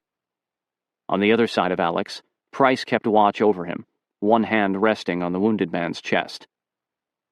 "How's he doing?" Amarine asked, walking over to Price. "He's cold. Won't stop shivering. But Doc said his pulse is pretty strong, and they stopped the worst of the bleeding. I'm warming up his next IV." Price lifted up his shirt to reveal the IV bag he was holding against his stomach. A few feet away from Alex, Mag began to thrash and kick. He ripped out his IV with his good hand, while Captain Jeff Leopold, the headquarters intelligence officer, attempted to keep him down by lying over him as he held Mag's head bandage in place. Brent helped by grabbing Mag's legs, and soon Mag relaxed and passed out. "You need to rest," Leopold said to Mag, reinserting the IV. "Help is on the way." Leaning away from Alex so that only Amarine could hear, Price said, "I'm so sorry. I can't figure out what happened, but something got fucked up." Amarine had worked with Price before, and remembered him to be a confident and competent controller. Price was described in a recent evaluation as a master of his trade, a shining example. But now, an hour after Price had called in the JDAM, Amarine saw only a broken man. "You did your best," Amarine said. Tears welled up in Price's eyes. I thought I did everything right, but I'm so sorry." "You did your best," Amarine said again, looking down at Alex. "We'll get through this. Concentrate on Alex, and forget about that for now." Opening his eyes, Alex saw Amarine, and began making a sound as if clearing his throat. Amarine reached over and held his hand. "You hear me okay?" he asked. When Alex nodded, Amarine said, "You're going to be fine. I'm going to make sure you're taken care of. Hold on and keep fighting the good fight. I'm grateful for all you did here, Alex." Alex smiled weakly and closed his eyes. With Mag unconscious, Leopold kept an eye on another soldier, Cody Prosser, who was also passed out, lying on the other side of Mike with a severe head injury from shrapnel. Unlike the other critically wounded, each tended to by one person, Prosser had 3 people: a spook standing over him with an IV bag, a Green Beret sitting at his head, giving him oxygen, and a Delta medic at his side checking vital signs constantly. Leopold had chosen Prosser, his best friend, for this mission when Fox had requested the best intelligence analyst in the battalion. Now, as Pickett walked by, Leopold asked if he knew how Prosser was doing, and received the same response he'd already gotten from the other medics. "Not too well, Jeff. We just need to get him to a hospital." Leopold knew it was much worse than they were letting on. Cody, all of these critically injured guys, needed to get out of here soon, or they were going to die. 45 minutes after Kingsley had driven out to the runway to see the men off, both helicopters remained on the ground at J-Bad. They were awaiting final clearance to fly because the encryption of their communications equipment, which was supposed to be changed for each mission, was still configured for the previous night's infiltration. The senior para-rescue jumper, Master Sergeant Patrick Malone, sitting in the lead aircraft, Knife 03, voiced the chagrin of all on board both helicopters when he said, "This is bullshit! What's wrong with the comms we pushed last night?"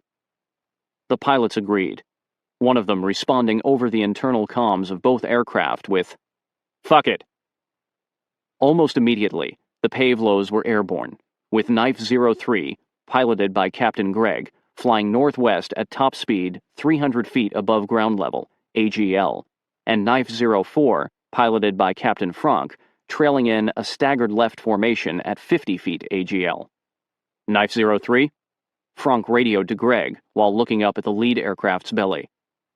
"Be advised, sir, shooting at American helicopters is a recreational sport here in Pakistan. You might want to drop altitude." "Roger," said Gregg, bringing his Pavlo down to the same altitude as Knife 04.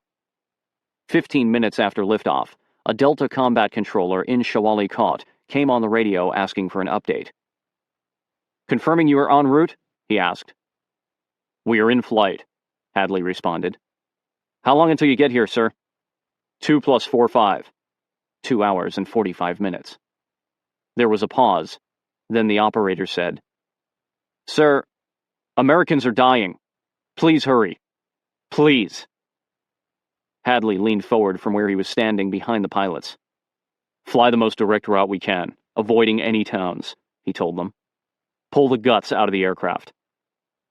The pilots recalculated, upping the airspeed from the standard top cruising speed of 120 knots, 138 miles per hour, to 130 knots, 150 miles per hour, and following a route that would ignore much of the cautionary terrain masking built into the original flight plan. "Sir," Gregg said to Hadley, "we'll have to play it by ear, but I think we can do it in 2 hours." "All right, keep it low." Once they hit the Afghan border, the helicopters dropped to 25 feet AGL, a safer altitude in terms of surface-to-air missiles. By the time the enemy sees or hears the aircraft, there is no time to calibrate the trajectory of their weapons. They flew the fastest their Pavlos could fly without risking damage to the airframe. 31-year-old Staff Sergeant Scott Diekman had never flown so low or so fast. From his tail gunner position on the open ramp of Knife 03, he looked out the back of the helicopter, which blew up lines of sand as it ripped across the landscape. The pilots tried to avoid settlements, but occasionally passed over a Bedouin camp, whose occupants flung themselves flat on the ground or dived into tents. "Now this is something I never thought I'd see," Hadley said to both crews on the interplane radio frequency. Afghanistan in the daylight. Although he sounded calm, Hadley's legs were shaking from nerves. He'd been on numerous missions across the border under the cover of darkness, but without that cloak of safety, he felt dangerously exposed. During a lull in the radio chatter, Hadley thought about his girlfriend, Leslie, and wondered if he would ever get the chance to marry her. He thought about the 57mm anti-aircraft cannons that his pilots had continued to identify on their flights between Pakistan and Kandahar, even after reports that they'd all been destroyed, and the hundreds of Stinger surface-to-air missiles that had not been accounted for since the war with the Soviets. In the pilot's seat in front of Hadley, Greg looked at the desert landscape rushing toward him. He knew they were the sole aircraft over the entire country flying below 30,000 feet. The last time he'd experienced anything like this had been on September 11, when his was one of only 4 military helicopters granted special FAA clearance to fly into New York City to help with the search and recovery efforts at the Twin Towers. The eastern seaboard had been eerily void of aircraft, the only blips on the radar representing the jet fighters that flew combat air patrols high overhead. Greg's orders then had been vague but chilling, just like the one he'd received today. Go help Americans. In Shawali Kot, Amarine had a grim duty to perform, finding something of JD that he could bring home for his family to bury. Leaving Price and Alex at the CCP, Amarine first stopped in front of the building where the Afghans had been lining up their dead. Adjacent to that was a mound of human remains, which he dug through in search of anything looking like it belonged to an American. He remembered the leg he'd seen, dressed in desert camouflage, but could find no trace of it. Out beyond the western end of the Alamo, where he'd last seen JD, and where he assumed his team sergeant had been at the time of the explosion, Amarine began to search the impact zone. On the southwest slope, no more than 30 yards from the walls surrounding the command post, he found the crater from the bomb. If he hadn't known what he was looking at, he would have walked right past the 10-foot-wide, 2-foot-deep gouge in the earth, distinct only because it was coated in white ash. This slope of the Alamo had been blasted clean. There were no body parts, not even any rocks, nothing but the smooth surface of the sandy soil. But beyond the semicircular blast zone that extended roughly 20 yards in all directions, there were remnants of bodies that had been mostly vaporized. Amarine moved slowly outward from the crater as he scoured the ground, littered with blackened shreds of clothing, bits of sandals, and pieces of burnt or bloody flesh, looking for part of a dog tag, a wedding ring, a finger that might identify an individual. Along the way, he picked up scraps of paper containing sensitive information and shoved them in his pockets. With the CCP 200 yards to his back, the only sound was the constant muffled whoosh of the wind through his blown eardrums. Amid the gore, Amarine found some flecks of colored paper, orange, yellow, and pink, from Starburst candy wrappers. JD had stashed a pocketful after the Thanksgiving turkey drop to hand out to Afghan children, and Amarine thought that perhaps this confetti indicated the location of his team sergeant's demise. About 75 yards southwest of the crater, he saw what looked like a mask. Stepping closer, Amarine realized it was a man's face, lightly coated with ash and lying on the ground as if it had been surgically removed. "Bari Gul," he said. He stacked some rocks to mark the spot and continued his search. "You're in shock, Captain. You need to come back and sit down." Amarine turned to see Bolduc. From the medical clinic, the Major had been watching as the captain wandered around the impact zone, staring at the ground. "I'm not in shock," Amarine snapped. "I'm looking for my team sergeant." In the lengthy pause that followed, Amarine and the Major stared at each other. Until now, Amarine had been so focused on the welfare of his men that he had not contemplated the cause of the accident. Now, he entertained the idea that Bolduc and Fox were largely responsible. Accidents happen in war, and people are fallible, he knew. But this one had been avoidable. The airstrikes ordered by the headquarters staff had led to this tragedy. Bolduc was a competent officer who had to have known it wasn't the headquarters' job to be calling in bombs. He had said as much in his speech when he and Fox arrived in Tarin Kot. We're here to provide your team with top cover. We're here to advise Karzai." He glared at Bolduc, and realized that his right hand had tightened around the familiar pistol grip of his M4 carbine, his index finger pressing harder than it should against the trigger guard, his left hand gripping the barrel. Remembering JD's calming voice from the night before, "Take a walk, sir?" He relaxed his grip. This was no time to cast blame. "We have to find something for his family to bury," Amarine said quietly, taking a deep breath and refocusing his gaze downward. "I'm fine." "Understood," said Bolduc. He walked rapidly back to the medical clinic, passing Casper with a nod. "How are you holding up?" Casper asked when he caught up with Amarine. "Looking for JD." "I'll help," said Casper, and together they searched in silence. Knife 03 and Knife 04 had been tearing across southern Afghanistan for half an hour when two F-14s arrived 2,000 feet overhead, and one of the pilots radioed Hadley. "Knife 03, this is Pearl 4-1. We have top cover and are here for the duration."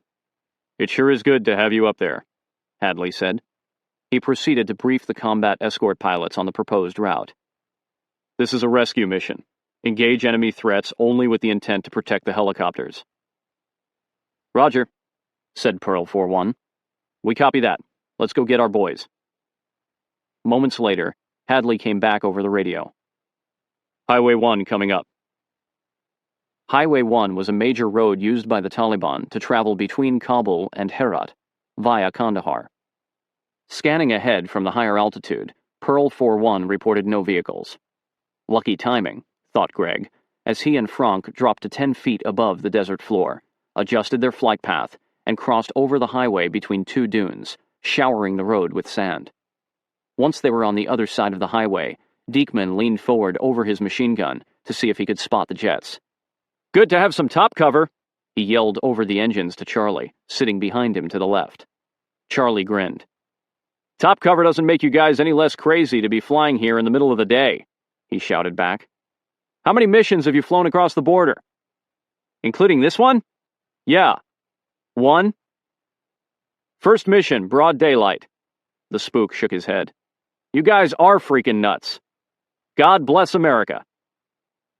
1 hour out from Shawali Kot, the Delta controller contacted Hadley and reported 2 Americans killed, 1 expectant, 8 critically wounded.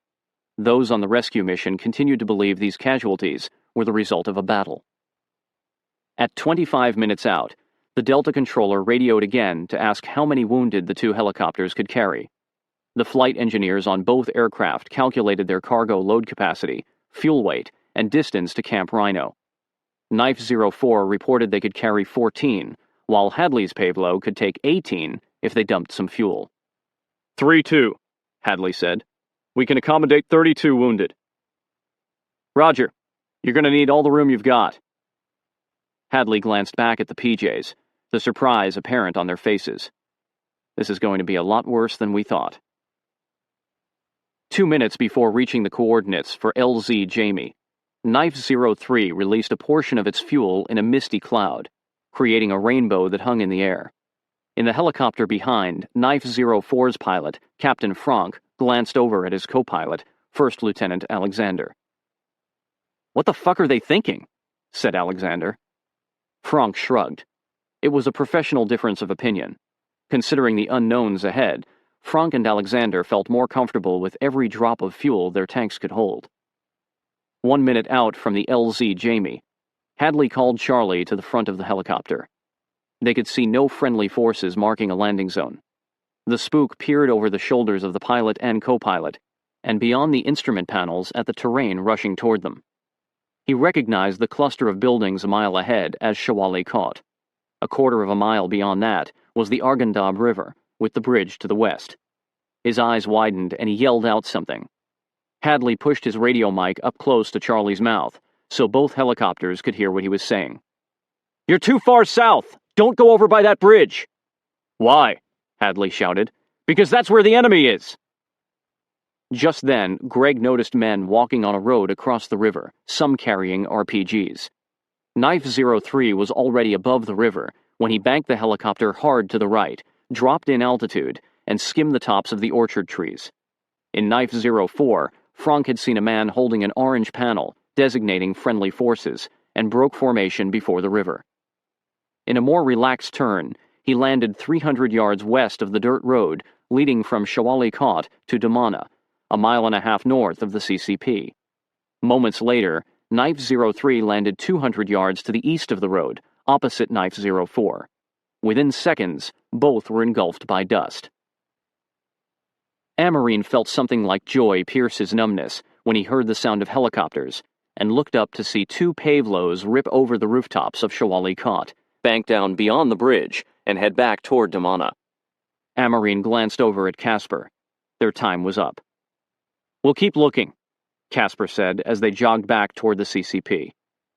Amarine knew he would forever regret giving up the search for JD, but that sentiment would have to wait, along with the sorrow, disgust, and rage he'd suppressed all morning. Right now, he had to bring the rest of his men home. In the 3.5 hours since the bomb had dropped, 3 more Afghans had died from their injuries. Of the 19 wounded Americans, only Cody Prosser had not regained consciousness and was still considered expectant. Amarine approached Bolduc, who was writing on a notepad beside the CCP, to ask about the plan to move the men to the helicopters.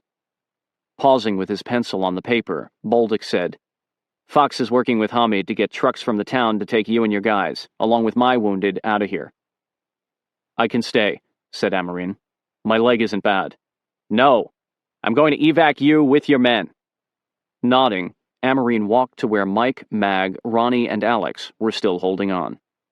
"You going with them?" asked Mr. Big, who was labeling tags for the wounded. "Yeah," said Amarine. "It's the headquarters show now." "Here," said Mr. Big, wiring a tan card to Amarine's collar.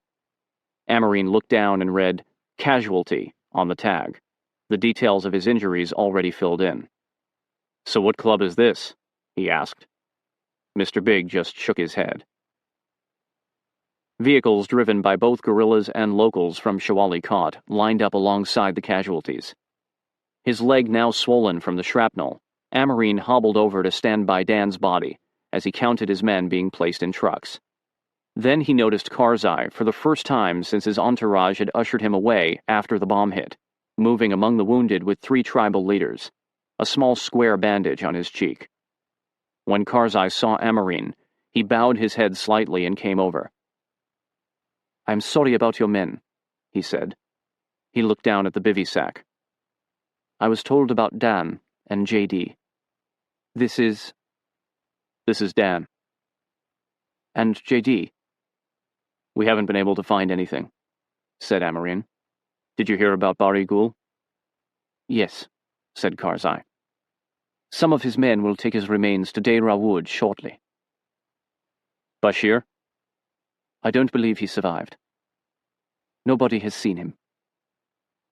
"And you? Are you okay?"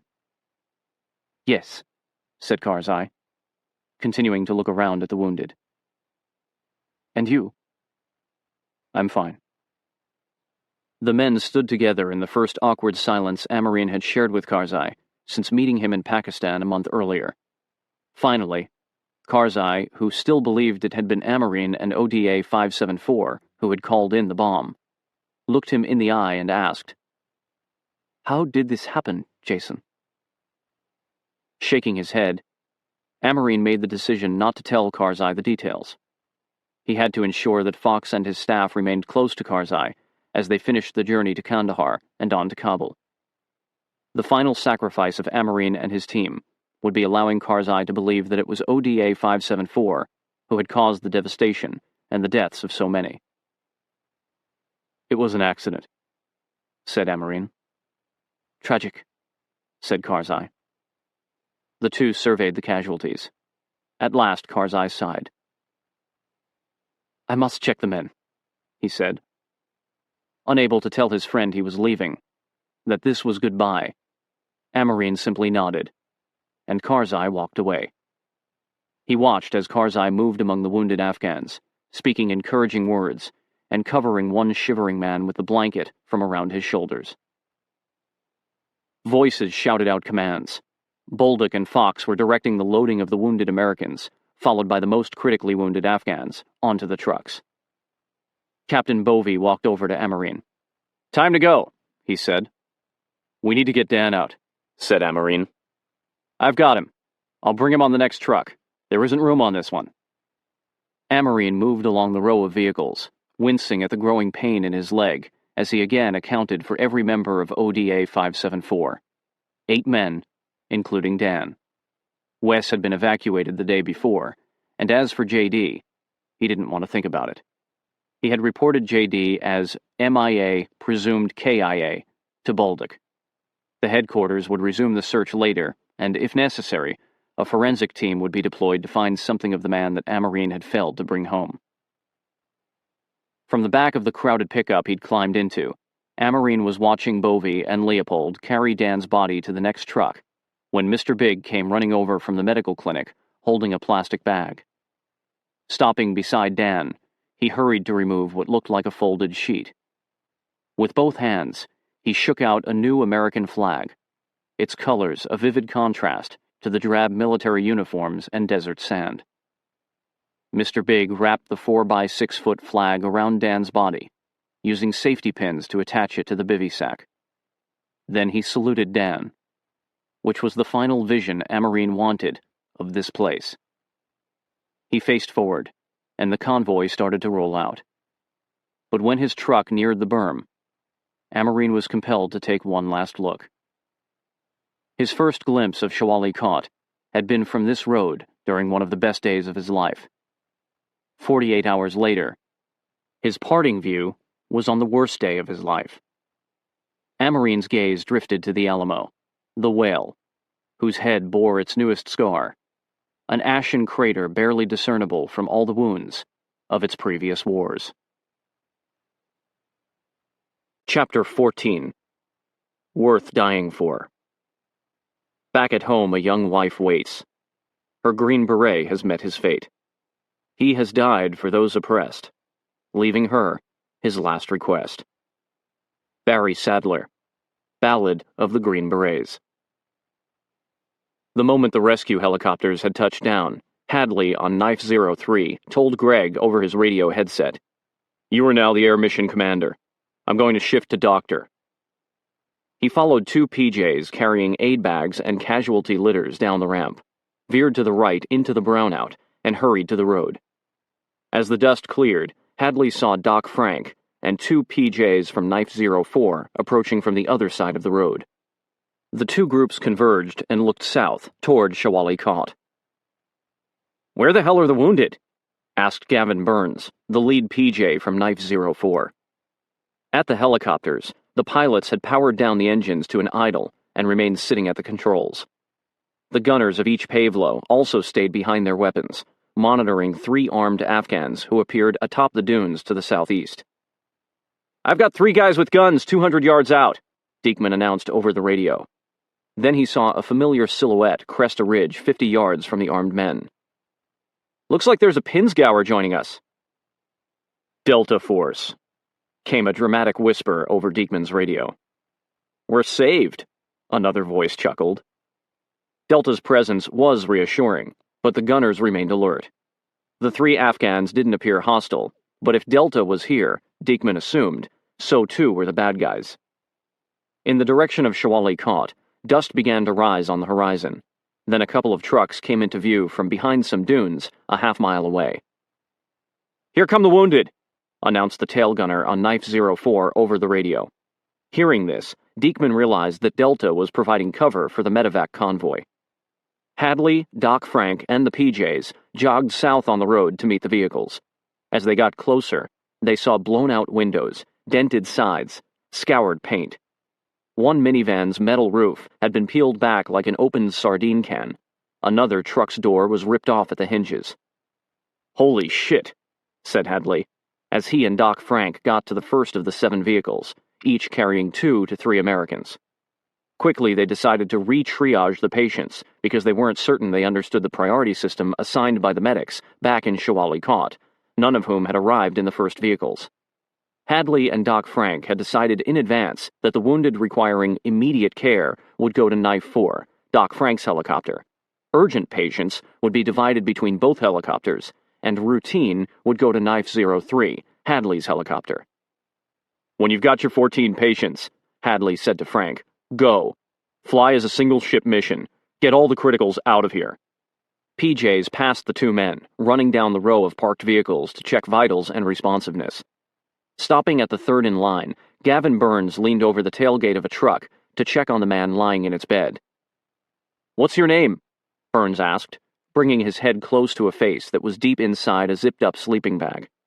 He heard a muffled groan and realized he recognized the man. Jesus, thought Burns. It was Alex Yoshimoto, his good friend from 23rd Special Tactics Squadron, based in Hurlburt Field, Florida. Unzipping the bag, he discovered a large blood-soaked bandage intended for a chest wound, but being used on Alex's shoulder. More field dressings covered his torso. "Alex, it's me, Gavin. Gavin Burns. Do you know where you're at, buddy?" Alex responded with a slight nod and some mumbling. For an instant, Burns experienced an emotional surge akin to adrenaline, an overwhelming desire to remain by his friend's side, but then he looked down the line of vehicles. "Hang tight. We'll get you out of here," Burns told Alex before moving on to another truck, which held Mike, wrapped in blankets and unconscious. He did not respond to verbal or painful stimuli, such as a pinch. His skin was cool to the touch, and the oxygen level in his blood was dangerously low. A quick glance at Mike's wounds reminded Burns of photos he'd seen of great white shark attacks. This guy is circling the drain, he thought. When his truck reached the triage area, Amarine staggered out, shouldered his go-to-hell pack, and, holding his carbine at the ready, stepped aside to watch the newly arrived rescue medics work, their clean uniforms in stark contrast to their surroundings. A few hundred yards off each side of the road, the spinning rotors of the two pave-lows were a blur. Men were running up from the helicopters, carrying casualty litters. He glanced back at the truck behind his, assuring himself that Dan was still there, then hobbled toward the front of the vehicles. Noticing Amarine, Hadley walked briskly over, pulling the captain into a brief hug. "It sure is good to see you," said Amarine. "Thanks for coming to get us." "It's what we do." Hadley skimmed Amarine's casualty card and pointed at Knife 03. "You'll be with me, on that pave-low." "I'll wait here. I need to make sure my guys get on. And Dan," he said, motioning toward Dan's body. "I'm really sorry. He's with us, too. Make sure he gets over to my helo. You feeling all right? Dizzy or anything?" "I'm fine." Nobody here is fine, Hadley thought. "What hit you guys?" he asked. "This couldn't have been a mortar attack." "Friendly fire," said Amarine. "Our own bomb." Christ. The Pinsgauer to the east opened up with a long burst of fire as some PJs and two uninjured headquarters staff began carrying the first vehicle's patients toward Knife 04, 300 yards away. Hadley ran toward them, shouting, "Go back! Get in the fucking vehicles and drive to the back of the helos."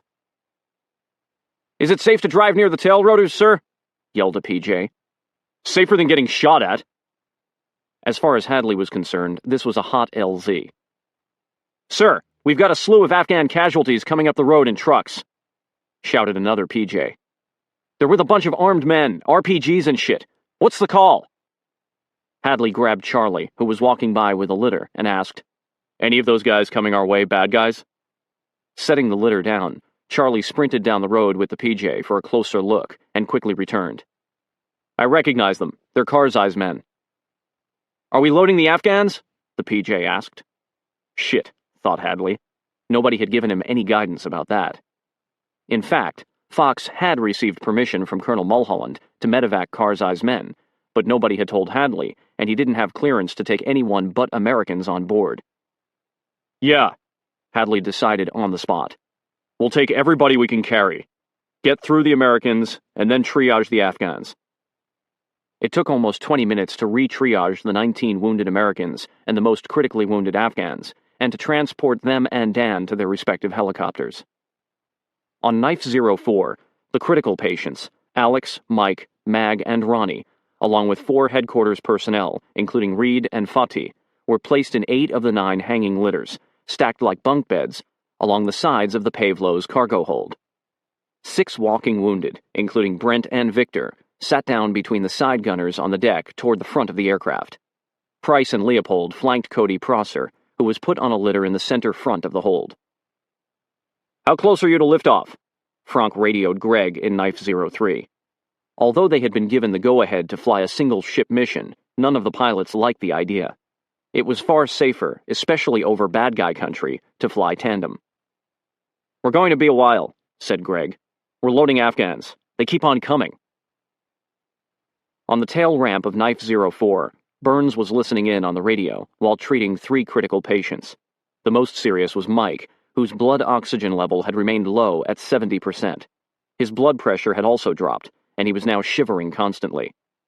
Re-examining Mike's bandages, Burns found that his chest wound was seeping blood.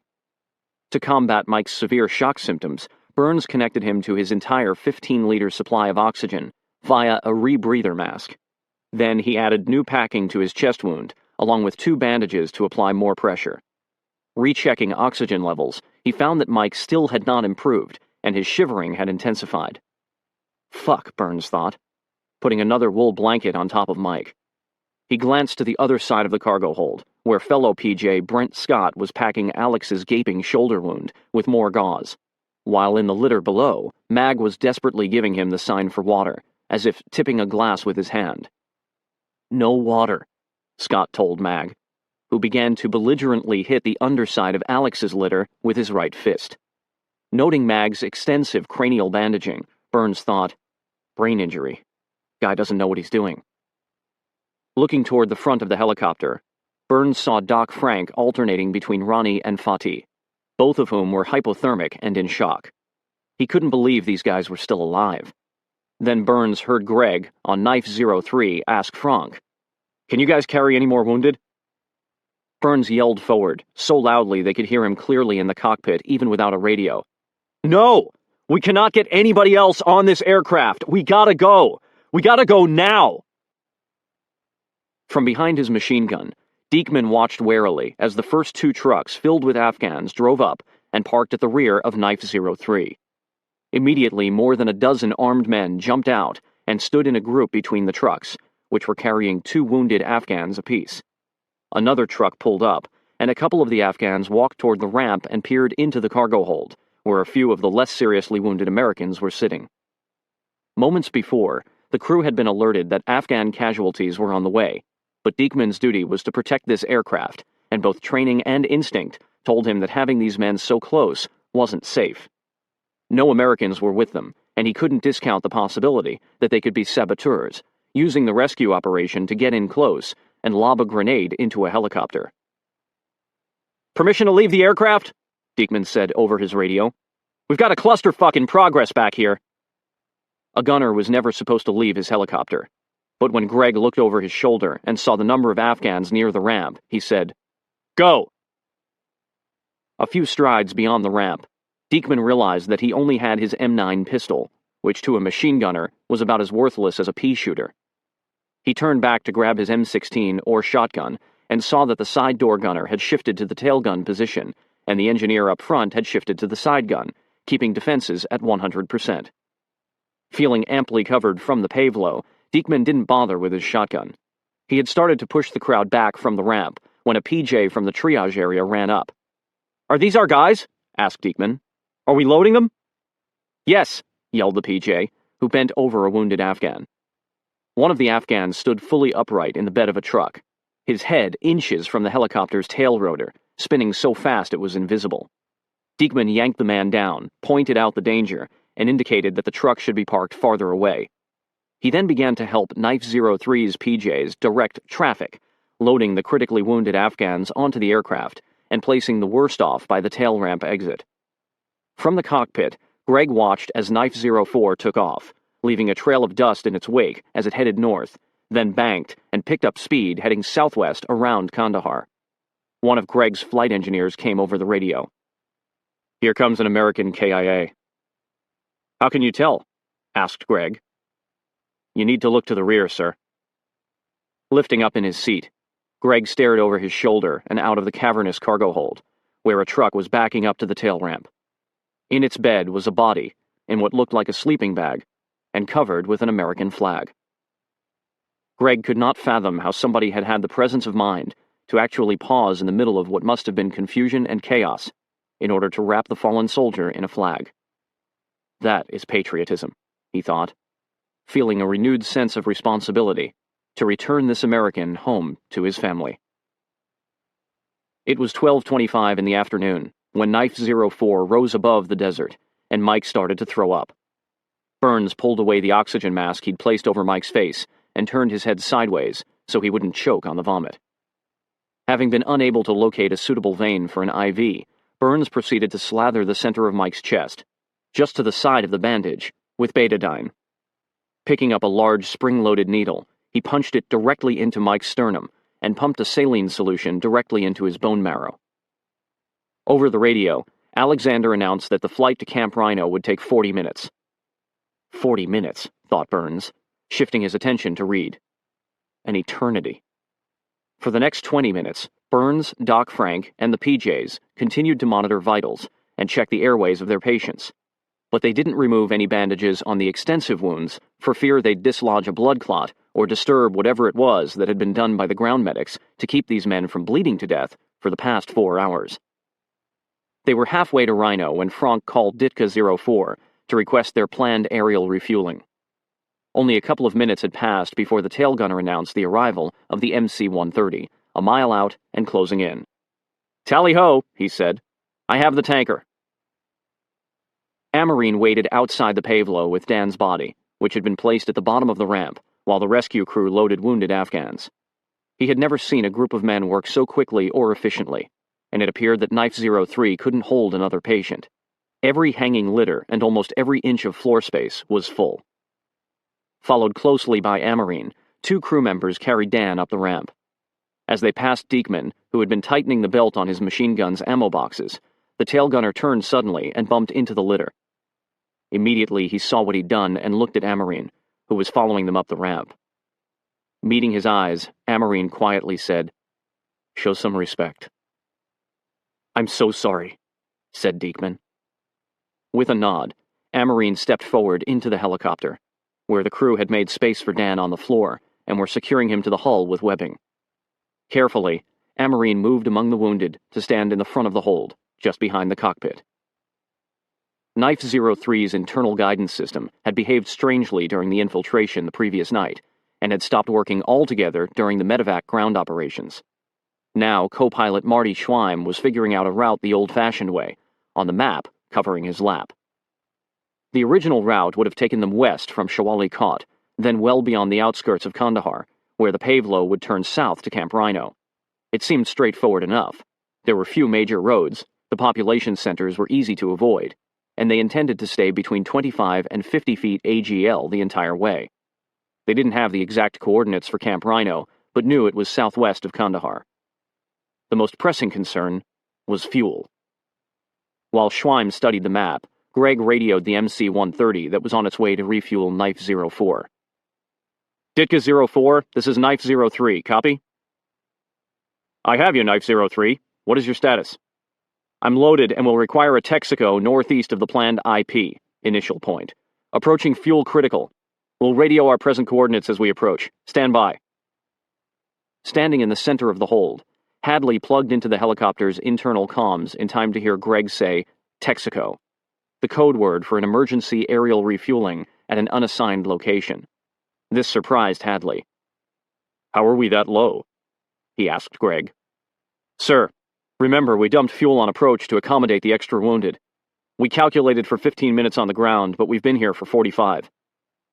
Hadley had either missed or misunderstood this decision during the flight in. "How critical are we?" 800 pounds of fuel, said Greg. 15 minutes till we flame out. In a flameout, one is out of fuel and must land immediately. 18 dirty, bandaged, bleeding casualties surrounded Hadley. All the Americans aboard, Amarine, Ken, Pickett, Musselman, and another TACP from headquarters, were stable. 7 of the 13 Afghans, however, were critical, and the aircraft was so full that the PJs were kneeling on the hinge of the tail ramp, working on men whose feet were just inches from hanging off the end of the ramp. "I'm going to have my hands full back here with the wounded," Hadley said to Greg. "You continue as the air mission commander. I'll be monitoring the radio." "Roger." "Okay, tie everybody down," Hadley yelled into the hold as the engines powered up. "We're getting out of here." Knife 04 was taking on fuel 500 feet over the open desert, far to the west of Kandahar, when the crew heard Knife 03 radio the MC-130. "Ditka 04, we are airborne and coming around the northwest of the city. We are fuel critical. Texaco. I repeat, Texaco. We need you to turn around." "Knife 04, I'm going to have to cut this short," Ditka 04's pilot radioed Frank. "We've got all we need," said Frank, and the fuel tanker retracted its hose and climbed steeply into a banked turn toward the north. In Knife 03, Schweim was alternating between glancing at the map and out the cockpit window of the Pavlo, which was cruising at 50 feet AGL. According to the map, they should have been skirting the edge of Kandahar, but instead they were flying over neighborhoods of single-story houses. "What's the date on that map?" Greg asked. "I can't find a date," said Schweim, "but Kandahar has grown since it was printed." "That's unfortunate." Looking out the two side windows of the cockpit, Greg could see that these suburbs spread out for miles in all directions. The helicopter was above the most dangerous enemy-held city in the country. This really, really sucks, he thought. But with critical patience and critically low on fuel, staying the course was the only option. The shortest path through a storm is straight ahead. He dropped to 20 feet AGL, as low as he could bear to go, and prayed that there wasn't an Afghan in a backyard with a surface-to-air missile. Diekman gripped his machine gun and watched residents scatter in the Pavlo's wake.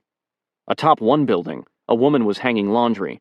Her mouth opened in a scream as they ripped past. "Be advised, we are skimming rooftops," Diekman warned the pilots over the radio. "I'm seeing antennas and clotheslines." Aboard Knife 04, 5 minutes out from Camp Rhino, Mike regained consciousness and tried to speak. "My feet are cold." He was finally able to whisper to Burns, who realized he'd forgotten to put Mike's socks back on after checking his feet for an IV site. He also realized that Mike's complaining of cold feet was a good sign. Checking his blood oxygen level, Burns found that it had risen to 90%. "We just bought you a little time, pal," he thought.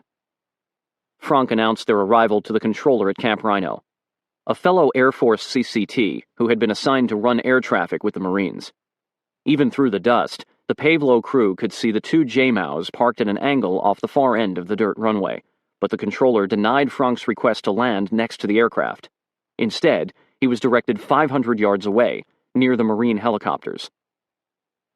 "We will send some trucks to transfer your patients," said the CCT. "Roger," said Frank. "Cease all operations while we transfer the casualties." On the other side of the ramp, PJ Brent Scott had been forced to restrain Mag, who was becoming increasingly disoriented and combative, using a Curlix bandage to tie the wrist of his uninjured hand to the forearm above his wounded hand. But while Scott tended to Alex, Mag slid the restraint over what remained of his left hand and was using his good hand to continue hitting Alex in the litter above. As the Pavlo descended, Mag got the strap holding him down unbuckled and tried to rip the bandage off his head, then heaved himself off the litter and onto the deck. There, Scott held him down with both arms on Mag's shoulders and a knee on his stomach while the helicopter flared for landing, then touched down in the dust still floating in the air from the recently arrived JMOWs. The rescue crew waited, expecting trucks and Marines to come streaming over. For 2 minutes, they sat in the dust storm, Frank repeatedly trying to reach the tower. Finally, the CCT responded with, "Stand by." "I'm going to get us closer to the JMOWs," said Frank. He began to back-taxi the Pavlo, but the dust it kicked up forced him to stop. Another 3 minutes passed. "We're wasting time here," Frank told the crew. "Let's start running bodies ourselves." Doc, Frank, and Scott immediately grabbed Mike's litter, ran it down the ramp, and set a pace jogging along the edge of the runway. 50 yards away, a CH-53 Marine transport helicopter powered up its engine, its rotor stirring up the flour-like dust the men were running through. It lifted off and angled toward them, creating a wind blast that knocked the men down when it passed overhead. Struggling to hold on to the stretcher, which acted like a sail in the rotor wash, they got it to the ground and threw themselves over Mike, whose entire body was pelted with gravel and dust. Watching from the cockpit of Knife 04, co-pilot Alexander said, "Are you shitting me?" He radioed the control tower. "I repeat, cease all operations immediately. This is a medical evacuation. We need assistance. Stop launching aircraft." "Is this the fucking Twilight Zone?" Alexander said to Franck. "Did he not hear what we just said? Did anybody tell him this is a mass casualty evacuation?" 2 Cobra attack helicopters lifted off and followed the CH-53. In the interim, Scott and Doc Frank had picked Mike up and carried him another 100 yards closer to the J-Mouse, then lay back down on top of him in anticipation of the blast of air. "We're getting zero assistance here," said Alexander. "Assistance?" said Franck. "They're a goddamn hindrance." In back, Burns was choking on the thick dust that had filled Knife 04, but he could make out the silhouette of the airfield's control tower 100 yards away.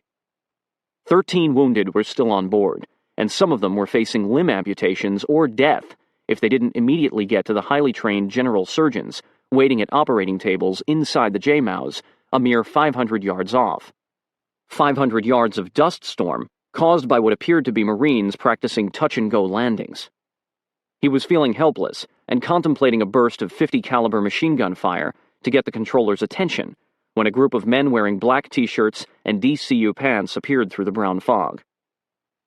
"We heard you might need some assistance over here," said the first of 16 Navy SEALs from SEAL Team 3 on standby at Rhino, where they had been monitoring the tower's radio frequency. Within 3 minutes, every casualty was being run over to the waiting surgical teams, even as 3 more Marine helicopters lifted off and shrouded them in dust.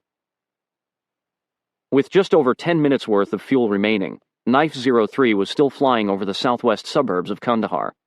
Amarine, like the other casualties on board, couldn't hear what was being said over the radio and was oblivious to the dire fuel situation. It was too painful to bend his leg, so he had remained upright, leaning against the divider between the cargo area and the cockpit. Hadley was on his knees next to an unconscious Afghan whose foot was split open, the white metatarsal bones looking like a plastic skeleton that hangs on a door at Halloween. The man's lower leg had been hit by shrapnel, and Hadley's surgically gloved fingers were inside a gaping wound, his other hand digging around with a hemostat. Blood pooled on the colorful blanket beneath the Afghan. Finally, Hadley was able to grab hold of a severed vein with the scissors-like clamp and tie it off with a silk suture thread. There were 4 PJs on board, every one of whom was likewise too busy caring for 3 or 4 patients to give a second thought to the fuel situation. They were dealing with open skull fractures, arterial blood spray, and exposed organs. Every couple of minutes or so, whenever Hadley or one of the PJs felt he might fold under the stress, he would find the strength to carry on by glancing at the flag draped over the American soldier who had given his life. Out the open back of the Pavlo, Amarine saw a hillside covered with tan buildings, a colorful dome that must have been a mosque, a tree-lined avenue. Just that morning, he had discussed with JD how they would split the team up once they retook the ruins, crossed the bridge, and moved into Kandahar. So this is Kandahar, he thought sadly. Wait a minute. Why the fuck are we over Kandahar? Meanwhile, Diekman scanned the ground for the enemy while glancing constantly up at the sky in search of their Texaco. As tail gunner, it was Diekman's job to spot the fuel tanker as it closed in from the rear, usually at a mile out, and report its approach in increments to the pilots, a 3 to 5 minute process until the aircraft catches up to the helicopter and the pilot takes over. As the Pavlo converged with the MH-130, co-pilot Schweim had been reading their coordinates off his handheld GPS. "We're in the vicinity of North 3130.47, East 6506. "I see you, Knife 03, said Ditka 04. "I will come to you. Let's keep it low, 200 feet. "Did he say 200? Greg asked Schweim. 200? Schweim nodded. Not only had the MH-130 slowed to a speed that barely kept it from stalling, if something were to go wrong while refueling, neither aircraft would have altitude in which to react and correct. Greg generally refueled above 1,000 feet, though he had refueled a few times at 500 feet in training. He was also accustomed to doing it at night, invisible to those on the ground, not in broad daylight, directly above Kandahar, on his first mission in Afghanistan. The helicopter ascended to 200 feet. Then Greg suddenly announced to its crew, "I have the tanker. He's coming right at us." Both pilots watched in amazement as the hulking MH-130 descended toward them in a shallow dive from a few thousand feet and began a wide, arcing turn, at the same time dropping its wing flaps to reduce speed and deploying its fuel hoses. "They're coming from the front?" Diekman said over the radio. "He's coming around now," said Greg. "Stand by for a visual." "Tally-ho! I have the tanker!" Diekman shouted, staring up at the belly of Ditka 04, which slid into place less than 100 feet above and slightly behind the tail rotor of the helicopter, and immediately sped forward.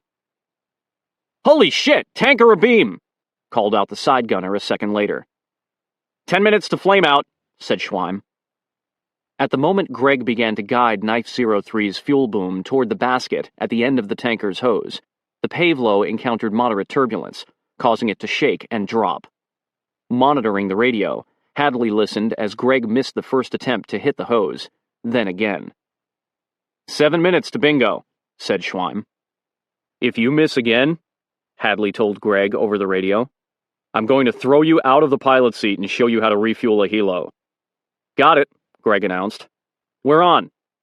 Thank God, thought Diekman, who had been desperately searching the urban sprawl for some open ground on which to make an emergency landing. The scent of jet fuel filled Knife 03. With the refueling complete, Ditka 04 pulled away from the Pavlo and climbed steeply. Simultaneously, Greg descended sharply to the helicopter's safety zone, skimming rooftops. Amarine was feeling the steep descent in his stomach when he noticed a wounded guerrilla who had joined the team back in Haji Badr's Cove, attempt to sit up from where he was lying on the open tail ramp. The man had a badly mutilated arm with a makeshift tourniquet, little more than a rag and stick above a gaping wound on his crushed lower arm. Bright red arterial blood was pulsing out of the wound and running down what was left of the Afghan's forearm and onto the deck of the helicopter. PJs Malone and Schultz, who were looking after the critical patients, stopped the Afghan when he tried to stand and laid him back down on the ramp. Malone applied a new tourniquet, but the blood continued to flow. "Stop the fucking bleeding, now!" shouted Hadley, seated between patients near the center of the hold some 12 feet away. Noting that the man did not have an IV, Hadley took an IV bag out of his trauma kit and tossed it to Malone, hitting him in the chest before it dropped to the floor. Malone picked it up and inserted an IV, then readjusted the tourniquet. Nothing was working. The arm was too severely crushed. He looked at Hadley again, shaking his head. Hadley made a scissors motion with 2 fingers. "Cut it off!" he yelled. For a second, Malone stared at him, puzzled. Then Hadley made the motion again, this time against his arm, and pointed at the Afghan. Nodding, the PJ reached into his trauma bag. At his gun, Diekman focused on the landscape below, trying not to think about what was going on around him. Every time he glanced left or right, he caught glimpses of what looked like a slaughterhouse. But it was impossible to ignore the thick stream of blood flowing down the tail ramp and spraying off into the wind. He felt a tap on his shoulder. When he turned his head, the first thing Diekman noticed was the American flag wrapped around the soldier's body. The red and white stripes calmed him. Still gripping the handles of his weapon, he concentrated on what Malone was asking him to do. After a moment, he realized what that was. The PJ was going to amputate the Afghan's arm, right there on the ramp, and he needed Diekman's help. At Camp Rhino, Master Sergeant David Lee stepped out of ODB 540's command tent and into the dust storm. He was amazed that all 3 MC-130s, the 2 JMOWs and 1 transport carrying Major Miller's quick reaction force from K2, had arrived in quick succession, only minutes before the first helicopter full of casualties. "They couldn't have planned it better if they'd planned it," he told Lighthead, who, along with other members of ODB 540, was hurrying over to the JMOWs, where they would help transfer the wounded. Lee didn't know that the trucks the CCT in the control tower promised to transport the wounded had never arrived. The B-team's tent was on the opposite side of the runway, a couple hundred yards from the Marine helicopter parking area and Knife 04. Because of the brownout, they had lost visual contact with nearly everything on the base. The Green Berets had been following the rescue operation via radio, and once Knife 04 was en route to Rhino, they passed the information along to General Mattis that the Air Force had evacuated the wounded, without taking any enemy fire. It was then that Mattis released his Marine pilots to fly.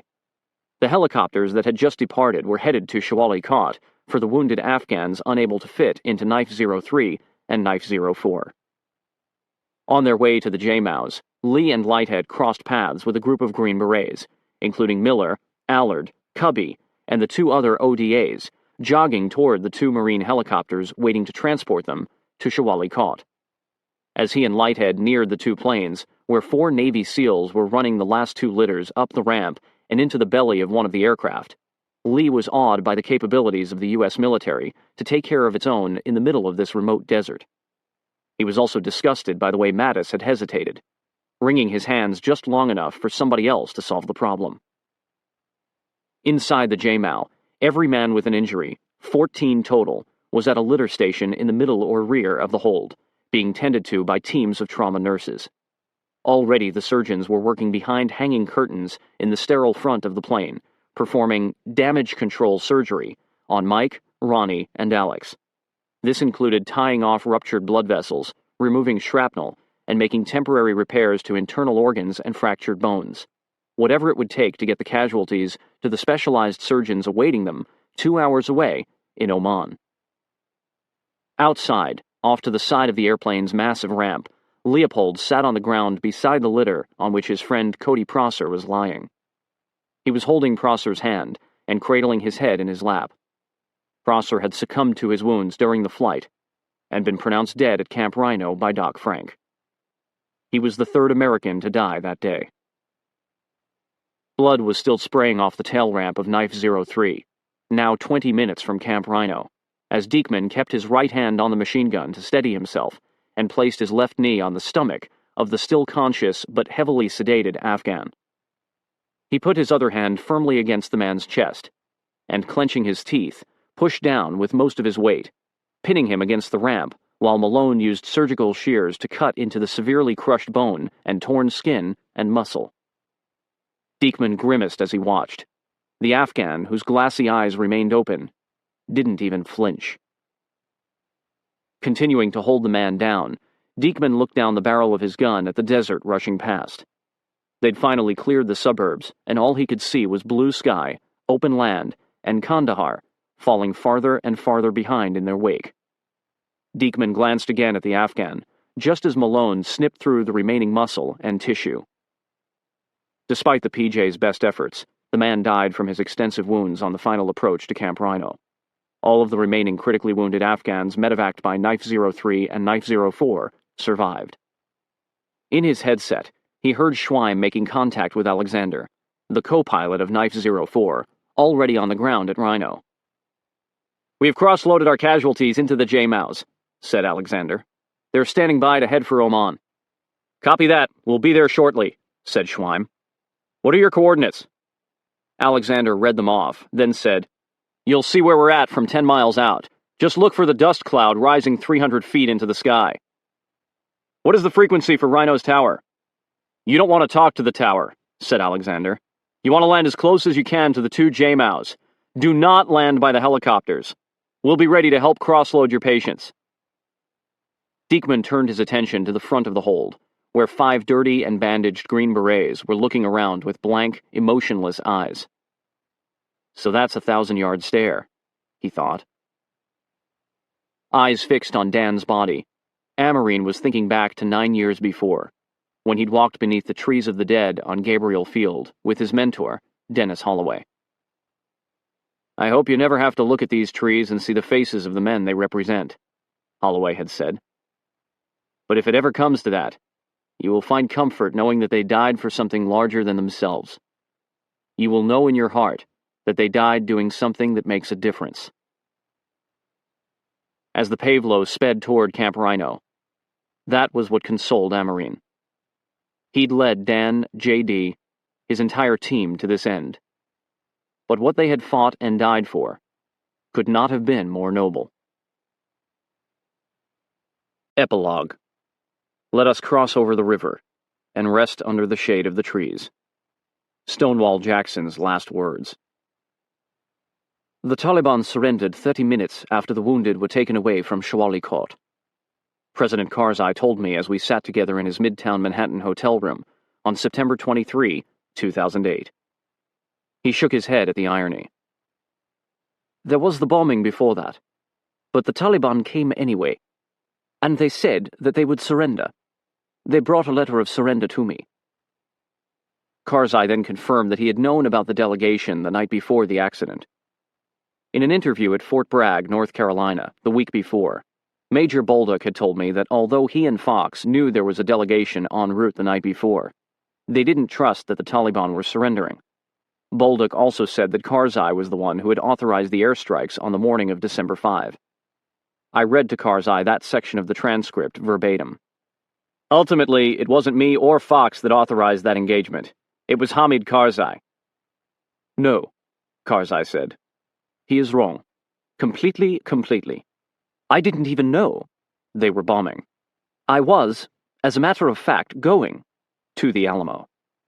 Had I gone that day, had the elders not come, I would be dead now, like Bari Ghul, like all those other people.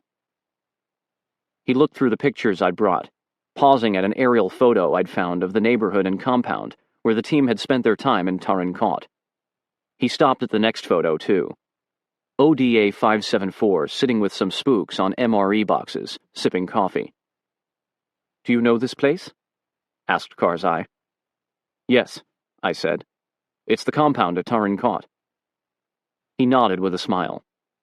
The next photo was of Amarine in the back of a truck, driving away from the compound as the convoy left for Petowek. This is Jason, Karzai said, showing the picture to his staff. Had there been anybody else, things would have gone terribly wrong. I have the best memories of that man and his team. He is an exceptional person, extremely polite. You won't see it in him. He's very quiet, but he's very courageous. Jason was the best representative of the United States. He came to me one day and said there had been reports of a Taliban get-together. It had been 7 years, yet Karzai vividly recalled when the reconnaissance aircraft had identified a possible Taliban helicopter. Jason said, "What do you think? Should I authorize bombing this?" I said, "No, let's go and find out." I sent people, and they found that the camps were refugees from Kandahar. I told Jason, and he believed me. Had it been any other person, first, I would not have been consulted. And even if I were consulted, they would have gone ahead. But he didn't. If the United States had military officers like Jason in larger numbers, it would be a greater country. Our scheduled 15-minute interview had stretched to nearly an hour when Karzai's spokesman pointed to his watch for the third time, reminding him that Secretary of State Condoleezza Rice was waiting outside. Karzai walked me to the door, shook my hand, and said, "Please send my regards to Jason and his team. I will never forget those men." An aide escorted me past security, Afghan bodyguards, U.S. Secret Service, body-armored police, a metal detector, and an X-ray machine, underscoring just how much Karzai's life had changed since Time magazine had hailed him as the great new Afghan hope, when he was sworn in as the leader of Afghanistan's traditional government on December 22, 2001. 6 months later, on June 13, 2002, more than 1,500 multi-ethnic delegates from across Afghanistan had convened a Loya Jirga and named Karzai president of the Afghan Transitional Government. Then, on October 9, 2004, he won the country's first free election, becoming the first democratically elected leader of Afghanistan. His Excellency loves to talk about the days of the liberation, the aide told me as I left the hotel lobby. Now his job is very difficult. Outside, I paused for a moment to look up at the high-rises of Manhattan, where this story began 7 years earlier, on September 11, 2001. Then I merged into the flow of pedestrians on the crowded sidewalks of Park Avenue. But in my mind, I was still in Afghanistan, sorting through the snapshots of the mission, and thinking about what had become of the men involved. Shortly after the Taliban delegation arrived in Shawali Kot to surrender to Karzai, ODB 570, including Cubby, Allard, and Miller, landed at LZ Jamie, the same location that Knife 03 had taken off from an hour before. Even though they had been tasked to get in and out quickly, Mulholland asked them to stay on and assist Fox as a traditional B team.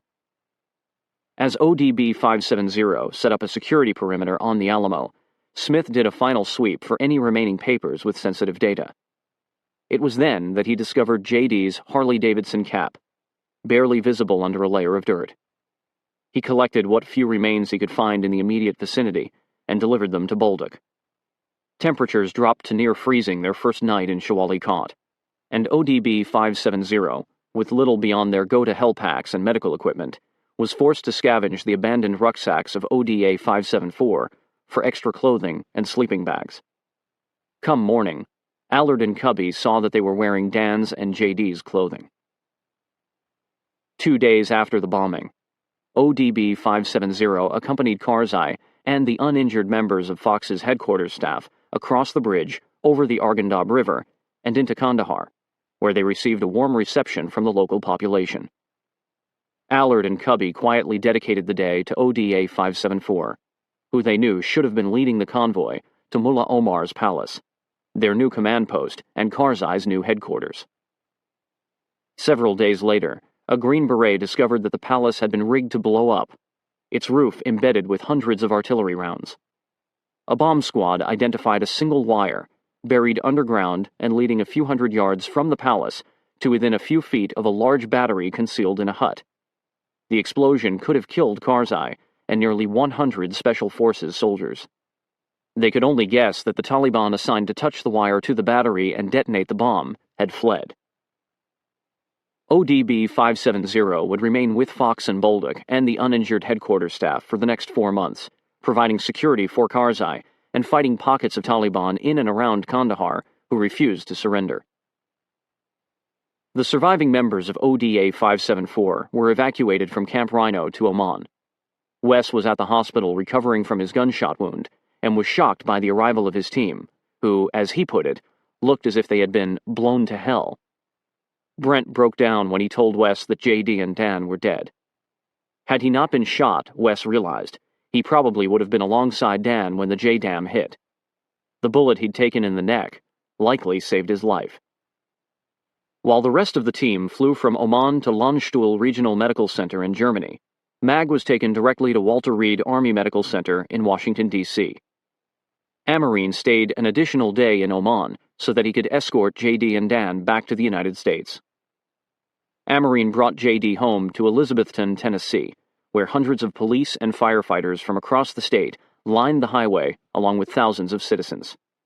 The town honored JD by naming a bridge over the Watauga River after him, the Jefferson Donald Davis Memorial Bridge. His family had a bench inscribed with the Special Forces insignia and placed it under a dogwood tree by his grave, where they often find friends, neighbors, and strangers sitting in the shade, paying their respects. Dan was buried that same weekend in Cheshire, Massachusetts, at a funeral attended by many of his fellow 5th Group Green Berets. The trail across the street from the house where he'd played soldier as a boy was named in his honor, a fitting gesture considering the last line of Dan's death letter to his family. If you ever get sad and down about this, just open up the front door and listen for the kids down the neighborhood playing Army, and think of me. After extensive surgeries spanning more than a year, Mike, whose right arm had to be amputated below the elbow and who had suffered hundreds of shrapnel wounds and a collapsed lung, returned to Special Forces, where he serves as one of only a few amputees on active duty. When Karzai made his first post-9/11 trip to the United States in late January 2002, Mike sat beside him and First Lady Laura Bush, who had extended the invitation to ODA 574 at the President's State of the Union address. Ronnie's heart and lungs were punctured by shrapnel, but he recovered and returned to 5th Group less than a year later. He and his wife, also an Army NCO, both deployed to Iraq in 2003. While patients at Walter Reed, Ronnie and Mike attended Cody Prosser's funeral at Arlington National Cemetery, sitting side by side in wheelchairs. On January 29, 2002, Ronnie and Amarine joined Mike at the State of the Union address, where the three men were reunited with Karzai for the first time since December 5. In the days after the bombing, Amarine had learned, Casper had informed Karzai that Fox and his staff, not Amarine and ODA 574, were responsible for the accident. Following President Bush's speech, Karzai personally thanked the three men from ODA 574, then introduced them to their commander-in-chief, saying, "Look at what these men sacrificed for both America and Afghanistan. These are some of the bravest men I have ever met." Alex returned to Hurlburt Field, Florida. While going through rehab, he was visited by then Secretary of the Air Force, James G. Roche, who asked if there was anything he could personally do for Alex. "Don't let this type of accident happen to anyone ever again," was Alex's reply. Despite being permanently disabled with a shattered shoulder, Alex continues to work in the Air Force Special Operations community as an expert in close air support and combat controller operations. He led the team that pioneered a system designed to help eliminate possible errors by allowing combat controllers to digitally communicate targeting data to attacking aircraft. His assignment with ODA 574 became a model for combat controllers in the Air Force, who continue to be placed with ODAs in both Afghanistan and Iraq. Although Amarine recommended Alex for the Air Force Cross, the Air Force downgraded the award to a Silver Star because Alex's actions were not deemed sufficiently heroic for that high an honor. Most of the men of ODA 574 were recommended for Silver Stars, but these requests were also downgraded to Bronze Stars, the same awards given to the members of Fox's headquarters staff. ODA 574 lobbied for the posthumous presentation of Silver Stars to Dan and JD, which were given to their families. Brent and Victor were the only members of the team who remained on ODA 574 for the invasion of Iraq in 2003. Brent later went on to become a team sergeant. Both are still with 5th Group. Ken was sent to a different team in 5th Group, retiring in 2002. No disciplinary action was taken following his removal from ODA 574. Wes returned to 5th Group, but left the military after serving a tour in Iraq. He traveled the world as a contracted soldier, going back to Afghanistan in 2006 to work as one of President Karzai's personal bodyguards. The 1st Green Beret shot in combat in the War on Terror, Wes still has his uniform shirt with the bullet hole. Mag spent almost 2 years in hospitals, undergoing surgery and rehab for his traumatic brain injury, and to combat a number of other injuries that included loss of part of his vision and part of his left hand, and severe left-side paralysis. Eventually, he relearned to walk and dress himself, but he continues to suffer from kidney failure, mood disorders, and migraines. He refused to receive his Bronze Star and Purple Heart in a hospital, waiting until he was able to return home and stand at attention in a ceremony at the 5th Group block at Fort Campbell. He now participates in Paralympics competitions, recently swimming a mile in open water in a triathlon. In 2008, he discovered the 4-leaf clover his daughter had given him in 1990. It had slipped behind some files in a fire vault in his home. Lloyd Allard retired from the Army after 2 tours in Iraq. In 2007, he and a staff sergeant from 5th Group, Robbie Doughty, who had lost both legs in Iraq, opened a Little Caesars pizza franchise given to them as part of the Little Caesars Veteran Program, which helps returning veterans transition back into their communities. Cubby Wojciechowski became a Special Forces warrant officer. He named his son Daniel, after Dan Petitory. "A good, strong name," he said. Nelson Smith became one of the youngest team sergeants in 5th Group, leading an ODA on multiple tours in Iraq. The other members of the headquarters element, including Terry Reed, Chris Fati, and Chris Pickett, recovered from their wounds. Most returned to 5th Group and took part in the invasion of Iraq. Chris Miller was involved in the planning for and invasion of Iraq.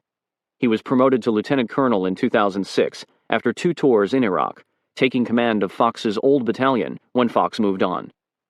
Bob Kelly was given an early promotion to lieutenant colonel and selected to command 1st Battalion, 5th Group in 2003.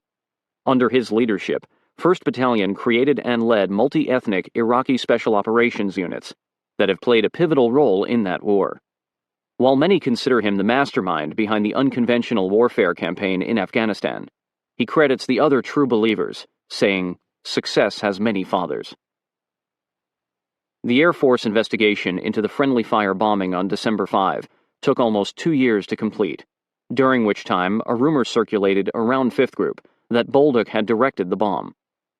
While the investigative board concluded that Fox's lax supervision, cited as inadequate command and control interaction between the on-scene ground commander and the terminal attack controllers, contributed to the accident, the report ultimately blamed Air Force TACP Jim Price, citing procedural errors. Though Price knew he was at fault, the findings of the board never seemed accurate to him. The GPS device that Price used was never recovered, making it impossible to review the data, but after returning to Fifth Group, he was able to recreate the steps he had taken on December 5 and determine exactly what had gone wrong. He had initially tested the Viper, calibrated to store multiple cloud ceilings, by lasing the ground in front of him, a location that was stored instead of being discarded as he had expected. When Price called in the JDAM, he inadvertently used that stored location, directing the bomb to a grid only a few feet ahead of where he was standing on the Alamo. Had he double-checked the target coordinates on the military GPS with his personal GPS, as he had on the previous airstrikes, he would have caught the error. Price served a tour in Iraq as a fully qualified JTAC and controlled his final combat airstrike south of Baghdad in April 2004. He retired from the Air Force and now teaches Joint Fires and Close Air Support courses for a U.S. Army school, dedicating his life to helping others avoid the same type of tragic mistake he made. The penetrating JDAM bomb killed 3 Americans and wounded 25. It killed an estimated 50 Afghans, including Barigul, Bashir, and most of their men. If Price had chosen a surface-detonating JDAM, it's likely that nobody on or near the Alamo would have survived the blast. The crew of the B-52 was cleared of any fault in the bombing incident, but would forever remember that horrible morning and the 7-hour flight from Chawalikot back to the island of Diego Garcia for its haunting silence. Investigations into both friendly fire bombings, of Queeg's headquarters on November 26, 2001, and of Fox's headquarters less than 2 weeks later, failed to point out that in both incidents, battalion headquarters directed the airstrikes in spite of the presence of ODAs, who should have been calling in the bombs. No punitive measures were taken for either incident.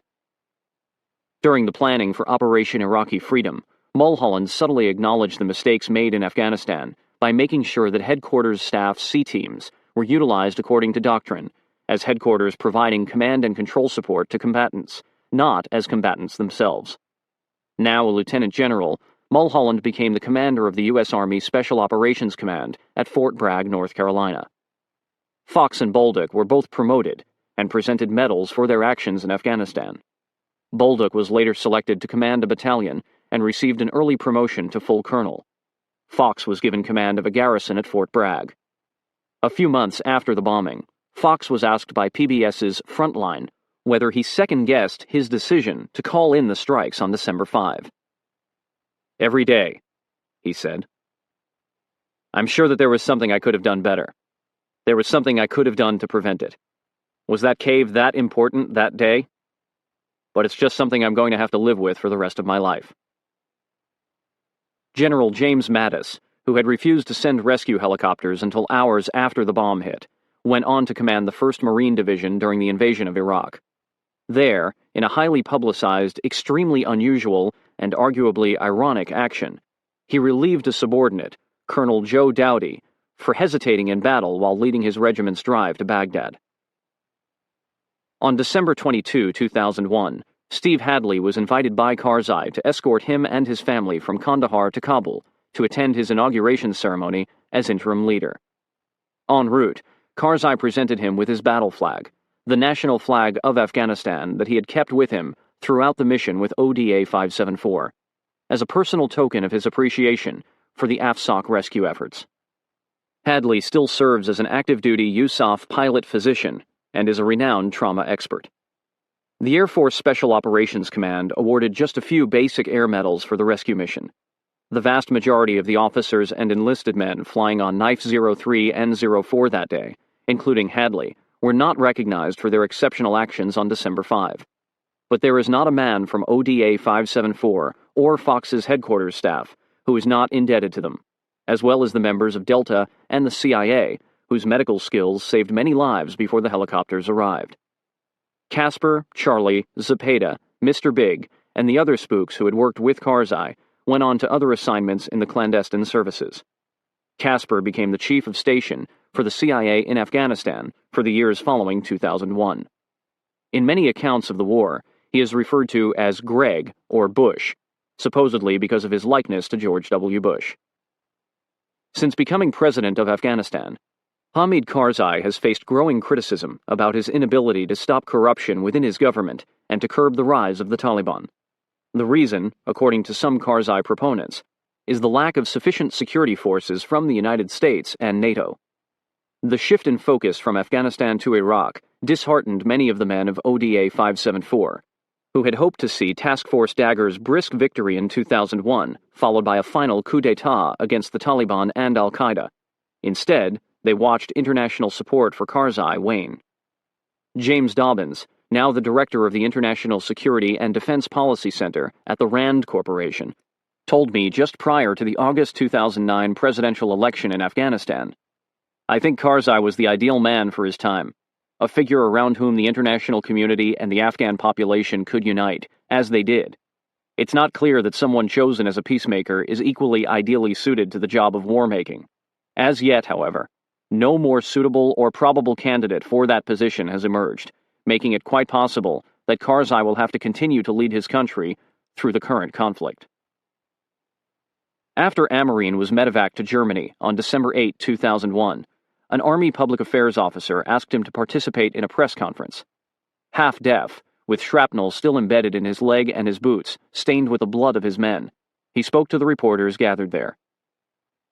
"One thing I want to stress is that I do not want to allow this incident to overshadow the good work that my detachment and the headquarters element did over the course of the time we worked in Afghanistan. The mission we were given was a hard one, and I'm proud of the soldiers I served with, both the Americans and Afghans. All the men are heroes, and they should be remembered for what they accomplished during their time in Afghanistan, and not as victims in an accident." Amarine left 5th Special Forces Group in April 2002 to teach in the Social Sciences Department at West Point, his alma mater, and was promoted to major. Before leaving Fort Campbell, he had taken one last stroll around the 5th Group block. He passed the anti-aircraft gun from the Gulf War, the old barracks that housed ODA 574's team room, and the ISAFAC, where the men had awaited their deployment to Afghanistan. Eventually, he arrived at Gabriel Field, and walked slowly around the newest additions to the Trees of the Dead. 3 saplings, honoring Master Sergeant Jefferson Donald Davis, Sergeant First Class Daniel Henry Petithory, and Staff Sergeant Brian Cody Prosser, the first Special Forces soldiers killed in the War on Terror. His final thought as he walked away: "Too much damn shade on this field." P.S. Insights, interviews, and more. About the author. Meet Eric Blehm. Eric Blehm grew up on a ranch northeast of San Diego and graduated from San Diego State University in 1994 with a journalism degree and a minor in outdoor recreation. Following college, he edited the world's most popular snowboarding magazine, Trans World Snowboarding, for 5 years as he began a career as a magazine writer with stories in Outside, GQ, Men's Journal, Backpacker, Climbing, Couloir, Hemispheres, and the Los Angeles Times. Encouraged by classic adventure novels like The Call of the Wild, Treasure Island, and Robinson Crusoe, which he read voraciously as a child, he soon developed a reputation for following stories to remote and dangerous environments, snowboarding the rugged mountains of Iran, searching for plane wrecks in California's high Sierra backcountry, retracing lost miners' routes in the deserts of Death Valley. His detailed reporting of the disappearance of legendary National Park Service Ranger Randy Morganson in the last season, which won the Barnes & Noble Discover Award for Best Nonfiction Book of 2006 by a new author, made Blehm a recognized voice in the search and rescue community. The last season was named by Outside Magazine as one of the 10 greatest adventure biographies ever written. His access into the special operations community began in 1999, with a POV magazine story, wherein he kept pace with an elite unit of Army Rangers during a training mission. That introduction to an exclusive group of men, normally closed to outsiders, led Blehm to the previously untold story you now hold in your hands. The Only Thing Worth Dying For is the result of more than 3 years of investigation into the first Special Forces mission in southern Afghanistan and the ensuing firefights that brought about the fall of the Taliban and the rise of Hamid Karzai. By winning the trust of the Green Beret team tasked with the mission, ODA 574, as well as the family members of the men killed in action on that team, Blehm has revealed in extraordinary detail how U.S. soldiers helped foment a rebellion among the Pashtun tribe from behind enemy lines. After The Only Thing Worth Dying For was published in 2009, readers contacted Blehm to ask if he'd received any flack from the military or other government agencies in response to the book's sometimes brutal honesty. I tell them that, to date, I have only been thanked by civilians and military alike for telling the story as thoroughly as I could and from the perspectives of the people involved, he says. So far, no one involved has called out any errors or inaccuracies. The only controversy I've noted is that some in the media feel that I idealized Karzai.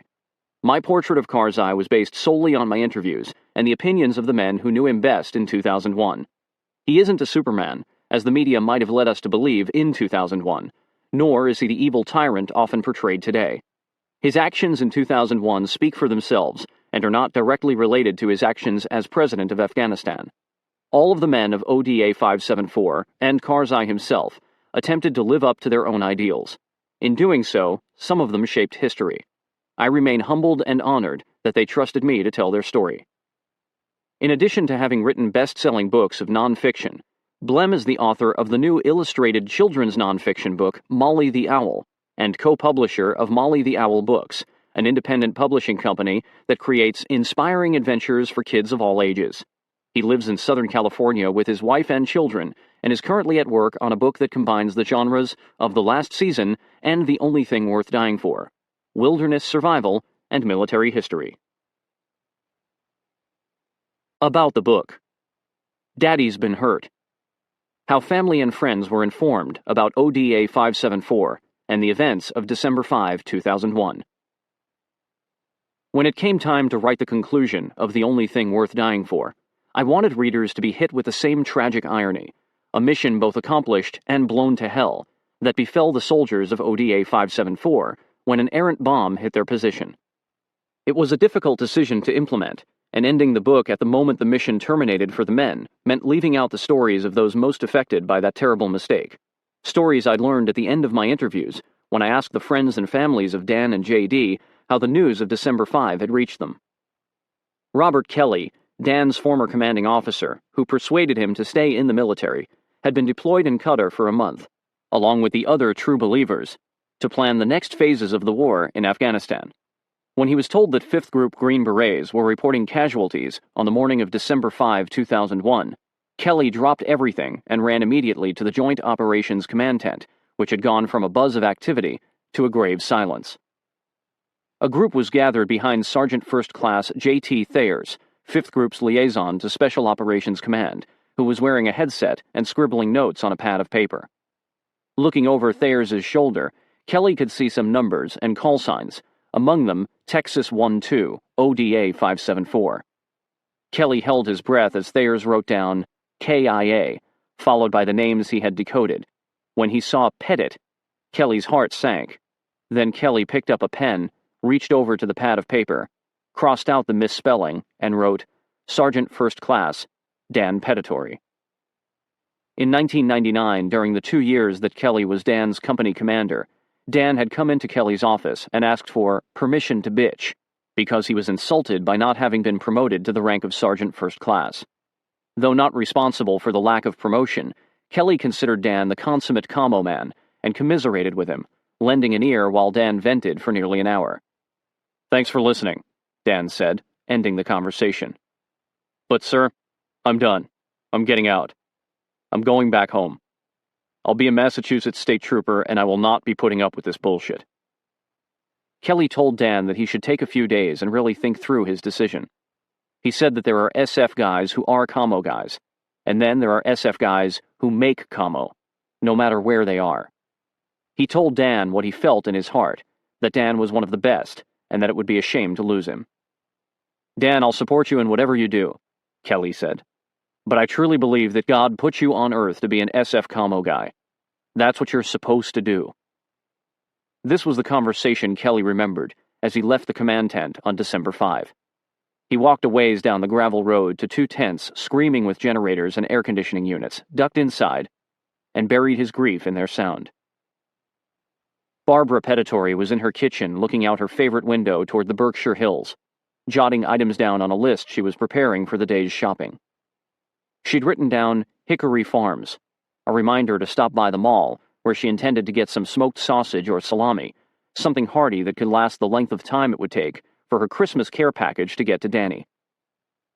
Gazing across the street toward where some old railroad tracks had been, and just beyond the creek and the woods, collectively the swamp, she smiled, remembering the rations Danny took with him when he'd played Army as a boy.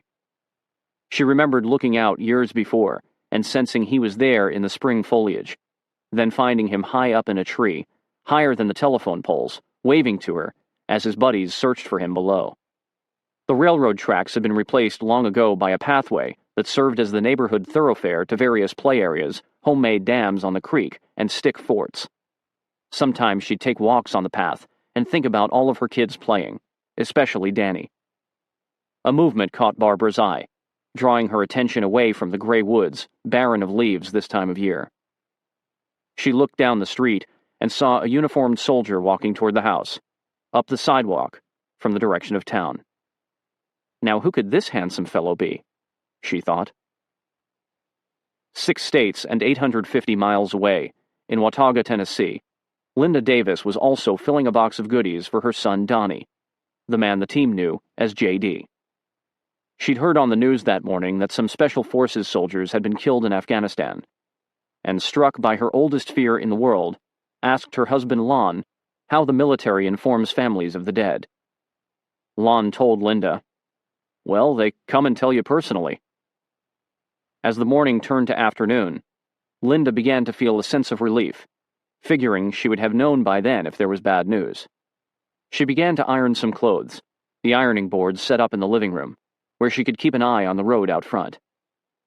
That was when a black sedan pulled up, and 2 men in uniform began walking slowly toward her front door. She focused on the green shirt she was working on, steam rising as she pressed, trembling, the iron into the cloth. Maybe it was just a bad dream. Then the knock.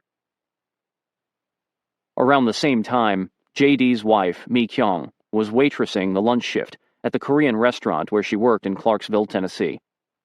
She had just seated one of her regular customers when she looked out the window that faced the parking lot and saw 2 men in uniform getting out of a truck. Seeing uniformed men going about their daily lives in Clarksville wasn't unusual, so she thought nothing of it.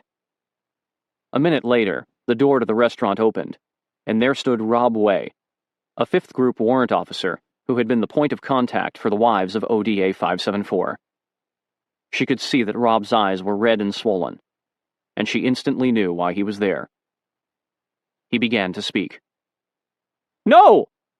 Mi Kyung shook her head, already in tears, and flung herself through the kitchen doors trying to escape the news. "You've come to the wrong place!" On the other side of town, Judith McKelney was pacing the 2nd floor of her home, waiting for one of 2 things, either a phone call or a sudden knock at the door. She'd awakened that morning to the news that a Special Forces team had taken casualties in Afghanistan, and she knew, just knew somewhere deep down, that one of the casualties was Mike, love of her life, father of her children. She knew enough to hope for the phone call. At 3:20, the phone rang. Thank you, Lord, Judith thought.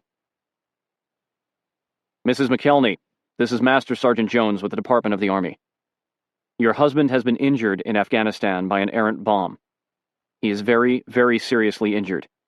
I will patch you through to the physician who is taking care of your husband in Oman." The orthopedic surgeon began to ease into Mike's list of injuries, but Judith cut him off. "I really appreciate your sensitivity, but I'm pre-med. Give it to me straight." "All right," he said. Your husband arrived here to our surgical unit 6 or 7 hours ago. He has not regained consciousness.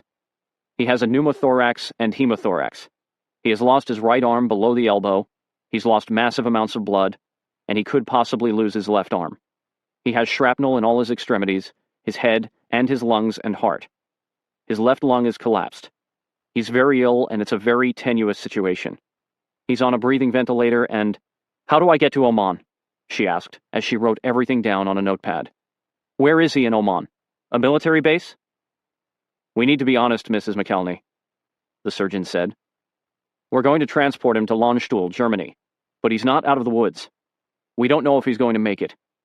He'll be en route to Germany before you get here, and we're not set up to receive you. Okay, she said. I'll fly to Germany. Mrs. McKelney, he continued. Until he survives the flight and is admitted in Germany, the Army won't issue a ticket. You just need to hang on, and the Army will get you to your husband's side as soon as possible. When she hung up, Judith sobbed as quietly as possible for a few minutes, knowing that she was going to have to keep it together for their 2 children. She walked downstairs, breathing deep, fragile breaths, and told Michael Jr. and his sister Maria, Daddy's been hurt. You're why I'm standing here now. The reunion of ODA 574, 9 years later. On September 10, 2010, the men of ODA 574 reunited in Washington, D.C. ODA 574 had been hastily restored in 2002, with most of its original members scattered to new assignments. Jason Amarine was the first to leave ODA 574. It was widely rumored that he had become embroiled in a feud with Lieutenant Colonel Queeg and Colonel John Mulholland over the lack of action taken against Fox and Bolduc for the bombing. Whatever the conflict, Amarine had left to teach at West Point, and Queeg had resigned from the Army. The reunion, the first time the team would be together since December 5, 2001, was an idea I brought up to Rick Stewart, a former Air Force SERI, Survival, Evasion, Resistance, Escape specialist, who is now a military advisor and consultant to the NRA, as well as the host and executive producer of the new NRA-sponsored online project called Life of Duty. Stewart had learned about The Only Thing Worth Dying For just 3 months earlier, when he filmed MAG for an unrelated show about veterans.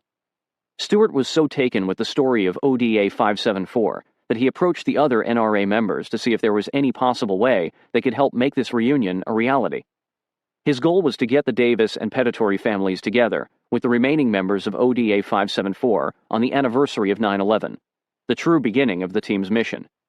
I remain baffled by how so many people were reunited on short notice, but I will be forever grateful to Rick Stewart, the NRA, and those who tirelessly worked behind the scenes to make this event a reality.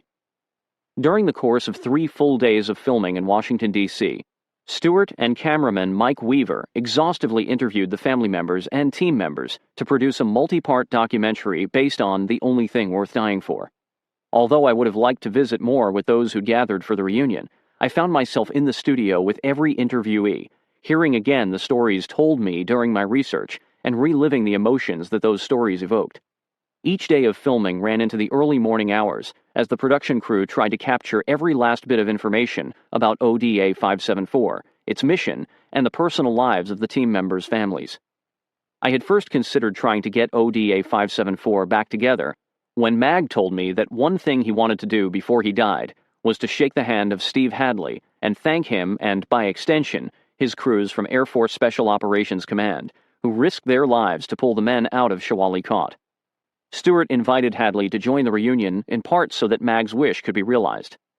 It was a tearful moment when Mag looked Hadley in the eye and said, "Thank you, sir. It's because of you and your men that I could come home and see my kids. You're why I'm standing here now." Before this weekend, some of the team members had admitted to me that they dreaded seeing each other after so many years. Each night at dinner, though, Stewart and I watched as the men fell back into their old selves, ribbing each other about the gear they'd forgotten on the mission, who had carried the heaviest rucksacks, and the like. They treated each other like old friends, and it was clear we were witnessing more than just a long overdue reunion. We were witnessing healing. That healing wasn't only for ODA 574. The Davis and Pedatory families were there, with the spirits of their sons and brothers. Not an hour passed in which Dan or JD's names weren't brought up. Not a moment passed in which they were forgotten. On September 11, members of the team visited the grave of Cody Prosser at Arlington National Cemetery. A few headstones over was the grave of Admiral Jeremy Borda, who had taken his own life when questions arose about whether he wore valorous awards he had not earned. It struck me that Cody, Dan, and JD had died perhaps in part because of officers seeking such awards. The families of Dan and JD and the men from ODA 574 had not yet received an acceptable explanation for why Fox would authorize a bombing when a surrender delegation was en route and there was absolutely no enemy threat. They still can't fathom why he, as part of a C team, was acting as a combatant instead of following doctrine and allowing ODA 574 to do its job. This incident has certainly not tainted the career of Fox, now a one-star general, or his second-in-command, Bolduc, a group commander on track to become a general himself. Mattis, likewise, has continued to climb the career ladder within the Marine Corps with promotion after promotion. He is now the commander of the United States Central Command, overseeing the wars in both Afghanistan and Iraq. The families of Dan and JD did not receive letters of condolence from either Fox or Bolduc. In fact, Linda Davis told me on September 11 she continues to wait for those letters to arrive. All I ever wanted was for one of those two men to say, "I'm sorry." Maybe them saying, "I'm sorry," would be like they were admitting they did something wrong. That might hurt their careers. I know that if Donnie had lost a man under his command, the first thing he would have done would have been to sit down and write a letter to the man's family. That would be the right thing to do. Read on. The Last Season by Eric Blehm. The Last Season tells the inspiring, poignant story of the life and disappearance of legendary backcountry ranger James Morganson, who, over the course of 28 summers spent high in California's Sierra Nevadas, became the most celebrated ranger in the National Park Service's most adventurous unit. Using Morganson's journals and letters and interviews with his wife, friends, and colleagues, Blehm constructs a psychological tale of a complicated, thoroughly original, and wholly fascinating man. Blehm recounts the search for Morganson with a thriller's pacing, a potent testament to the enduring power and allure of wild spaces. Men's Journal.